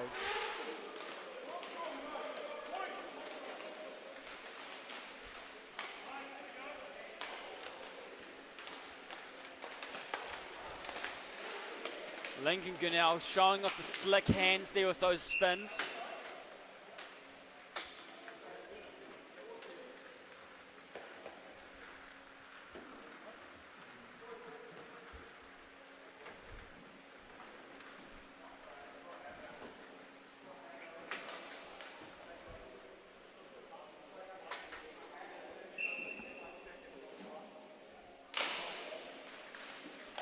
What do you think of the game so far, ladies and gentlemen? Let me know in the comments below.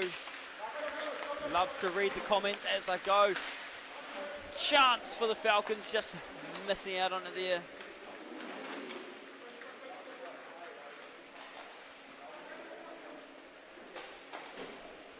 The ground trying to make it through.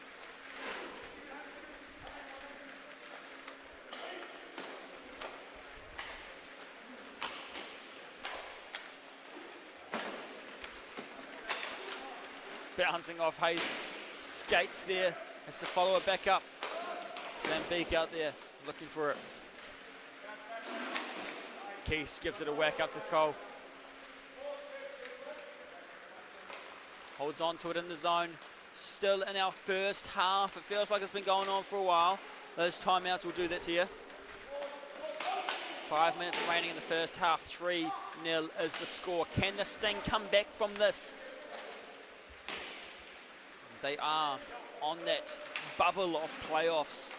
It's a dangerous spot to be, and the Falcons are going to do everything they can to pop that bubble. Got the speed going. He's got the support on the right side, but Amish Dallub's just too far ahead for where he needed to go.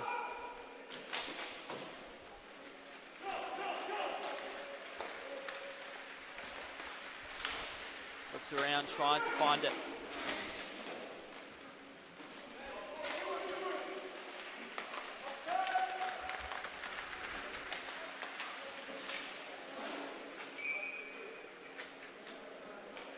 Great stop by Watts. Keeping that one safe. Patrick Watts has been an outstanding goalie this season. Patrick Watts,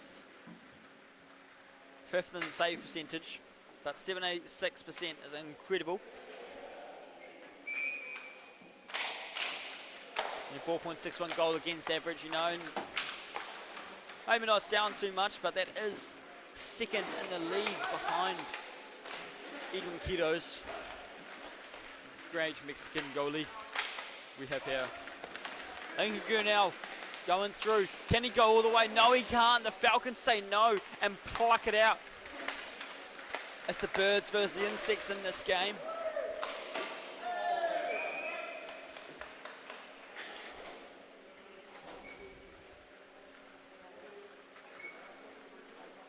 .349 remaining in the half.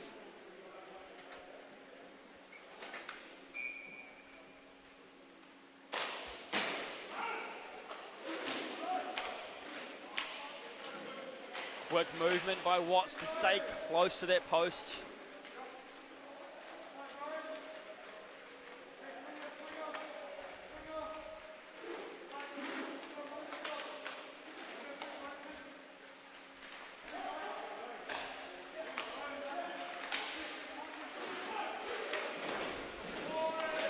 Getting thrown around a bit there, but they play on, they continue on.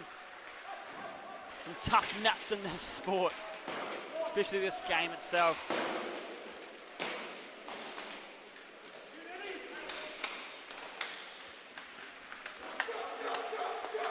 Samson looking for the way through, can't get to it.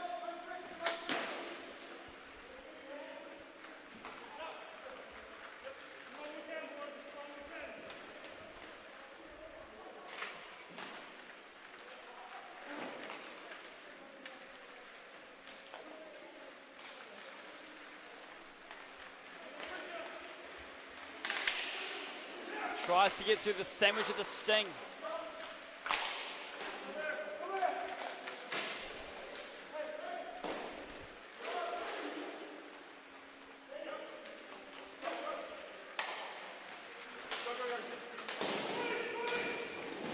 Being thrown around there. Benoit Keast still has the puck, gets it down to Craig Hayes. If you're enjoying this, ladies and gentlemen, you want to join KHL, there's plenty of opportunities next season as well. We also have our KHL Rink Wars coming up in October, so make sure you sign up for that.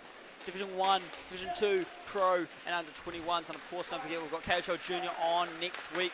Make sure you watch the Kings. Oh, look at that. Lincoln Junior fires on all cylinders, sends it through.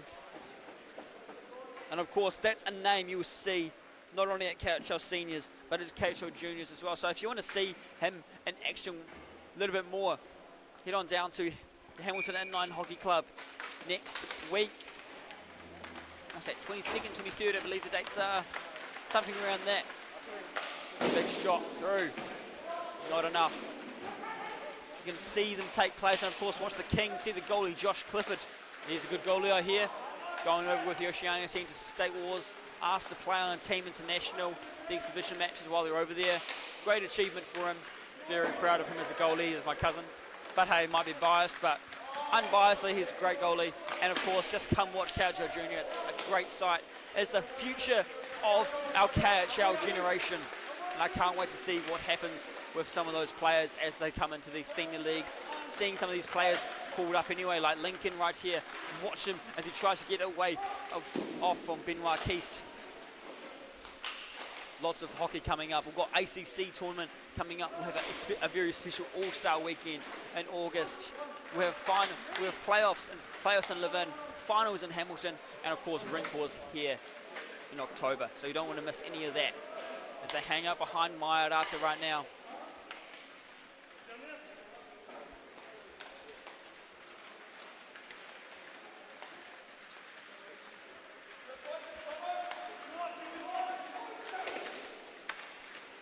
Chance for the Falcons to strike once more.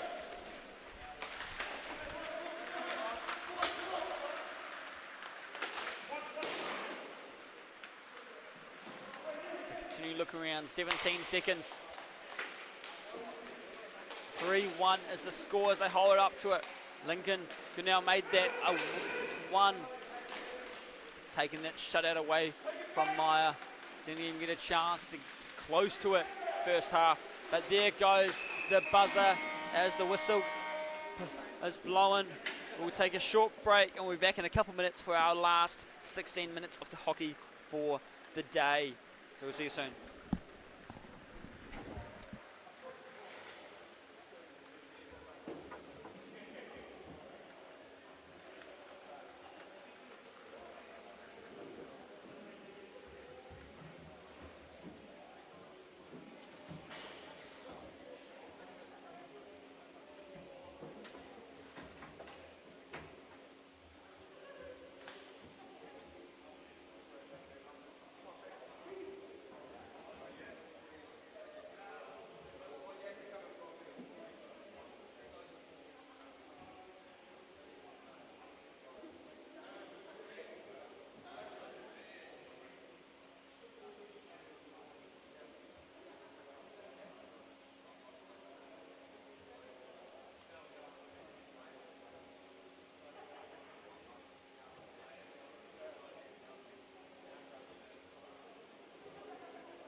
There goes the horn, signaling 16 more minutes of hockey.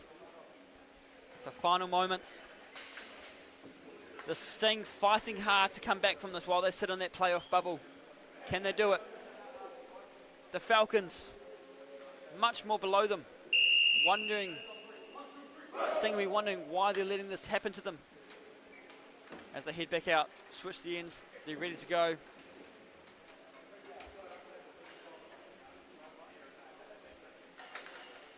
Quick reminder, KHL Junior next week, rink wars in October. international weekend in August in Hamilton. It's all coming together for KHL this season right now. We're here. This is the playoffs race. This is the chance. This weekend is the chance for them to make those final adjustments to get themselves there. Middleton with the puck. Oh, does that go through? No! Maya Rata says no. Oh, ho, ho, ho. Close one there. Quickly drops back. You know, you got to say, for an old man like Maya, he's pretty flexible and pretty quick to move.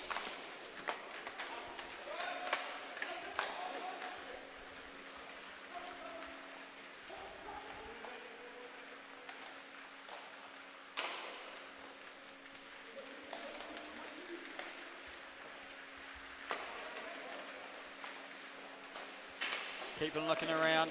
Drops down. Is it through that time? No, it looks he's landed on it.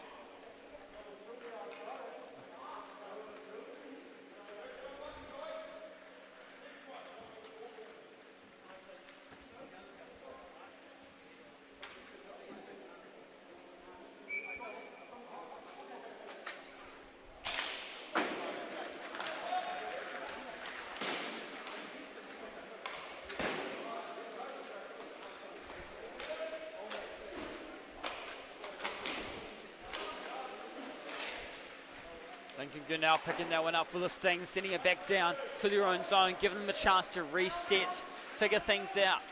What's going wrong, what's going right? How can we establish themselves as they just think about this on the go? Couple minutes going, only been a couple minutes in this half already.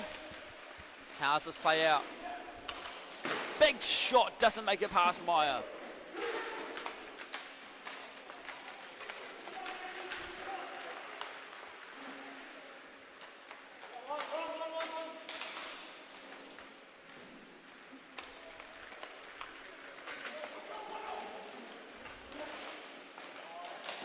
Goes for the shot.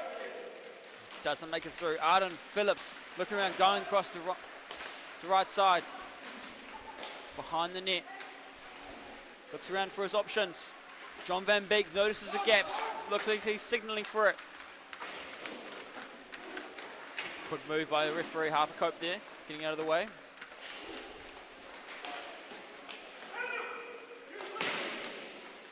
Middleton sends it all the way back. Now finds it. Got Troy Borthwick on the bench, helping them out. Coach Troy, maybe. Troy the boy. NHL has sit the kid. We've got Troy the boy in here in KHL. His first weekend back, and he's scored what? 8 goals, 7 or 8 goals so far. There goes Lincoln Grinnell. He's looking for it. Can he get to it? He's right in front. Can't do it. He got pretty damn close to it.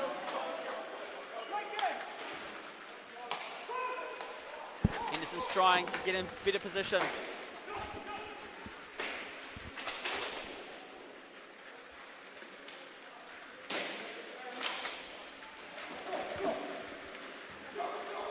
Benoit Keast moving around.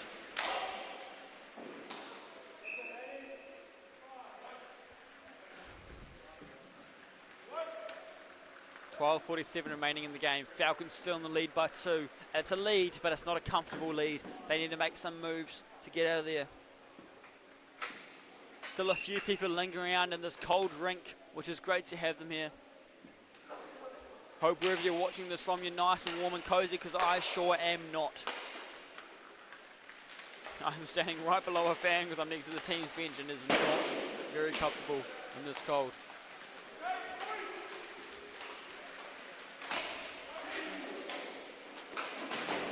Into the wall he goes. Ouch, quickly. Hopefully he's all right. That was a body to the head into the wall. Nothing filthy about it, but just a poor placement. Looks like Johnny's all right. That's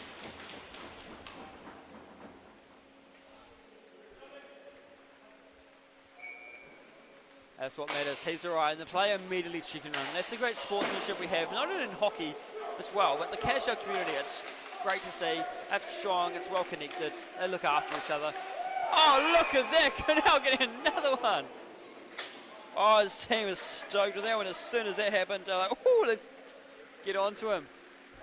What an angle he has. I must say it's quite funny how such a young kid is taking over the stats over adults who have played probably longer than he's been alive. But hey, he's just showing how successful as a kid he is. Great thing is, he's not cocky about it. He knows he's good, but he knows not to be showboaty about it. He seems to be a very humble player, here to play hockey, wants to succeed, ice, inline, wherever it is. If it's got a puck, he wants to be part of it.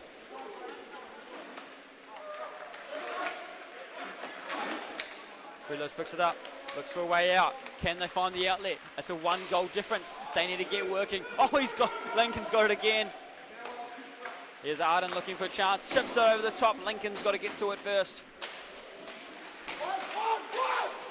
Getting the quick calls for it. Now going to the defense. Henderson has to move quick to get into it after he comes off the bench.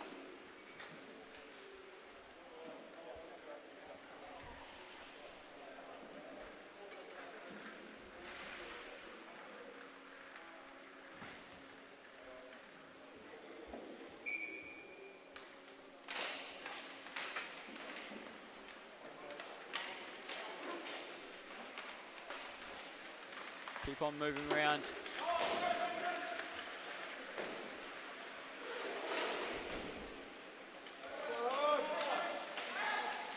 And he's stuck through the middle. He's looking for the support. He's got Sampson to help him out. Has to re-establish his positioning. 11 minutes remaining, 3-2 still the score. Sting catching up slowly, looking for the way out. And the Falcons are trying to extend their lead once again. What can they do to make up for it?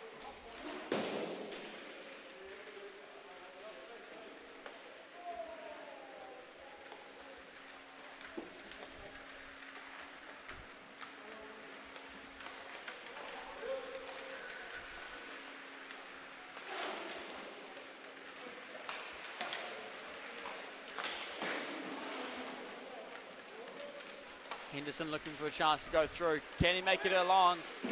Goes for the shot. Meyer shuts it down easily.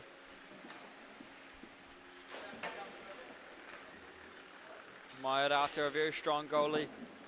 Second in save percentage, fourth in saves, third in GAA. 0.815 coming into this percent saves coming into this game.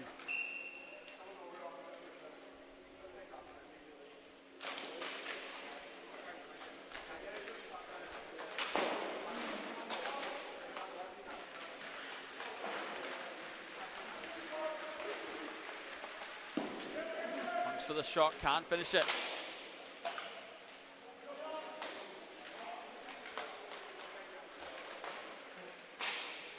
Poked away.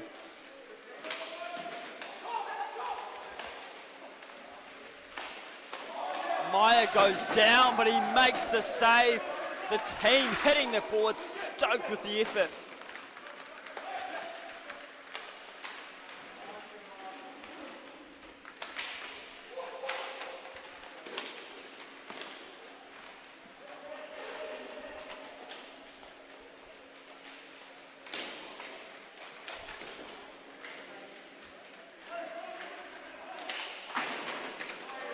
Stick on flying. Middleton with a big laugh on his face. Not sure how it happened. Andrews Nye looking around where to go.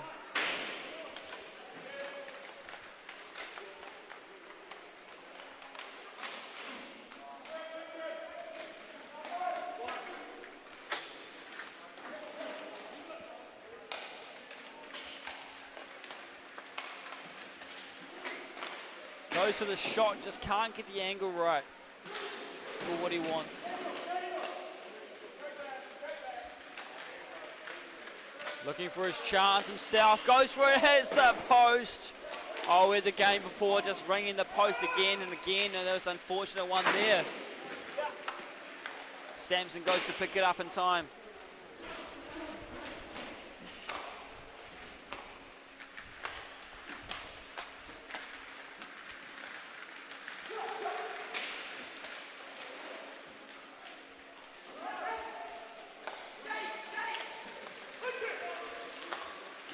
Does it get through? No, it goes loose, but Van Beek comes in and just pops it in. Lincoln did all the hard work and John just helped out. You know how you got those group projects sometimes? There's always that one guy that takes all the credit and does little work. That was John Van Beek just in the middle there, just waited for it to be loose, tapped it in. Sorry to dog you like that, John, but that was very much what happened there. Just left the gap there, tap. And it's just like that, it's all tied up with 8 minutes remaining. The Sting remembering, wait a minute, we're ahead of the Falcons. Why aren't they beating us in this game? They're 5th, we're 4th. What's going on? Let's fix it. And that's what's going on. Phillips picked it up. Out of Van Beek.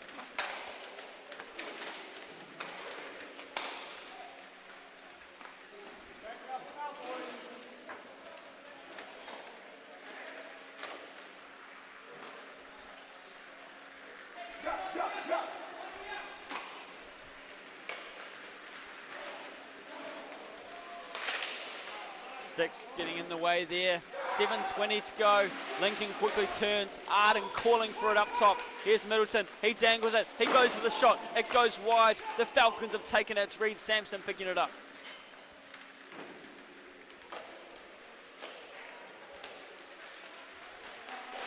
Fletcher trying to get tricky on the feet. Gone down. And Arden off to the box.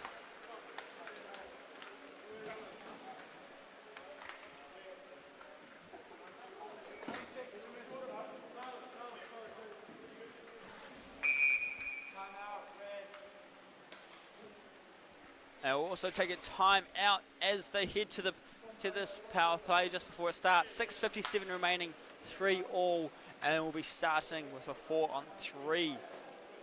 Backs on.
Falcons once again taking quite a while on the timeout, sneaking out every last moment they can to get those chats in. Is that a long extended timeout going to help them out? 3-0, 6:57 remaining.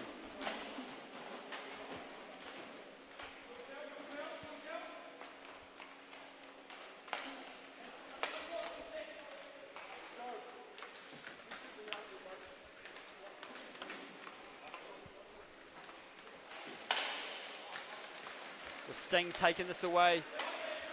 Short-handed, they try to get it through. Now Ben Marquise picked it back up on the power play. Shaved off a few seconds, sending it away. But are those few seconds going to be what they needed? Falcons trying to get something more. Get that lead back.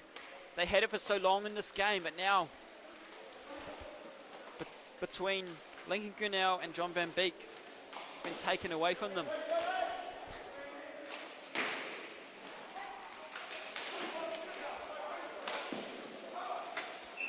6 minutes remaining. 1 minute, 2 seconds left on the clock. On the penalty clock, sorry. Less than 5 minutes at full strength when this penalty ends. Plenty of time for anything to change in this game.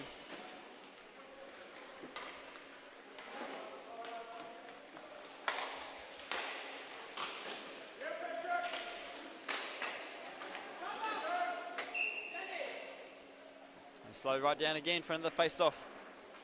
It seems this may take a while before we get through this penalty. 43 seconds left on it. Arden Phillips itching to get back out, I'm sure. At least he's on the side that he can talk to his bench. Generally, the penalty box is away from the team benches, but just how it's set up here is the limited space. It's how it is. So I'd like to say it was very interesting to see this rink without any of these tiles on the ground. As the oh, hold on, we got a chance to get it in the net. No, it gets sent away. Happy with that one, Arden setting the boards. It was very interesting to see this rink with no tiles as the Taranaki Rink Hockey Tournament hosting a tournament a few weeks ago. So shout out to the Taranaki Rink Hockey, one of the teams that play here. A bit different to inline hockey. Hockey nonetheless. It's a ball, less physicality on roller skates, not roller blades.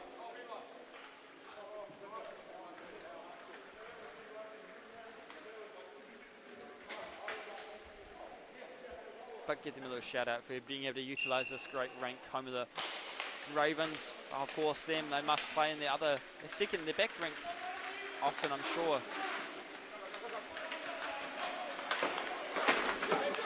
And Sampson getting their puck back.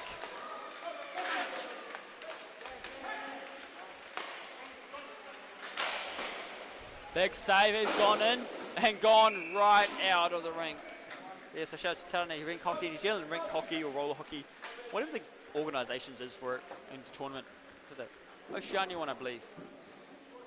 Can't remember when that was, but I remember seeing it posted. If you do know anything about it, comment below what you thought of it. Maybe you can tell me what the correct one is. I could just be talking absolute nonsense.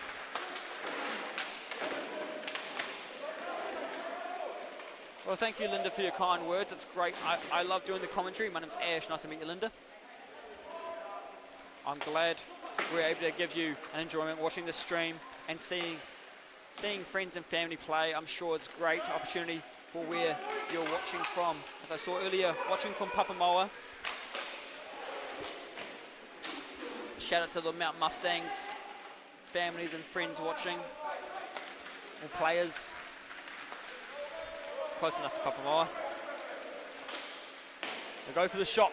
Less than 4 minutes remaining. We're still a 3-all game.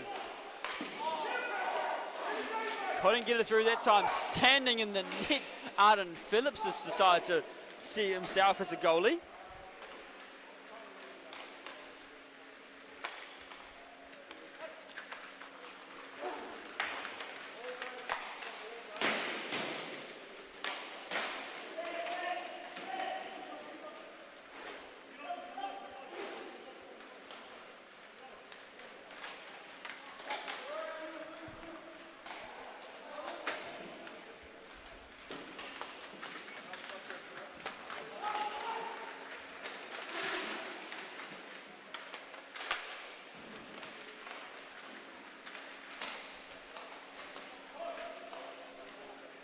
Less than 3 minutes now. 3-all is still the score.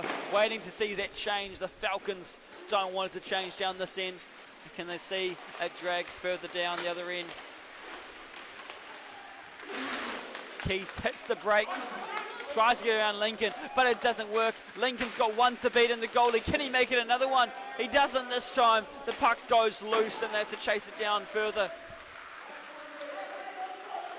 Approaching our 2-minute warning for the day. That's it, not just the game, the day. This is our final 2 minutes of the game. Or could it be? If it stays a tie, it won't be our final 2 minutes of the game. Let's see if who gets to change it first. Keast picks it up for the Falcons as he looks around behind the goal.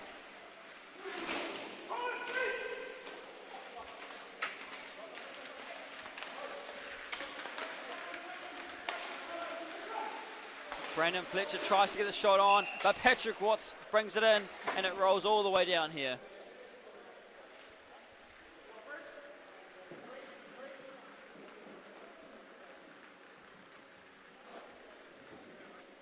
Great catch by Wesley as he tosses the puck to each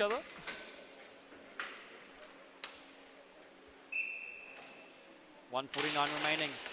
Is this the last 1:49 of our Saturday 6th for the regular season?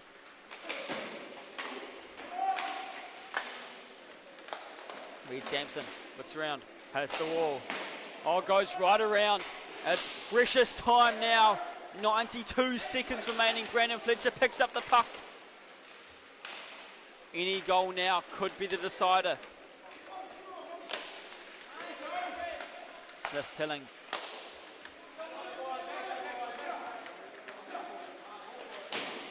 Oh, bad pass there. Goes right to the sting. Could be a dangerous one. Meyer brings it in quickly. Luckily they have the great Maiarata in the net defending them. I know he wouldn't have been too happy with that poor pass. Maybe he was just expecting the boards to go further. Maybe they expected someone to be there. Either way, dangerous spot. 68 seconds to go. One-on-one with the... One-on-one now, two-on-one now. Oh, just lost it from behind them. Arden Phillips now.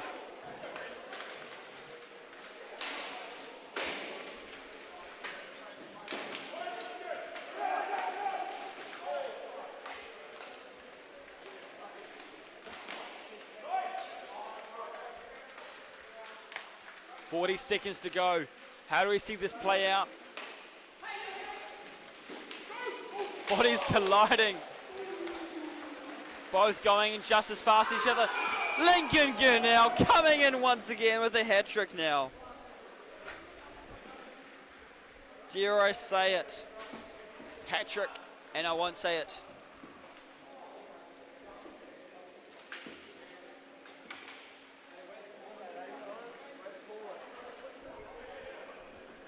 .28 seconds. Think Meyer, they'll pull Meyer. What do you think in the comments? Let me know what you think if it'll happen.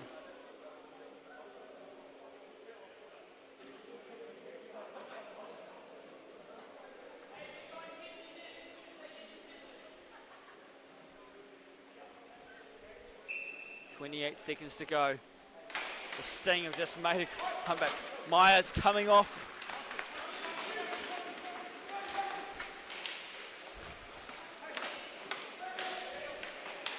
Got the extra man out there. Can they use this to their advantage? Underdogs, the Falcons, trying to get something on them. They've both beat each other once. Who's going to beat it now? 2, 1. There goes the buzzer. And an unfriendly word probably came through the mic there. Please, kids, please don't repeat that. But the Sting come out on top in this game. It was a 5-1 win in Levin, a 2-4 loss in Hamilton. But here in New Plymouth, they got a 4-3 win. And if it wasn't for Lincoln now, that may have not have gone their way. Hat-trick in the game would have gone to him. Ladies and gentlemen, thank you for joining us today on the stream. It's been great to have you here. For all of you commenting, even if that comment was continuing a lot of comments. Love having you guys on the stream, no matter what nonsense you're spouting. I don't have a clue. But hey, remember, next week in Hamilton, we have KIHL Junior once again.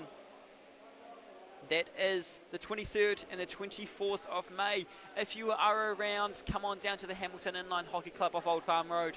If you're not around, make sure you are around. And if you do come down there and you see any of us on KHL, make sure you say hi. My name's Ash Stevens. I know you don't usually see my face, but if for some reason you do know what my face looks like, come say hello. I don't bite. But thank you for joining us on the stream today. It's been great to have you here. Other things to remember, playoffs will be in Levin. I won't be there, unfortunately. Maybe they'll rope someone else in to do the voice for you. Yeah, voice of KHL 2.0 maybe. I'll be back with the finals when they come to Hamilton. Keep an eye out on KHL Facebook, Instagram, the website. Subscribe to YouTube so you can see all the updates. All-Star Tournament in August. And of course, please sign up for KHL Rink Wars in October, Labour Weekend. Division 1, Division 2, Under 21, and of course, the highly sought after, the Pro Division. That $2,000 Pro cash prize. Is it going to go to the Penguins again? Well, you need to be the ones to come to Rink Wars to stop it from happening. Show us how it's done. Ladies and gentlemen, that brings us to the end of the Saturday Sixers for the regular season. Playoff games, which I believe will be streamed on all of them. Hopefully I say that in the